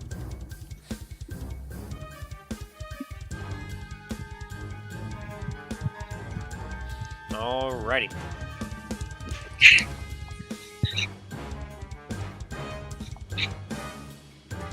And yeah, so those 2, they are not prone or frightened, so alright. That ends the orcs. Oh, wait, I have one more in the center that can't move because he is trapped by his fellow orc. He is a berserker, and... Oh, he's got javelins. He's got javelins, so he's going to... Oh, wait, I guess this one's technically in range. So he's going to swing his axe at them. Sorry, I'm almost done here, I swear. Watcha! Watcha! Ooh, 12. Ooh. Yeah, that one's dead now. Yeah. Bat. Slash, slash. Alrighty. And now the top of the turn order. The drumming continues. Drummer boy! Boom, boom, boom, boom, boom, boom. Sword, it is your turn. Okay. By the way, you have to concentrate to keep these bats in here, so you can't do any concentration spells unless you want to just lose your bats. Yeah. Let's see. I'm gonna do this. 22 towards him. I thought it sing at first. That definitely hits. Little sling. It's like David's Goliath. Like, Okay, that and that for sneak attack Which damage. one is that towards? This. Ah, the champion. This guy.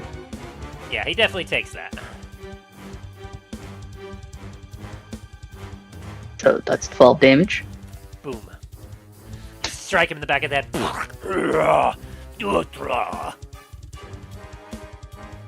And stealth. No, 30. one's seen that. 5, Invisible. 10, 15, 20, 25, 30. Yeah, there we go. Alright. That's my turn. Alrighty. And now we get to Dain. It is now your turn. There's a Alrighty. big old bat next to you. Big old bat and a big old orc in front of me. I'm gonna smack the orc. A 13 misses as he deflects your blow. I'm gonna try again. A 17 misses as he also just glance off his armor. Jeez.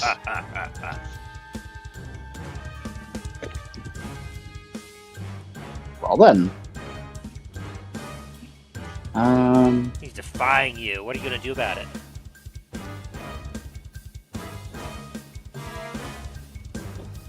You know what?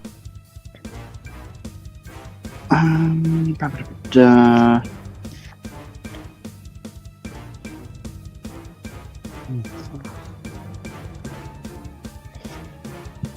then Milo, you're on deck.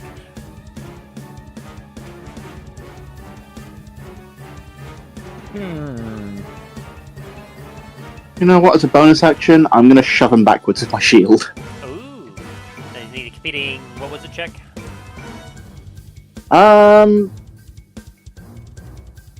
I think we were using this as a competing athletics check.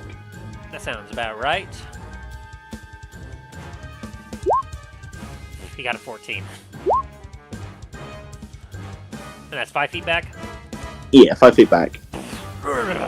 As he kind of stumbles back as you surprise him with your son's shield.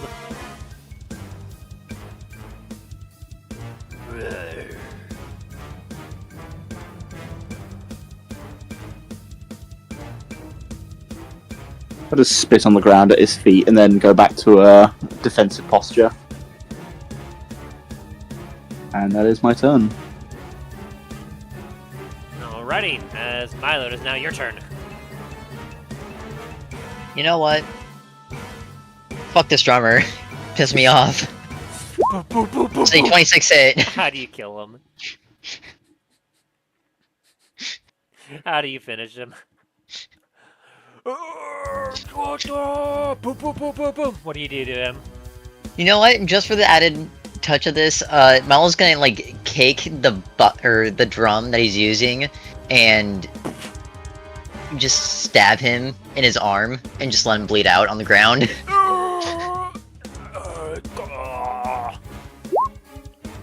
And because of that, I'm also going to use Wielded Grave on the sorcerer here.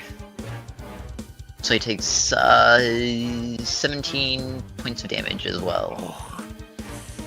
Oh, just like the necrotic energy just flows out from him, and he's looking like the grave right now. He looks like a light breeze will blow him over. Well, in that case, let me just, does a 30 hit? Yeah, it does. How do you finish him off? After chopping off the orc's arm, Milo's gonna kind of like flourish around and lop off this guy's head.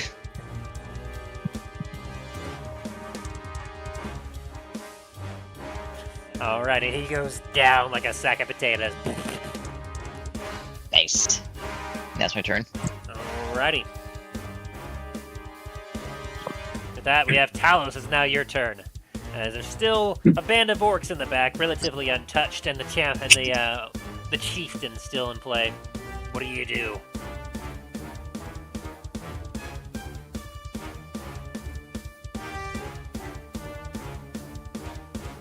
Talos. Let me make sure. Yeah, so I'm just trying to. I need to measure real quick, see how far. Alright. So, Dain was the one fighting the chieftain at first, right? Yes, he shoved him back. Alright. I'm gonna take my Warhammer and take a swing. Does 25 hit? Yeah, it definitely does. That's 12 plus your radiant. Yeah, oh yeah, radiant. Oh, that was not it. Sorry, whatever popped up, don't count it. That's 19 points of damage. And I'm gonna do another swing. Yeah, that hits. And I'm also gonna add on a second level of smite to that, by the way. Oh. And Roll that smite. You smite do it. Whoo, boy. Okay, so that's what we got here. So we got 7 plus 15 plus 8. Is that 30 points of damage I'm calculating? so let's see. Yes, So that would be 15. 30 points of damage as you. And the chief is like. He goes down to a knee, coughs up some blood. It's just like Talos just like that reptile that alligator growl and like deep in the throat. Like, and that's gonna be my turn. Alrighty, as it gets to their turn, he doesn't like what you did there, so he's going to swing at you now, Talos, with his great axe. It's a 17 to hit Nope. and a 19 to hit. Nope. It's just like holding up my warhammer, just like ting ting. He's bleeding out. Oh wait. Oh crap! I forgot the bats have their first turn. So sorry, Soren, you have your bats that need to go. I accidentally deleted All the right. one that we did the turn order for. So yeah, they go right before. 5. How far can they move? Movement. Speed 10 feet. Okay. And flying 60 feet. Okay. 5. 10. 15. 5. 15. Okay, 30. Okay, 30. 40. About here. And it's gonna be attacking this guy right here. Which one? The one it's hovering over. All The right. one, this guy. Go for it.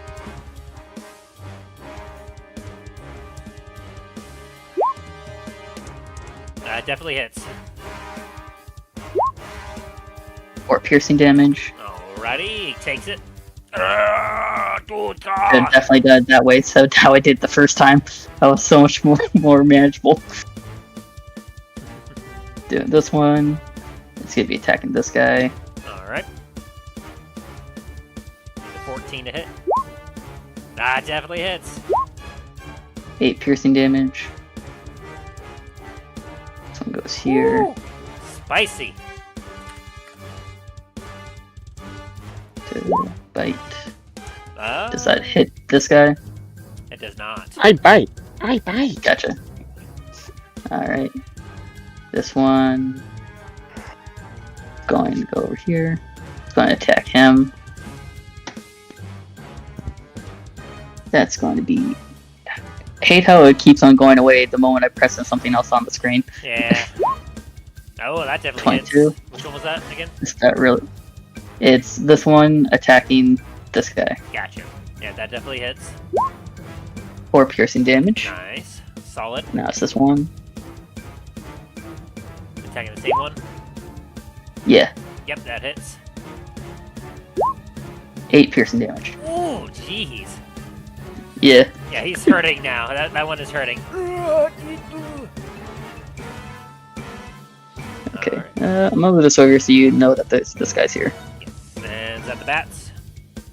Yep. The bats. The bats. Alright. So now it's their turn. This archer here, he's not having any of this, so we're gonna have these archers swinging their scimitars. 24 will definitely hit, and a 4 to this guy here, so that is at half damage. 2 of them are going to be targeting the one in the back here, so that's a boom, boom. Both of those hit, and that's going to be a 7 and an 8. Wow. That's 15 points of damage. That bat is almost dead.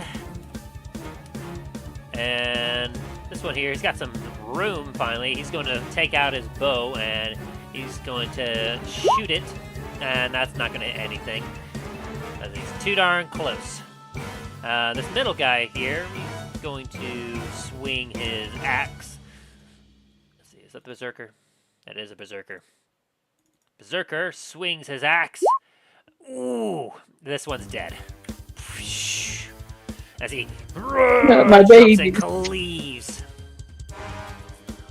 And he's going to push by his ally here, get over here so he can attack this one up here. That's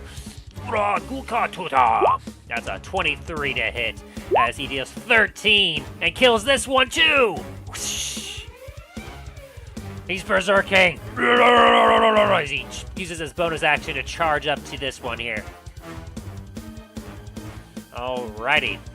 So that takes care of them. This guy here, he's just a normal orc. He's going to throw a javelin at the nearest. That's not going to hit. Never mind. This guy here, he is also a berserker. He's going to move over, and he's going to berserk. 1, 2. The second attack hits as he deals 5 slashing damage to this bat. And this orc here, he's not doing good, but you know, he's going to orc it his best as he swings his great axe. And he's going to hit the bat with 5 slashing. My babies! They're doing the best they can.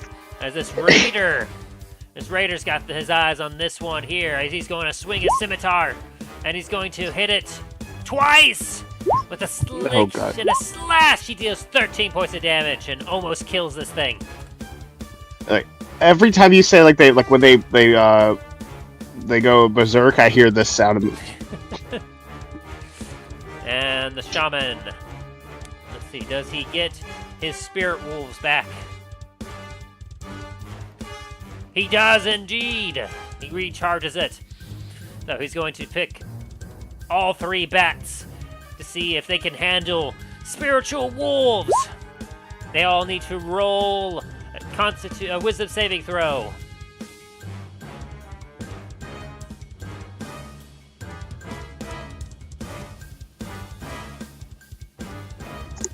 So, Soren, if you can roll saving throws. My bad. 3 You wisdom said saving throws on the bats. Do. Good lord. 2 of them pass. Yeah, 18, 20, and 11. Okay, so half damage would be 6, so at least these 2 die for a fact.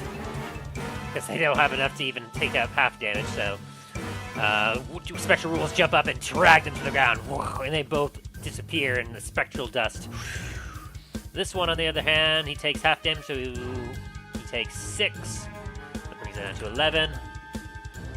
Alrighty. And that's the orcs. The orcs with the morks. Soren, it is now your turn. Alright, Soren is going to attack the shaman. That right here, that definitely hits. You okay?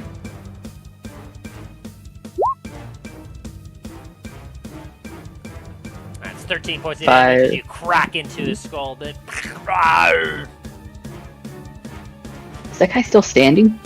he is. He's got some decent health. to him. Jesus Christ! My God! Man's a unit! He's a shaman. He's like the second in command. God dang! Alright. One beefy boy. Hopefully he can't see me. But so He cannot. 5, 10, 15, 20. Alright. As he's walking around, like, where did that come from? Alright, that's the end of my turn. Alright, Dain, it is now your turn.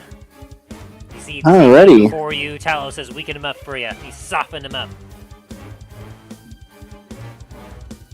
I'm gonna charge forward and smack him with my hammer. Or my axe, sorry. That misses as you glance off his armor. Why Barely won't get you? Why won't you die? Oh, you still miss. Man, your rolls are dirty right now, Dain. Yeah, especially because that one was a 5 and that one was a 2. Jeez. As he's barely holding on. I'm trying to kill you. Just let me hit you already. I can ease your suffering. Alright, is that your turn? I'm once again going to use my bonus action to shove him with my shield. Alright, competing athletics check. Nat 20! You shove against him and he just buffs him in his chest like, Notar! You still got some fight in you, I see.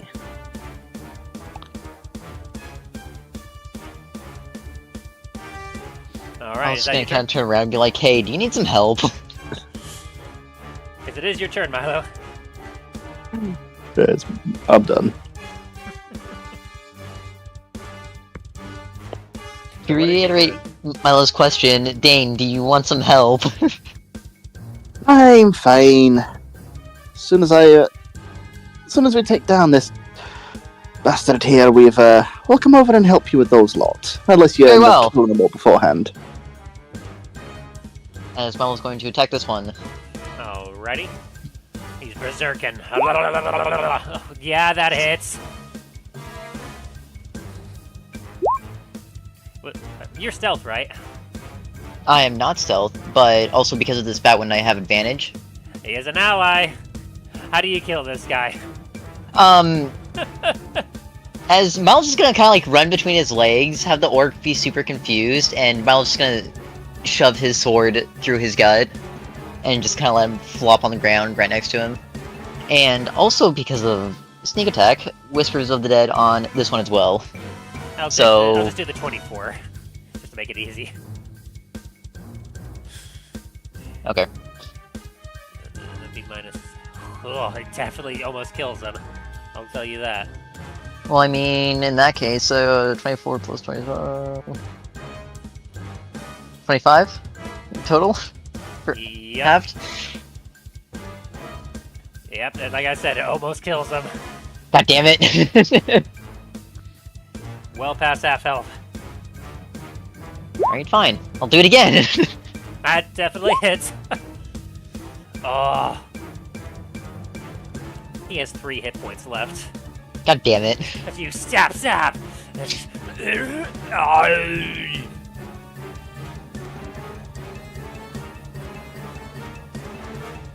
And is that your turn? Unfortunately, that is both my action and my bonus action. Alright, Talos, what do you do?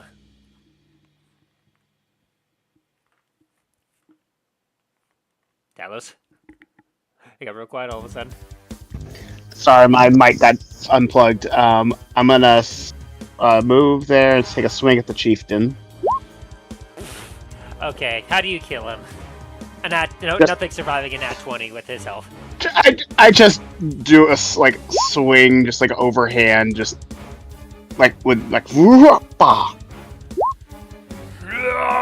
He roars as it comes down, and you just crush him. It's like melon baller on his head.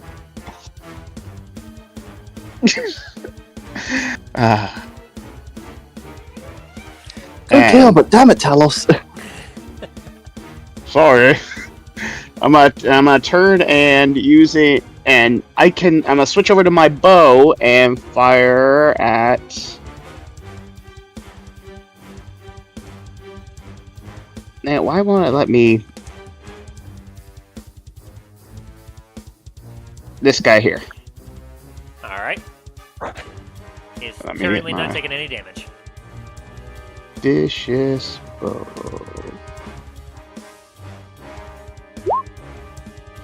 Yeah, that hits. 16 points of damage. That hurts. As a point, you're facing a bunch of savages. If Dallin was here, he'd be getting some flashbacks. And now that their leader is... Their boss is dead. They still got their second in command, though, still standing. Yep. And that's gonna be my turn. Alrighty. It's now their turn, as I now have a much easier list to keep track of. This little orc who's wounded. He's going after this bat still. He's determined to take it down! It's down to 6. Boop. Oh, my... This orc here, he's feeling bold. He's currently flanking with a buddy, so he's going after you, Milo, with advantage. That's a 22. That hits. As he will deal 4 slashing to you. Ah! This berserker, four he's low on health, slashing. but he's going to swing at the bat first.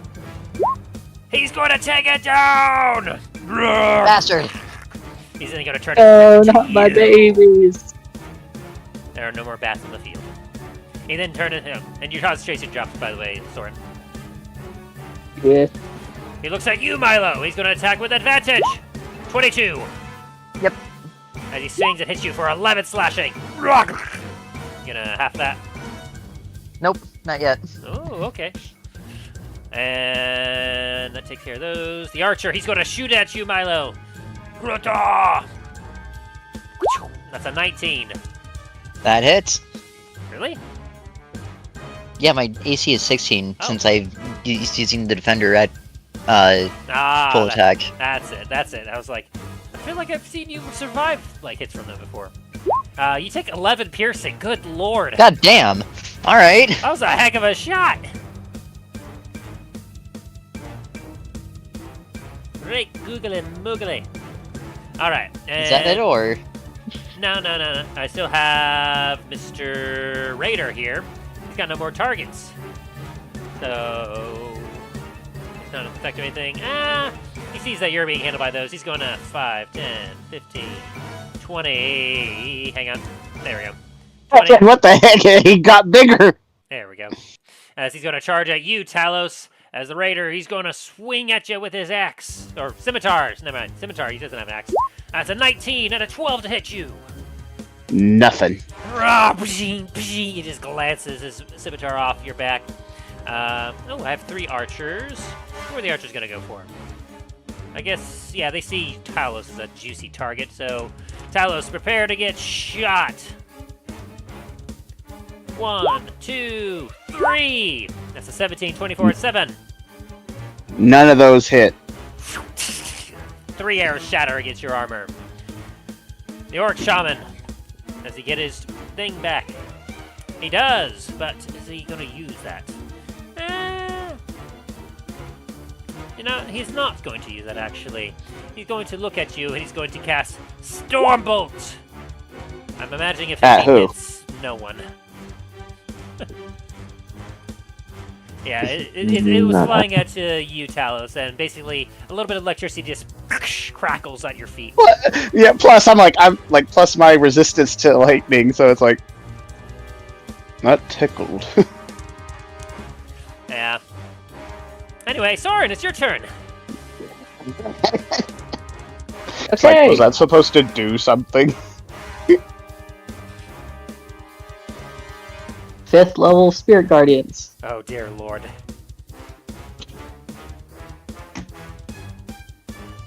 The ghosts are back. And they all... Okay, now fine. everyone dies! And let's start running through all this. Blob.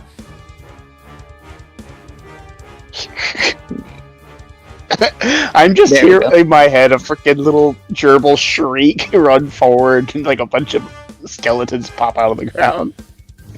Yeah, even if he tries to make it, go ahead and roll damage. He's definitely dead. He's definitely dead. Spirit Guardians. Oh, that's level 6. That's not the one I'm looking for. That's a Here lot of comes- here it is. damage. 5d8. Show me the damage. 19 Ooh. necrotic damage. Ow. Oh boy, yeah, okay. So 2 of these orcs need to make their save. What was it, a wisdom? Yeah, wisdom saving throw is 17. That's what they have to beat. Yeah. Yeah.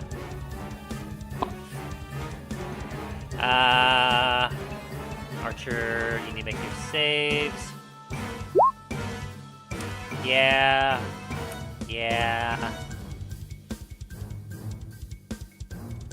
Dead, dead, dead. This Soren getting a massive body count. Oh, hey, you're over here. You're in that range too. What were you again? You were the raider, right? Yeah, raider. Wisdom. Ouch. And oh, good lord, he barely survives. Shaman. Oh, come on, that was the one thing you were supposed to be good at. Oh dear. So that's okay. He's not dead yet, but he's well past half health now. Come on. Dang it. And there's still one more archer right here.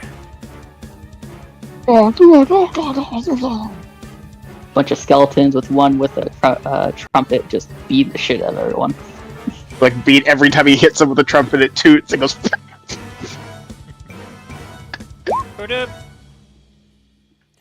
25 stealth. It's like getting beaten to death with a squeaky hammer. Yeah, they're not seeing you. They're too distracted by the all the skeleton ghost thingies that are just butchering them. And taking all their while trying to. Their arms are just going through them while they're trying to pickpocket. Indeed. All right, is that your turn? Yep, that is my turn. All right, Dain, it is your turn. Alrighty. You see, there's one orc by Talos, one over there by, 2 over there by Milo, because you don't quite see Soren. Alright. Let's go. 25 into the shaman. I'ma hit him. Swing bada. That definitely hits. Finally. Oof, 11. That brings him down to that number. He is getting weaker. Yep, that definitely hits too. Alrighty. Ignore that one, I accidentally hit the wrong thing. That you did. Holy crap! Yeah. And How do you it's kill him? still... Oh, I was going to say, it's still up. I was going to do my No, that one was enough. Fair. You did enough. Basically, all this shaman sees is me running up towards him and just midway just slash right across him. You do one slash and then you spin around and slash again.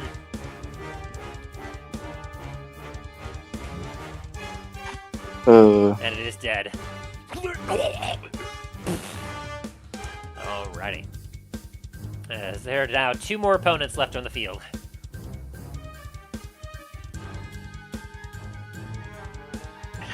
They're going to roll some courage checks here. Actually, I have another attack. Yeah, he's going to run.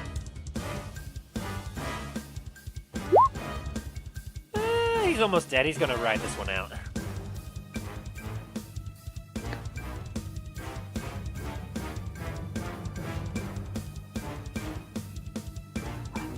So what are you doing? Throwing my shield wouldn't count as a melee attack, would it? That's technically a range if you're throwing. Yeah. Ah, bugger, I can't use it then. Never mind. I was going to use my Great Weapon Master Attack as a bonus action. I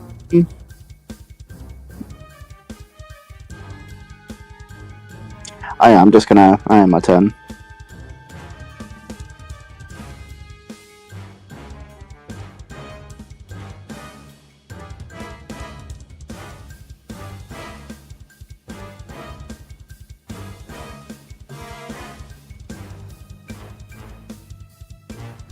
He's quiet. Too quiet. Alright, so if that's the end of your turn, Yes. and it is Milo's turn.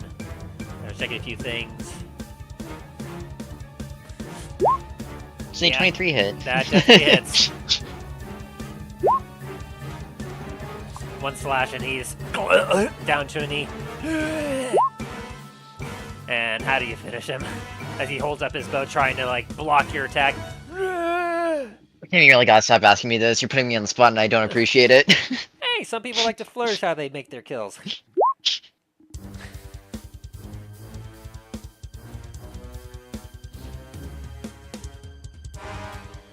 You cleave through his bow and you just slash deep into him as you eviscerate him and he and collapses on the ground, dead. Leaving one opponent left on the field. And that's my turn. Guaranteed to die. As Talos, it is now your turn. You have one brave fool that looks at you with determination, ready to go down fighting.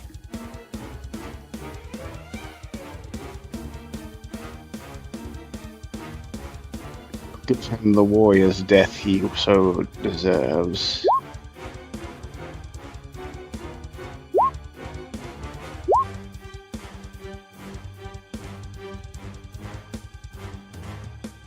I'm pretty sure he's dead.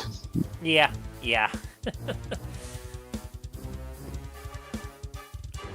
It's just like... it's like, I can just... Like, As you just slam him to the ground, he dies, and the air goes quiet. I was kind of just looking around, a little confused at the fact that like they were so determined to fight and die, but he's like,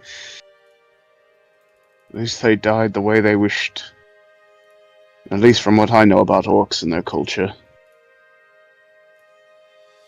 Still. Varys comes around At least the corner. At least they're now at rest. It doesn't sound like there's any more blood-curdling screams or yelling. I'm assuming that the fighting's done. Yes, I'm guessing you could understand any of their yelling. I don't speak orc, so... I'm guessing you couldn't understand what they were saying either? Let me double check his character sheet. I don't think he knows orc.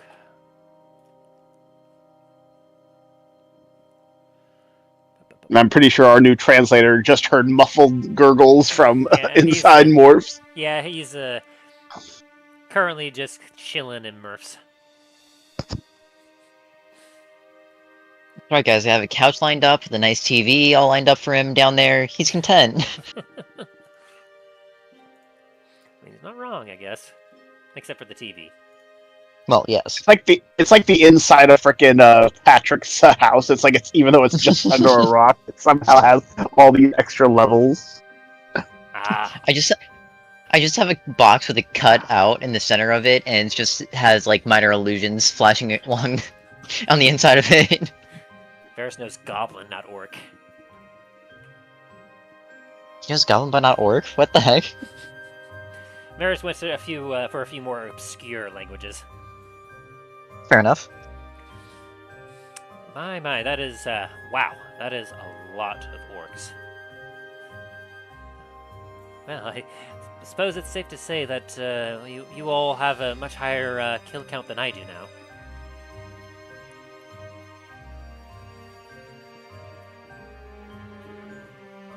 Well, the horses are all fine and safe. Suppose we can continue whenever.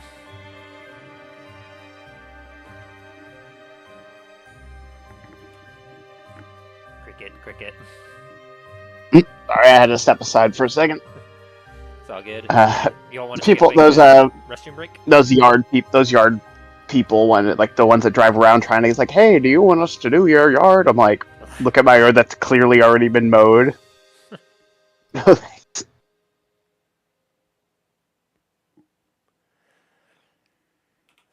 Well, let's go ahead and take a quick restroom break now that we're done with that big fight before we continue, shall we? Aye. Alright, we'll be right back.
all back? No idea. Dain's Haven't here. heard any. I just got back, so. Sweet. So we got Aaron, we got Remy, we got Ryan yet? Possibly not Ryan. How about Shax? Not Shax either.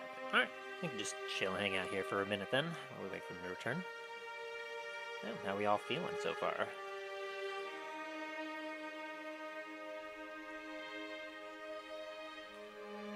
Just killed a bunch of orcs. That was interesting. I like that. I think it's the we haven't had a horde in a while, and that was definitely a war horde. I like that. Yeah, that was the random encounter you all rolled. Been sitting on that one for a while. It's meant to be a slightly harder challenge, but because I made that one when you were all a little lower leveled.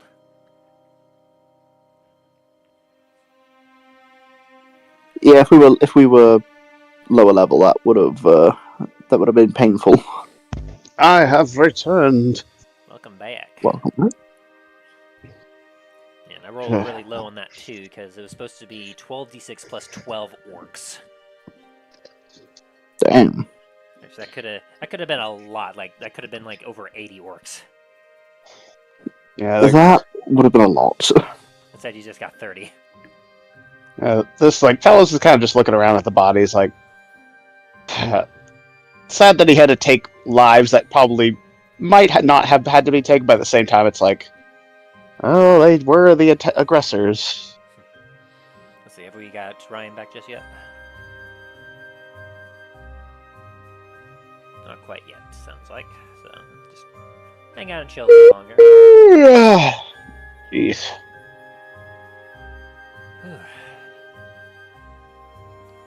Oh God.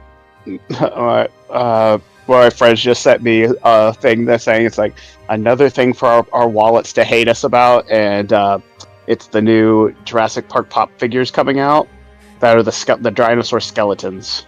Oh boy. Alright, I'm back. Welcome back. Welcome back.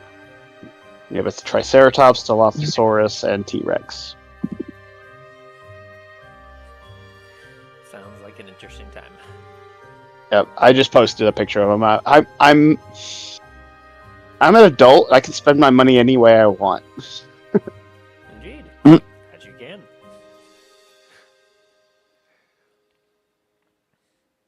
Alright. Well, since we are back then, the battlefield goes silent. The woods are calm and quiet with the sounds of some chirping birds nearby, as the ground itself is beginning to turn red from the blood of the orcs that you slew. Varis brings your steeds over, awaiting you to your word to head on out.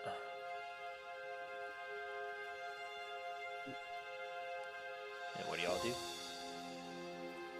I don't want to leave the bodies just lying here. They deserve at least. They earned that. At least something.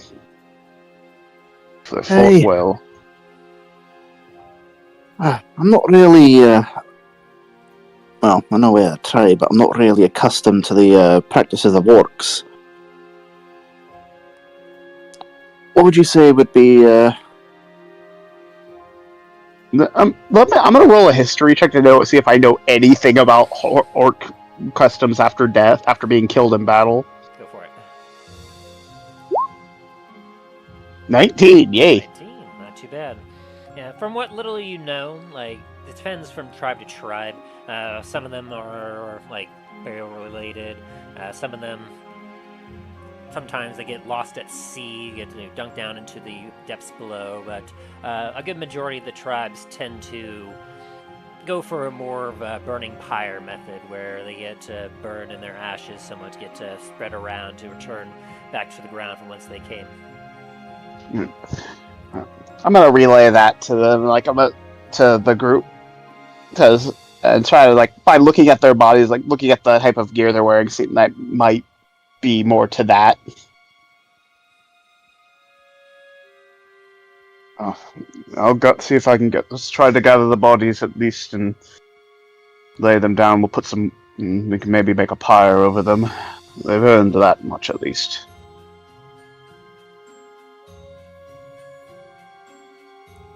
Aye, that they have. First, I'm gonna go and retrieve my light hammer before I start moving the bodies.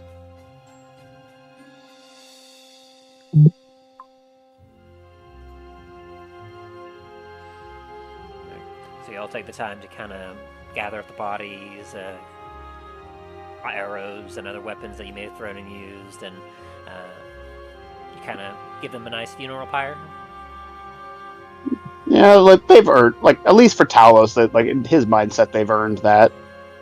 Sounds good. It takes you a little bit of time, but you are able to accomplish this as you kind of pile up in a nice, safe part of the area that you're in. That obviously a bonfire won't take out the woods with it. And you set fire to the pyre and just kind of sit there for a little bit, watching as the bodies are slowly consumed. I'm gonna say it, make a little prayer to both Bahamut and to whatever spirits that they may have worshipped or whatever, or their ancestors or whatever, like their souls be at rest.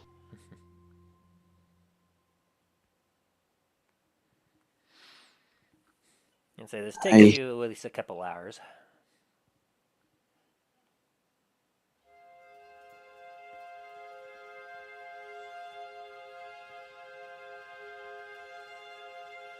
Do you want to check out that cave they came from real quick? Aye, no harm in having a look.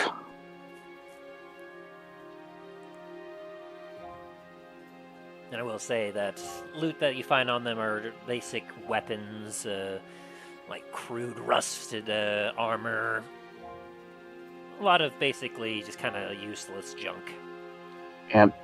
Anything useless, probably, like, Talos would just probably kind of put to the side, like in a little pile. For like anybody traveling by could just take and... Pretty much. Soren's gonna take all that shit. It's like, man! Oh god, it's in my brain now. Oh no. Oh no. I should not have said that word. And so, as you all head into the cave, you can see that there's a couple fires still crackling within, now very silent aside from the fires. You can see that there's several like makeshift beds kind of placed up here and there. I guess all of you can either do an investigation or perception check of your choice here.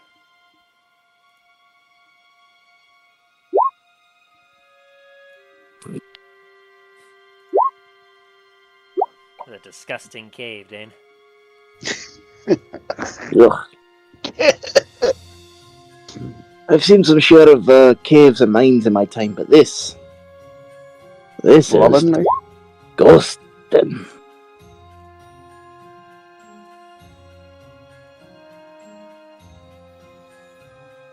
Soren's not much help. Yeah, you're too distracted at kind of seeing like the bodies or the ashes are kind of spread out into the earth. They're soiling our planet. I'd more say that they're rejuvenating the planet. The ashes become part of the ground, which becomes food for the soil and the plant life. I was once told by a druid, it is the circle of life. He was very emphatic about it.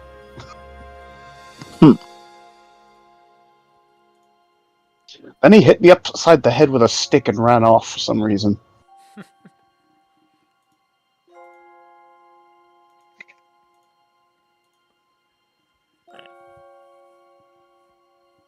So I rolled 18. Very nice. Yes. So, as you all just kind of mosey your way into the cave and look about, a lot of it seems to be some small tribal Did stuff. did Milo roll anything? Was Milo investigating? I mean, sure. I don't know, I'm investigating since I kind of spaced out there, not gonna lie, but now 20, let's go! You went Like, into the cave. shiny, mine. Okay. Alright. As you all investigate the cave, you can see that it's obvious that this is a bit of a roaming group of orcs, a roaming tribe. What you see inside this cave definitely does not appear to have been a permanent abode. And as such, you can see that they got some valuables here and there, some shinies, if you will. You're able to sort around. Milo, you actually find a potion of healing. Neat. A 2d4 plus 2 variety. And together you all are able, well, mostly you and Talos, Soren and Dain aren't too much help, but you're able to find about 4,000 gold pieces in coinage.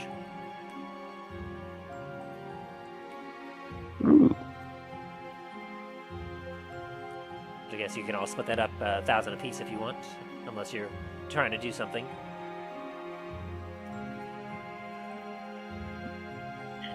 Works for me. Yeah, that works. Alright, each of you get 1,000 gold pieces, which you can divide into either gold, platinum, however you wish. There's a combination of each.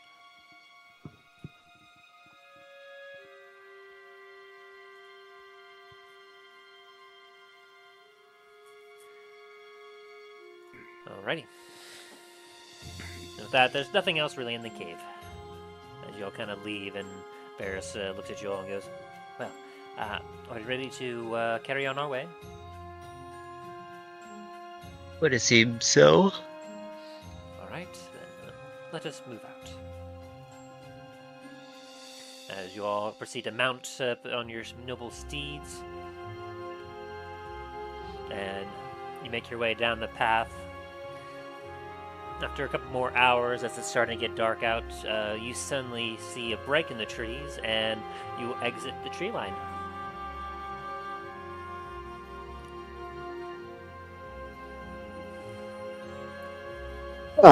Good to be back on, outside of the forest.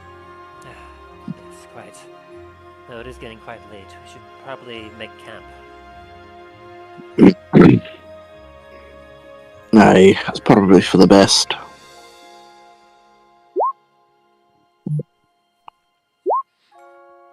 Dain is tired. There was a lot of orcs that we had to slay. That's a 16 from Milo. Anyone else making the roll? Sure, give me a sec.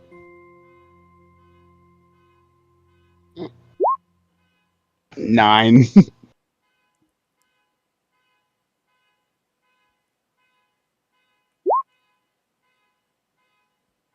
Ooh, Soren. Oh boy.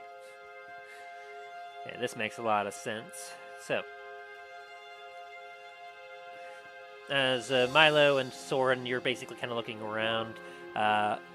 You actually, you both actually spot the previous campsite that you had been to on the edge of the forest last time when you were heading to Blackhearts Haven.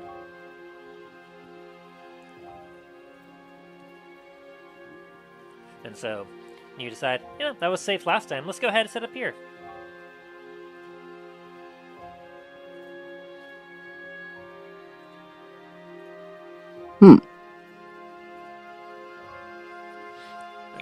Sounds good.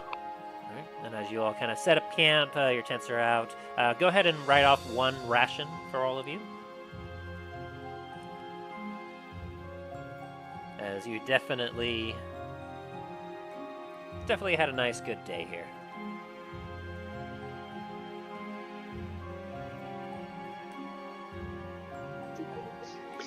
Someone's going to use a good berry. Alright. Alright. So you do not need to consume a ration then. Rations.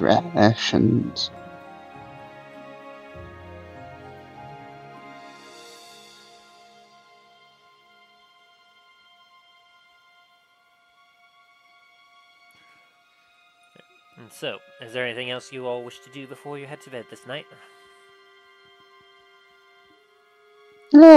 Attempt to clean myself off, like with at least like one of the maybe a loose like a rag or something. Try to get like off my armor and gear.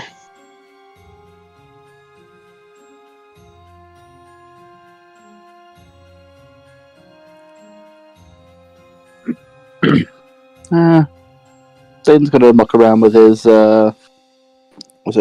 his gem kit, or his jeweler's kit, and just see if he can do anything with any of the unpolished gems he's got. Sounds good. Anything from Soren? He's going to be praying to his god. Very nice. And Milo? I'll just kind of plug along. Oh, hang on, what? Sorry? Wait. Huh? What did you say? What was the question? What are you doing before bed? Looking at my instrument. Oh, okay. I thought I heard something different. I was like, hang on, what? No. Like you what? I know I'm a bard, but I'm not that kind of bard. Don't worry. You what? You all have a nice music that goes about as you all go about your nightly duties here. Varis currently reading a book.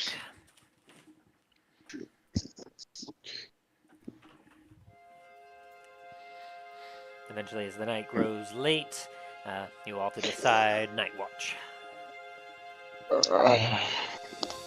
I think I'll take the. If anyone's all right with that, I'll take the first watch. I'll take the second.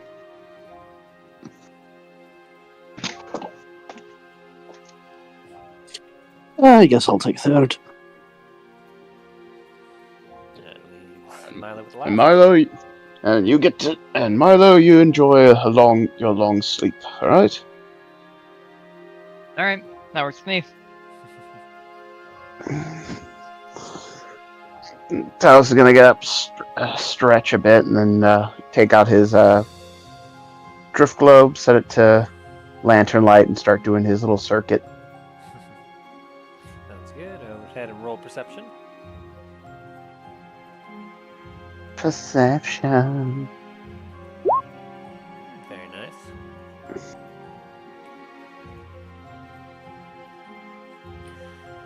As you are going about with your drift globe, the night air is calm and cool. There's a nice breeze that is kind of blowing across the plains and by the forest as you fortunately, you can actually feel it this time. And as you go about, you actually hear something, kind of at the edge of a camp heading in. Mm-hmm.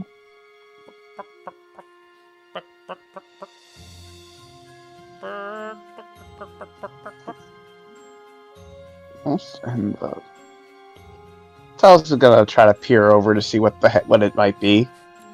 As you kind of peer around a tent, you see that there's a chicken just kind of roosting on the ground there. Hello, little one.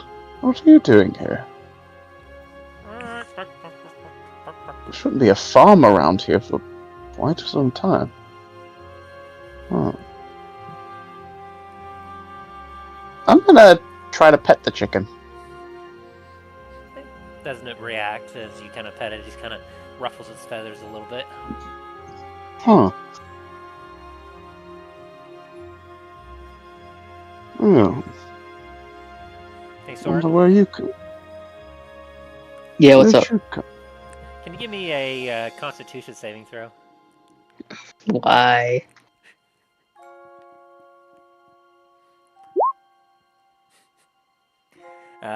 You kind of wake up suddenly as you're covered in heat and feathers. And there's something hard on you as well, on the side of you. Everything is very dark. Soren is just frozen in fear. Talos is gonna like gently lift the chicken up, just like kind of like. As you pick up the chicken, you see that there's an egg right next to Soren, who gasps for air. Oh, hello. One sec. I pick up the egg and go over to my tent and just put the egg down like a little bundle of clothes and put the chicken on top of it.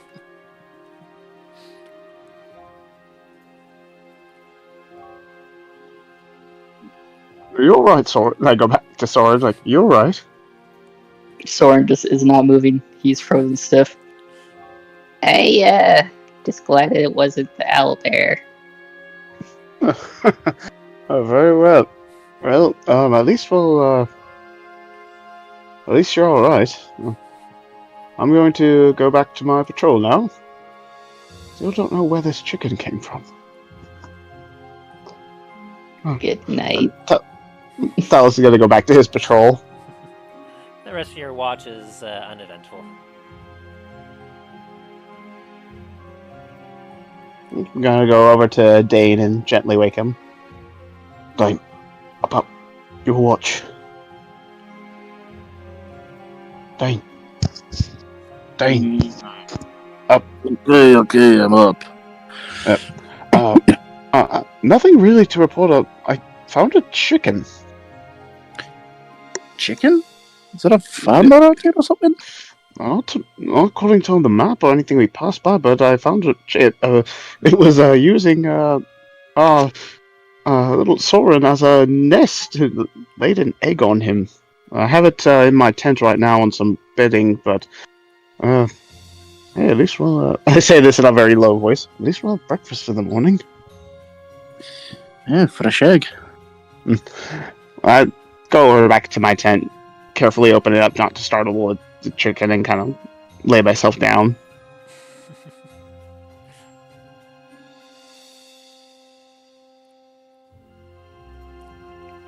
Alright. As you head to bed, give me your check there, Dain. As you kind of just see the chicken.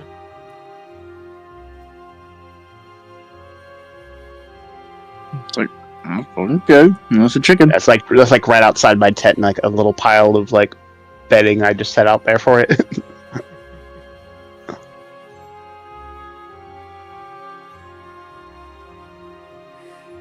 Yeah, your watch, as you kind of go about, kind of get distracted from time to time as you hear just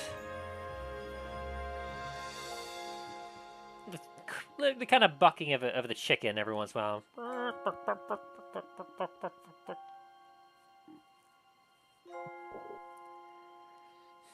But other than that, too, your watch goes on pretty uneventful.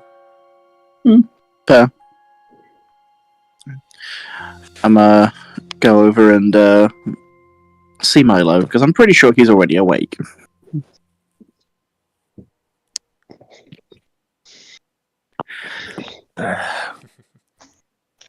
Milo, What do you need, Dain? I figured it as much. It's your watch. I was pretty sure Soren was going next, but alright. Very well. Was he? Oh, Well, it's all good. Up now. My apologies, Milo.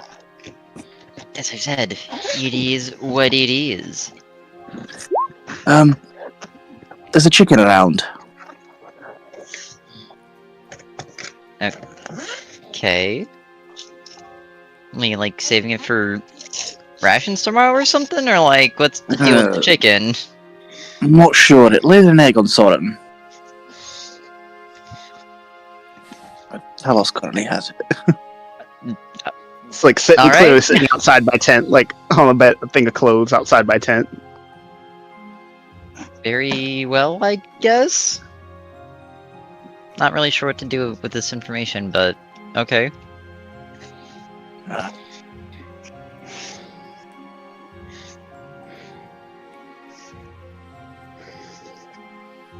Level 16, as you kind of go around, you can see a lot from where you are. There's a great field to your south. You can see the far distance, past a few like scattered trees here and there. You can see the top of Starfall Citadel, probably about a day's travel away or so. on horseback. 2 days if you were going on foot. You can see, of course, to the south east of you, La Montagne, as half of it is kind of consumed by woods on the northern side, whereas the southern side, you know that on the other side of the La Montagne is the port, far, far south of that. Inside the tree line, you kind of take a look from time to time, and you hear like some skittering and every once in a while you'll see some nighttime critters like a raccoon, a possum that comes by every once in a while. But other than that, the only thing you kind of notice is a chicken walking out of the tent and just kind of moseying its way down the tree line. I'm just staring this chicken down. As it just slowly wanders off. And your watch goes off without a hitch. Very well. Go over, wake Soren up. What's going on? Soren, the sky is falling. Soren immediately starts vibrating out of fear. Wake up, dear watch. Okay. Soren like barely can get up from the amount of fear just induced on him. Wait, why is that chicken charging us? Soren immediately grabs his shovel, is about ready to fight a chicken. What's going on? Milo's gone to bed. You do not see the chicken. Soren stays alert for the fiendish chicken. It's in the walls. It's in the goddamn walls. Alright, pull reception. Do I see the chicken? You do not. Damn chicken. Must be hiding. Scared of your power. They're all scared of my power. They all know. They'll all find out.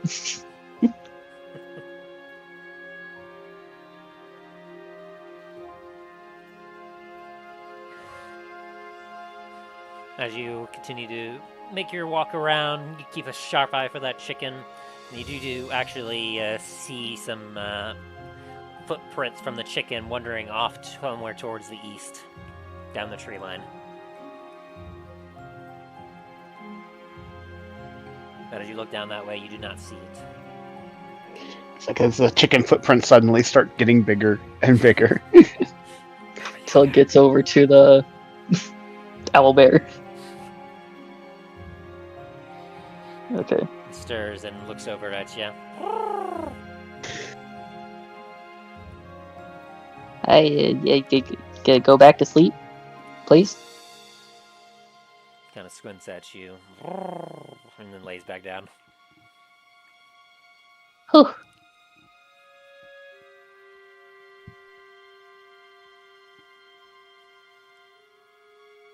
There we go. One eye flashes open and stares at you. Why are you guys messing with Soren so much? This man is a bundle of anxiety. You guys will give him a heart attack. I'm sorry. You just make it so easy. Alright. Is there anything else Soren sees? Nope. The sun rises and you all benefit from a long rest. Woo. Alright. Is there anything you all wanted to do before taking on the road?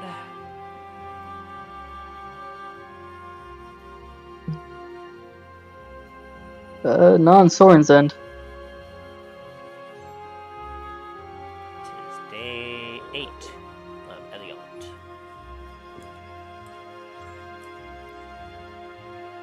Yeah.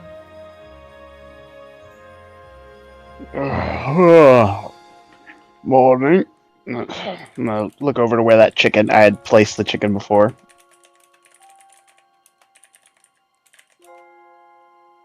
See if that egg's still there. The egg is still there. Well, at least we have breakfast. I'll pick it up. start getting any of the cooking tools that we might have.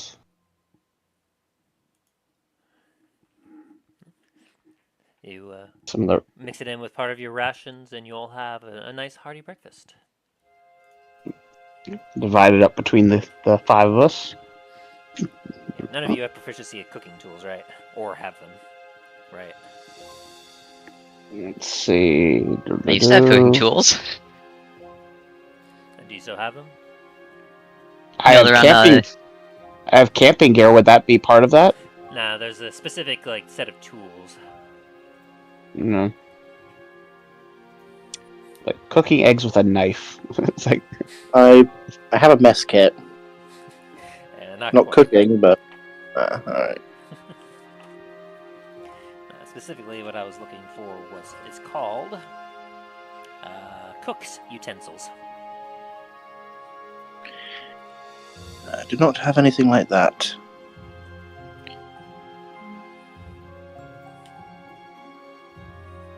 Does Milo have that? I used to, but I dropped it off at the tent and stove. Oh, right. Well, you're still able to make yourself a decent breakfast with a combination of what tools you do have.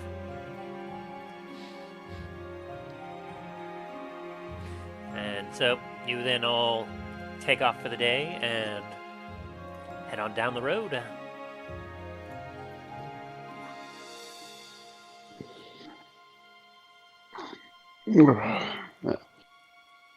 oh, we shouldn't be too many days out. And pull out my map and just double check the from guesstimate how the distance. By your wager, so long as you ride throughout the day, you should reach Starfall by night. Should be by the end of the day today. Very good. I should also hope so. I mean, can see home from here.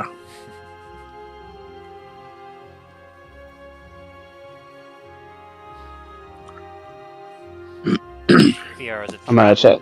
Oh, sorry.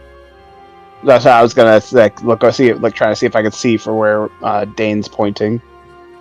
That's easy enough. You can kind of see the tip of Starfall, past a few hills and a couple tree lines of some small groupings of trees.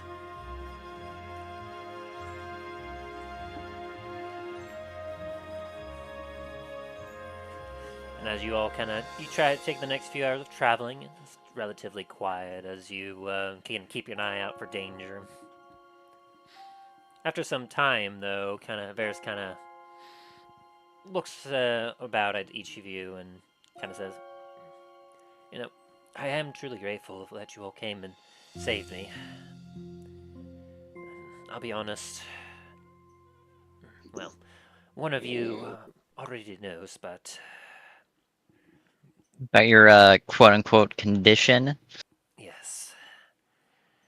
I suppose Condition? that you all deserve a proper explanation. After all, the reasonings that I have for helping you all and for all of this, it's more selfish than anything.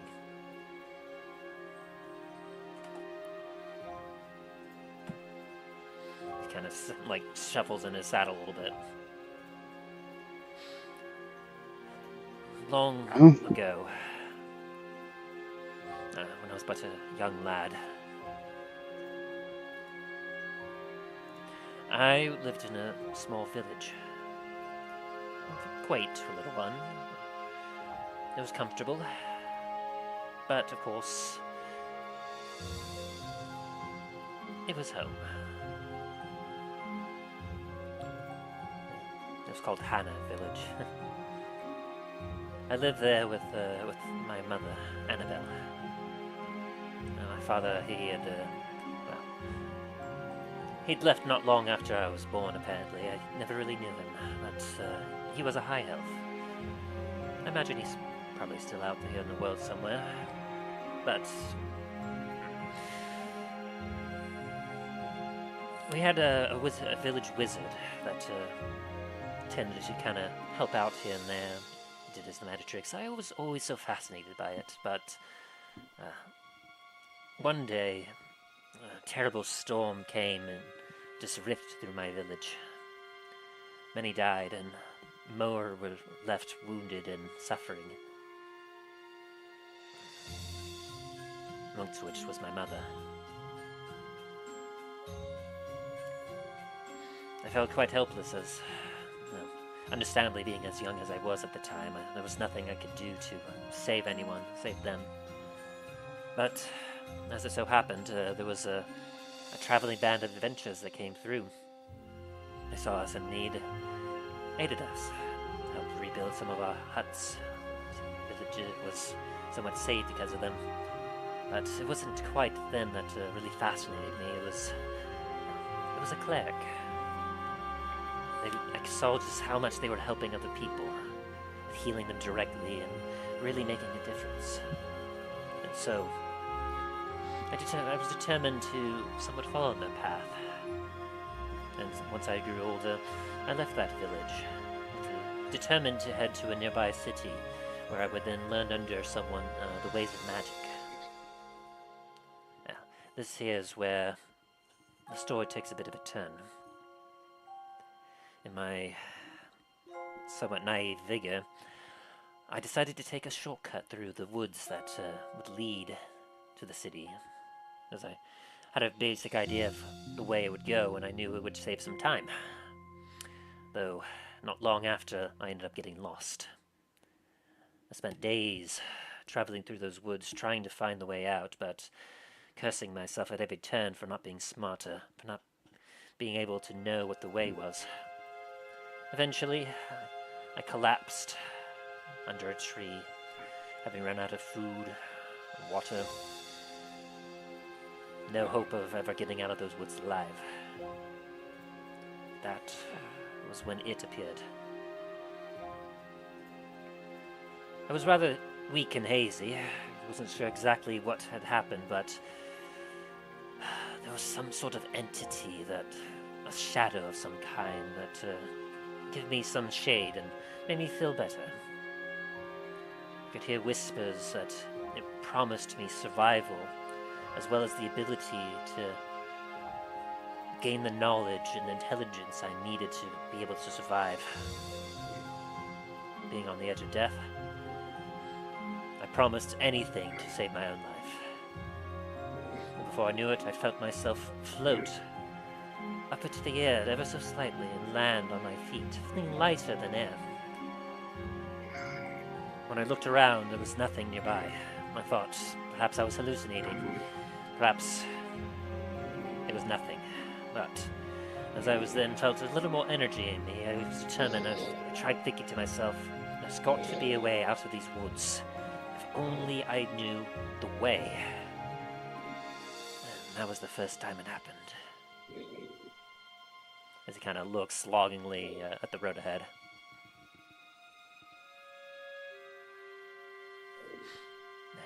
You've all probably noticed or seen it before, but my mind was suddenly assaulted by inflammation.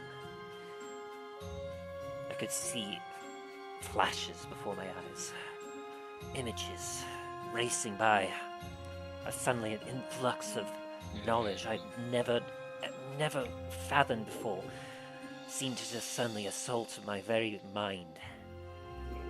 Suddenly I could see myself above the entire forest. Pathways splintered out throughout the entirety of it. I saw exactly where I was, and before I knew it, I had a massive headache, and my feet were working on its own as I walked through the forest, somehow knowing where I was going, but not knowing at all. Before long, I found myself in a clearing. More information assaulted me as I looked around, and suddenly I could see the names of herbs, medicinal plants. Everything was just overwhelming me until I eventually collapsed out of exhaustion and weakness. Sometime later that I woke up in a room. kindly wizard known as Adarai had found me after heading here to the woods to retrieve some herbs and whatnot for his magical practices. He found me there, took me in. After explaining what had happened to me and what I intended to do, he informed me that he himself could try and teach me the ways of magic, as he happened to be a rather powerful wizard of some renown in the city that I'd found myself in. And so I spent some time there, quite adept actually, as I very quickly learned the ways of magic, though I wasn't able to quite master the magic the way he could. Instead, I had a vision. I was introduced to the god Myrkul that I've told you about, and I came to worship them as they were both a god of seemingly knowledge and healing. Before long, I had gained enough information, enough knowledge that I was... Adarai said I was ready to head out into the world to practice my art and learn more. But it was always something that I never quite told him before. The reason as to why I was so adept in learning, being able to master things quicker than usual. I never told him about my condition and how knowledge would just randomly assault my brain. Eventually I did learn somewhat to control it a little bit. I can somehow harness and call upon it when needed, but every once in a while, when there's something particular interest that just pops up, he kind of shakes his head a little bit and kind of looks at all of you.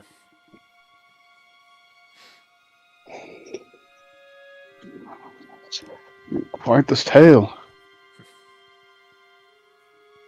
Yes, it was through my studies that, like, no matter what I did, no matter how much I progressed, how much I helped, even well after, I never felt complete. Something always felt like it was missing, and before long, as I began to use my powers, as they began to manifest more and more, I realized that compared to others that were using their own powers and not nearly getting exhausted or as harried as I had, I realized that whatever that dark shadow was that I thought I hallucinated, something about it was real. Something about it was ancient, powerful. And I realized that at that moment of weakness, I had seemingly given up my soul to it. Or whatever this power was granted to me.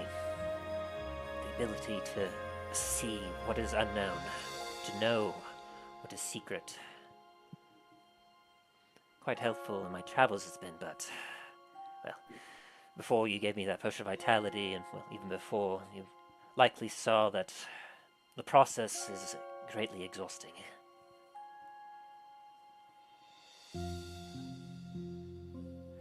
The truth is that I do not know what it was that took my soul, nor do I know how I seem to be able to move or exist without it, but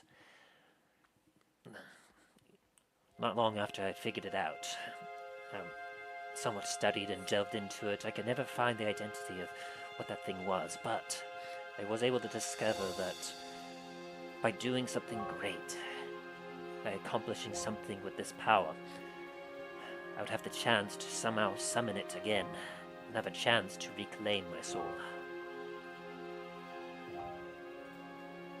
And so, that is why I'm here. That is why I've been working so long sleepless nights, and doing everything I can to put an end to Maldraxxus. I believe if I were to end him, that would be a deed worthy enough, great enough, that I might finally be able to reclaim my soul before it is too late. Well, you can count me along with you on that journey.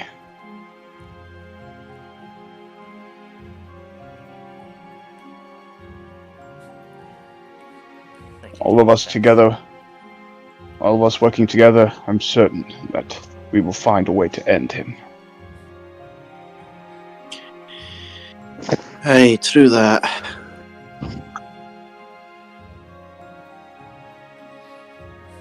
You all have my gratitude, saving my life, and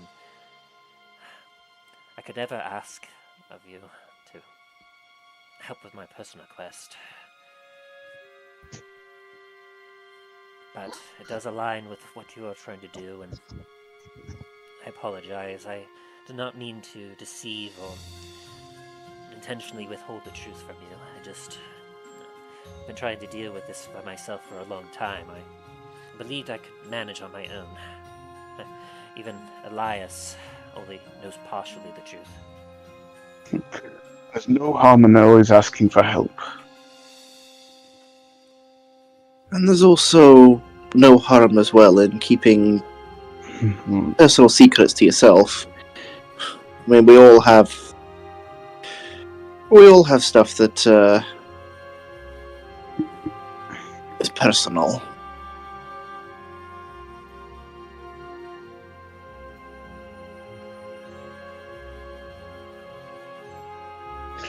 That is true. But I am glad that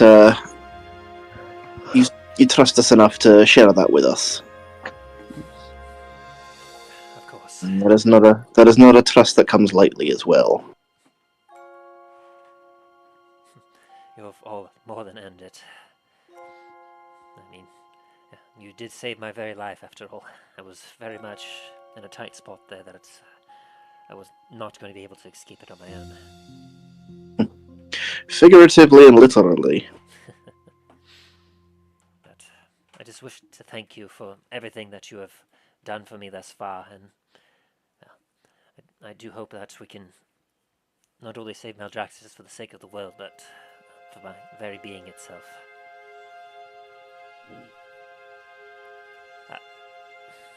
What is that on the road up ahead?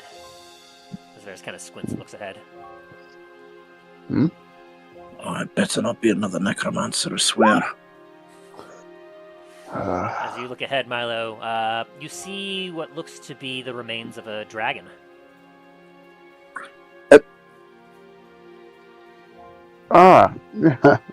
Yes, Is this the same dragon we kind of murdered on the way over here? As you take a look and you all start to kind of get closer, it is indeed. About 32% of it left, though. It still looks yes. quite pristine. Like the meat doesn't look spoiled. The bones and some of the scales that are left are still like looking pristine and intact. But it looks as if scavengers have come by and have been taking parts of it away. Yes, this is definitely the drake that we faced. No, it was a dragon. Well, Oh, dragon. you all killed a dragon on your way. A young one. It's Milo actually did quite a number on it. I see. I mean, you blew half of it away at least. I mean, there's hardly any dragon left here. I think some people might have come and take parts of it. I'm certain that a good dragon parts are quite needed for like things of magic and armor, and even if it's a young dragon. For sure, I mean, dragons have a lot of magical power within their very beings, and their hide is known to be quite hardy and hard to pierce.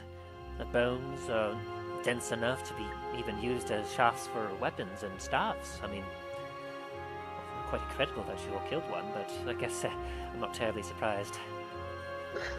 Once we get back to the Citadel, we might be able to send some of our people there to see if they can gather up as more of it. Maybe they can sell some of the rest of the parts to the city. Varis, you met the captain of the guard up there, right? At Starfall? Yeah. Certainly. I had a nice chat with him before I left. You wanna maybe just send him a message saying, send a couple people out here? Oh, I certainly can. Give me just a moment as he kind of puts his hand to his temple and focuses for a moment.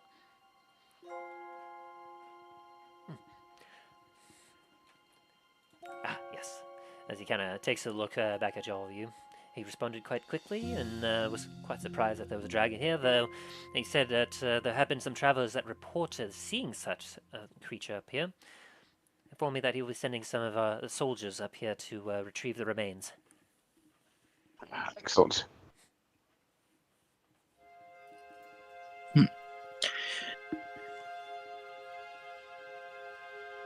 Well, I'd love to take some of the scales for a collection. Should probably head back to the Citadel. Can do that later. Aye. Or else it's going to be another night out here. I'd rather sleep in an actual bed and get a nice bath. It's like Talos, like a look of like longing on his face, like just the mention of bath. Hey, and some good food and drink as well. Yes, quite. Roasted pork.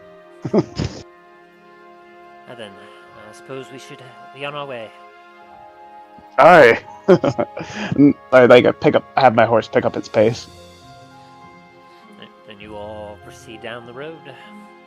And I'd say a couple hours in, as you're getting closer, you actually come in like next to a group of soldiers that you see hold Starfall Citadel's sigil on it. As they kind of look at you all way and go, "Hello, Comets Company. On our way to retrieve that dragon as you requested." Alright. I'll see you back home safe. I give him a salute. Hi, sir. As they all give you a salute and continue their march up the path. And before long, you all find yourself at the, as night has fallen, you find yourself at the gates of Starfall Citadel. More buildings have popped up. Well, beginning to pop up. A few that you saw in construction have been completed. As it's been almost a week since you last were here. And you see a few more starting to pop up. And you do, of course, on your way, you do obviously go over a set of tracks from the TRAIN. Talos is just giving like a look around, like a just imagining how this place is going to look like when it's like as a full bustling town eventually. It's like the pride. Oil lanterns, essentially, just kind of. You see that there's someone going around lighting up the oil lanterns, lighting up the street, the pathways around the base of the Citadel. Well, the place is certainly starting to come along quite nicely. As it definitely is. I dare say that this shall become a beacon of hope for any and all nearby that feel hopeless or feel lost. Hey. Light in the dark, as they say.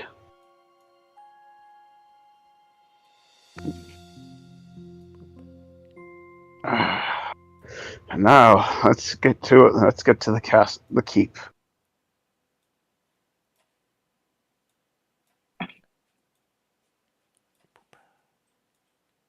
No, that's not what I wanted.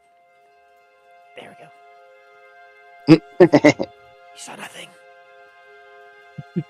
You didn't see anything.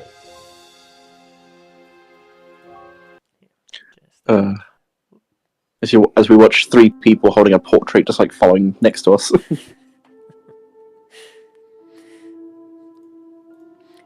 As you come up to the gate, a few of the guards kind of wave to you as you hear a nice bolstering voice kind of break through the kind of the quiet night. "Ah, visit Comets Company! Welcome back!" As he's just kind of stomping through. Oh, that's not you. Where were you? Ah, dang it, where was that note? There you are. As, of course, you see kind of trudging forward Kathos, the half-giant captain of the guard. "Ah, welcome back. I imagine that the journey wasn't too tough for you." As he kind of swings and gives you a huge pat on the back, Talos. It's good to see. Last by stack. Okay. Oh gosh, I remember. One sec. Acrobatics check, you said, or Athletics. Athletics. Ooh, 17? You withstand it. As he kind of shuddered a little bit, but like he pats you in the back. And I see you brought back young Master Varis. Good to see you again, friend. Yes, Kathos. A real pleasure to be able to come back. Business has concluded back up at Blackhearts Haven, so we are here to stay for a little bit. Good. You're free to enter. No new business, although you did have a friend that arrived not long ago. A few days prior. A friend? Other member of Comet's company. Well, two other members, I should say. You have a small one, very small, firecracker. He set up in workshop over there in yard. Dain, I believe his name was, yeah. He arrived just last night. Somewhat been sleeping things off and relaxing in the Citadel. Hey, it's good to hear he's back. I'd say he's earned a bit of the rest. And of course, other member of Comet's company, Greyhound. He keeps coming in a day out, seeing his princess.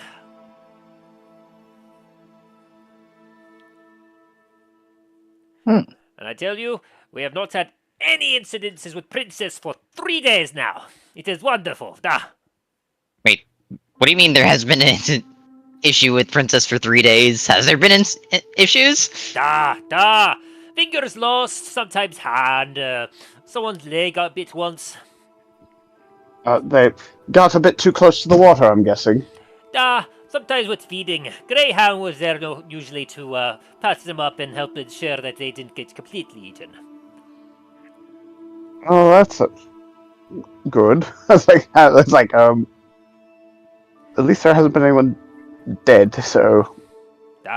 Princess real good at her job. During nighttime, she goes out in moats and guards the water. We find a few, decomposed bodies by waterside from time to time. People trying to sneak in, I'm guessing? Though they appear to be more decomposed than what would be natural or normal for a normal person, if you get my drift. Alice's face goes hard at that. Not too often. By their positioning, they always be a different place. Athos thinks they might be combing the walls for any weakness in defense. But they shall find none. I should hope not. Some of our enemies may be trying to find ways to get back in. Only way will be through front gates, and by Cathos's word, none shall enter. Good. Those vile wretches. You've had a long journey. You should head inside and rest. Thank you. Keep up the good work. As Murph suddenly pukes out the automaton. Clang, clang, Thank you, clang. Murph. Oh gosh. You watch Milo as Murph's arms that he had suddenly sprouted and took the ropes off go back into his body. As he that's fair.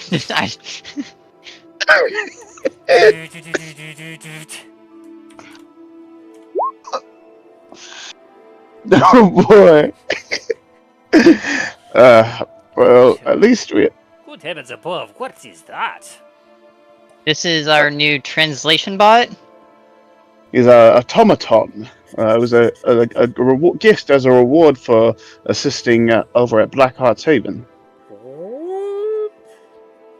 Yes. Hello. I am TR4. Oh, he's one of those. Yes. We're trying to think of a shorter name to give him. I'm able to communicate in over 5,000 forms of communication. I am designated to be a steward of the Citadel. Ah, is that so? Well, kind of cocks his head at this thing, and it looks quite odd as it's kind of just shaking. And you all approve of this, yeah? No, but I mean, as long as he doesn't burn the place down, it can certainly be a useful asset, especially with all of the different people that we're going to be having around here.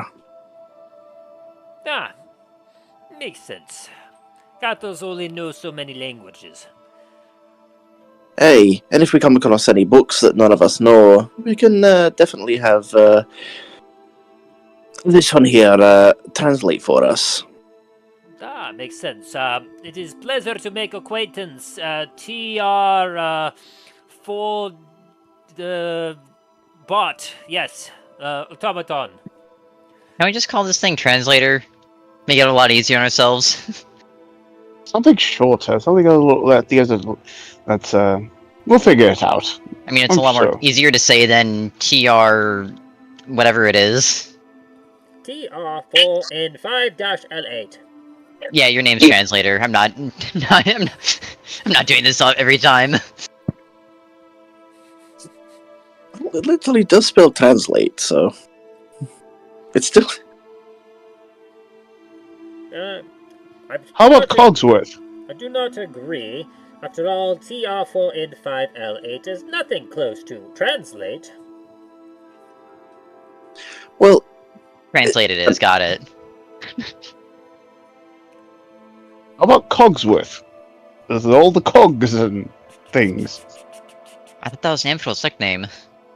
Purely confusing between the two. TR4N5-L8 will answer to whatever designation masters so desire. Translate. That's one for translate, one for Cogsworth. Anyone else have an input? I'm down for either, to be honest.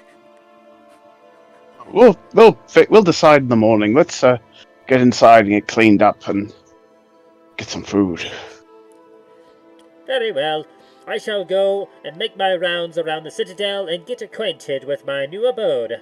I wish to serve to the best of my abilities. Have a good night, sirs. As he then just kind of wanders off and starts investigating. Does it ever sleep?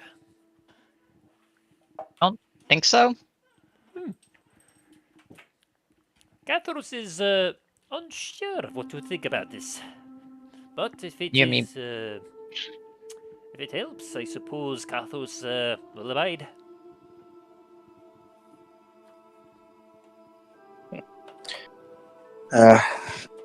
Hopefully Namfordle doesn't get his hands on him. God, didn't even think about that. Gathros just hopes he doesn't accidentally crush it underfoot. He's like crush can.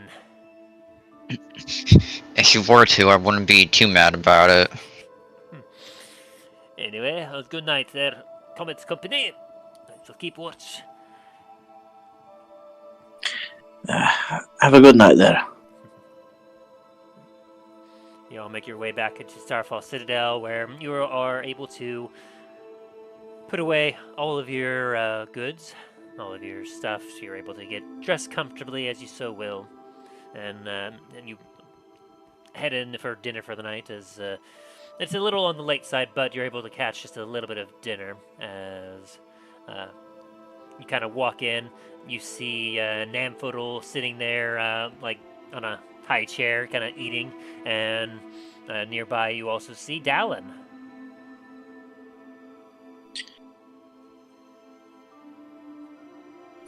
Dallin, good to see you there, friend. And Namfodle as well, good to see you as well. Oh, great, it's you fuckers. Where you been? I've been here for like half a week. Do you want the long version or the short version? Ugh, don't you dare say short. You know how Come on, offensive you're that is? average height for a gnome. Yeah, but you know how many people... Yeah, trust me, I know. I don't even need to know the rest of that sentence, I know. This guy gets it. This guy gets it.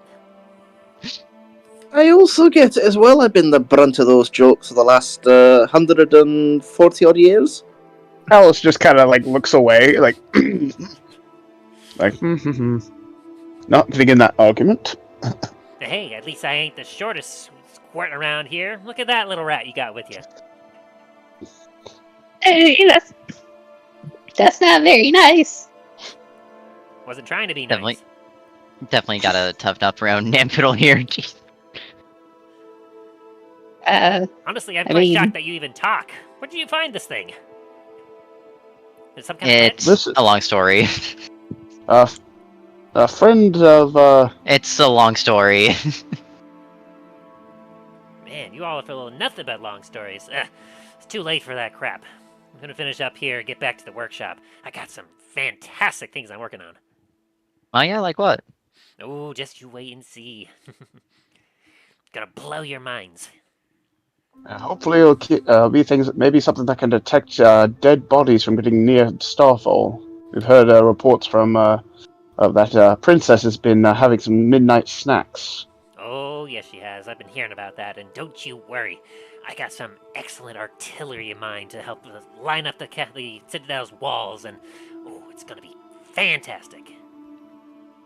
Just gotta train the soldiers on how to use it properly, honestly. Don't know if I even trust those guys to be able to use it without breaking themselves or killing themselves. Lovely.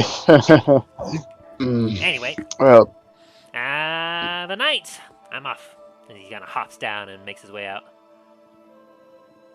Well, night, Namfoodle. I don't know about the rest of you, but I'm going to go get myself a nice bath before I go to bed. Is Dallin not going to say anything? Are you still here, Ryan? I think he's having connection issues. Or he's muted himself again. Yeah, not seeing his thing bubble pop up on Discord. Did he message and I missed it here? No, I don't see him saying he'll be right back or anything. Hope he's okay. Okay. Oh, There we go. Can you guys hear me now? yes. Hi. Okay. My computer died, and then my headset just refused to let me speak.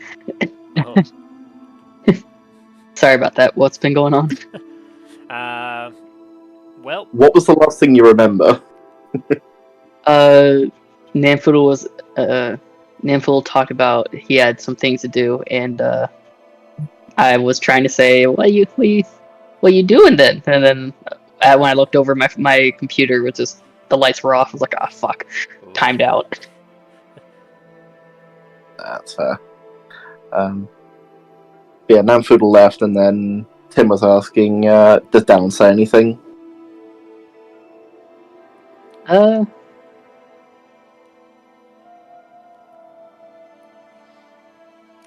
So how's your guys' trip? Well, this one's so live as Mel points to Varis. good to see you again, Dallin. Oh, it's good to see you too, man. What's this about hearing that you almost died? Oh, that's a long story. I'm sure your friends will catch you up.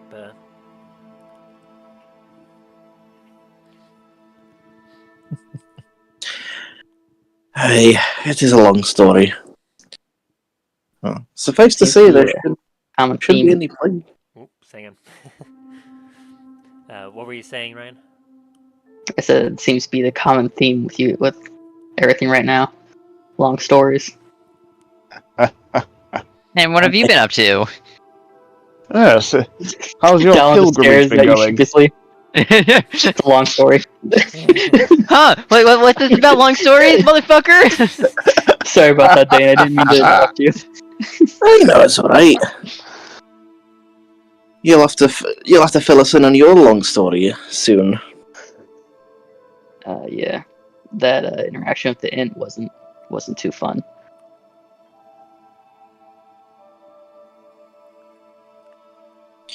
No. Well, at least you're still So- alive and kicking. Yes. Yes. Both of us are. I still have some seeds I need to drop off, though. So I'm not going to be able to join you guys just yet.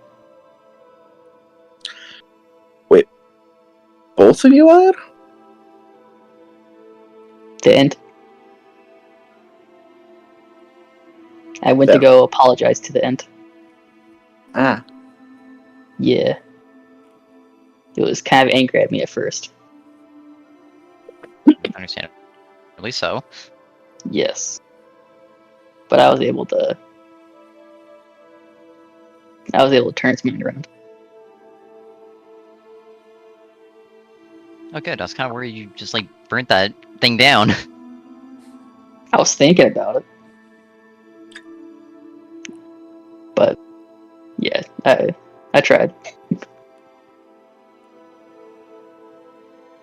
Well, as long as you didn't bring an angry ant to the walls. I mean, it doesn't want to see me ever again, but understandable. And that's fair. Yeah. It can stay over in the woods way on the other side of the continent. Yeah. I do Agreed. have a question to you guys. Apparently there was a secret room for Thragon, and someone had been using it.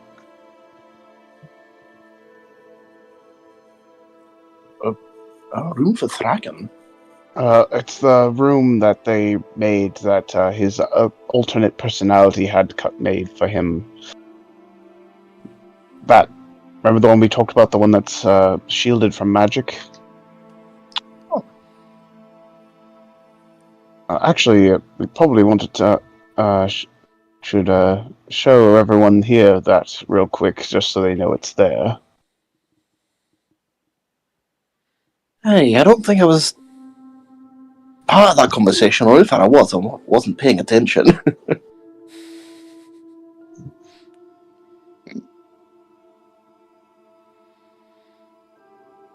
Alright, so you'll head over to where the secret door was to show it off to Dallin. Yeah, Dallin and who else is with us right now? My brain is. I mean, Dain apparently doesn't know about it either, so we have to tell Dain about it. Yeah, he might have been roaming around somewhere else at the time. Yeah. Yeah, the last couple of times I've been to the Citadel, I've blacked out. So, No, that you if I remember correctly. Yeah, roll me a survival check, those that remember. I roll a history instead.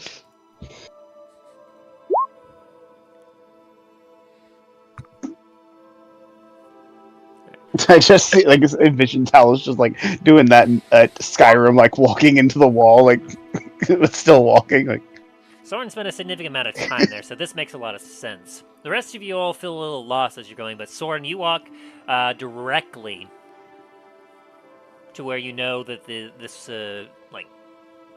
where it is. But as you do, you can't seem to find it. That's not supposed to be how it is.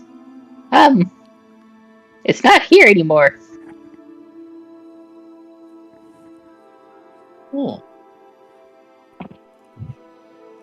Maybe it's like some of the secret passageways, and it's one of the bricks, maybe?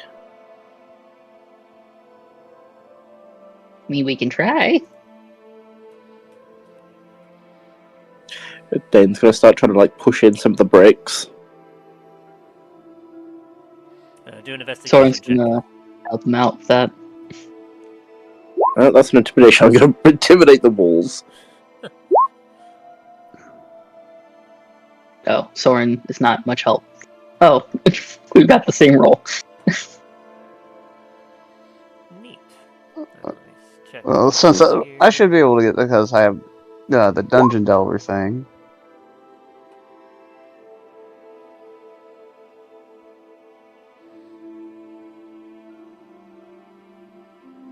See if Dallin can help out here. Not even gonna introduce Dain to Soren. We can cover that later. We've all just kind of just run off, and this Jabin is just chilling out.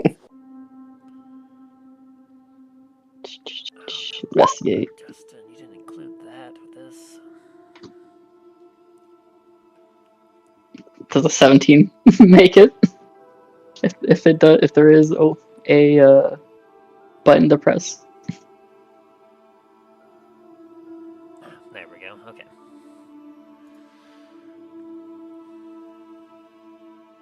That's the Dallin's roll, not Soren's. Yes. 17. As you all are kind of feeling like around, pushing bricks, trying to investigate, none of you can find anything.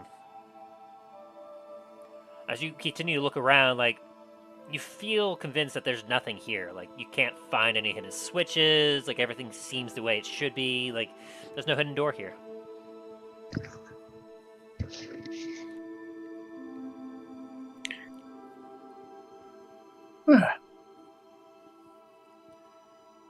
So, Well, that doesn't seem good.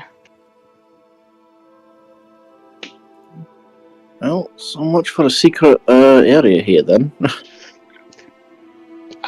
With my dungeon delver, can I do it? Am I able to roll again? You get an advantage with your roll, and unfortunately, even with advantage, you got a 6. Yeah, fuck. I'm pretty certain there should be something here. Are you sure we're in the right spot? Pretty sure. You spent the most time here. Yeah. I mean, I could be wrong though.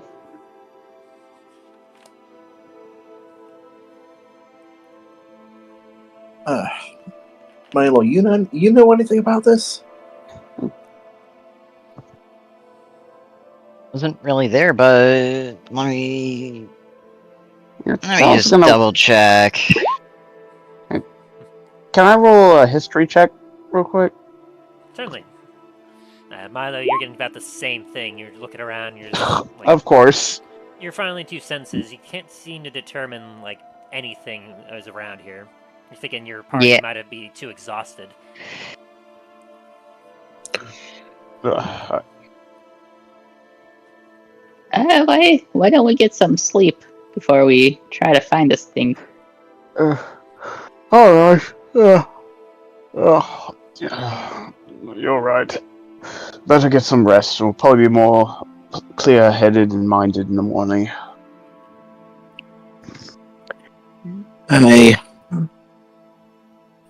Probably a good idea. It's been a long day. And as you all turn around and make your way back down the corridor to your separate rooms, feeling certain that there had to be something there, you're just not quite sure, as what was a hidden door that you once knew was around seems to be missing.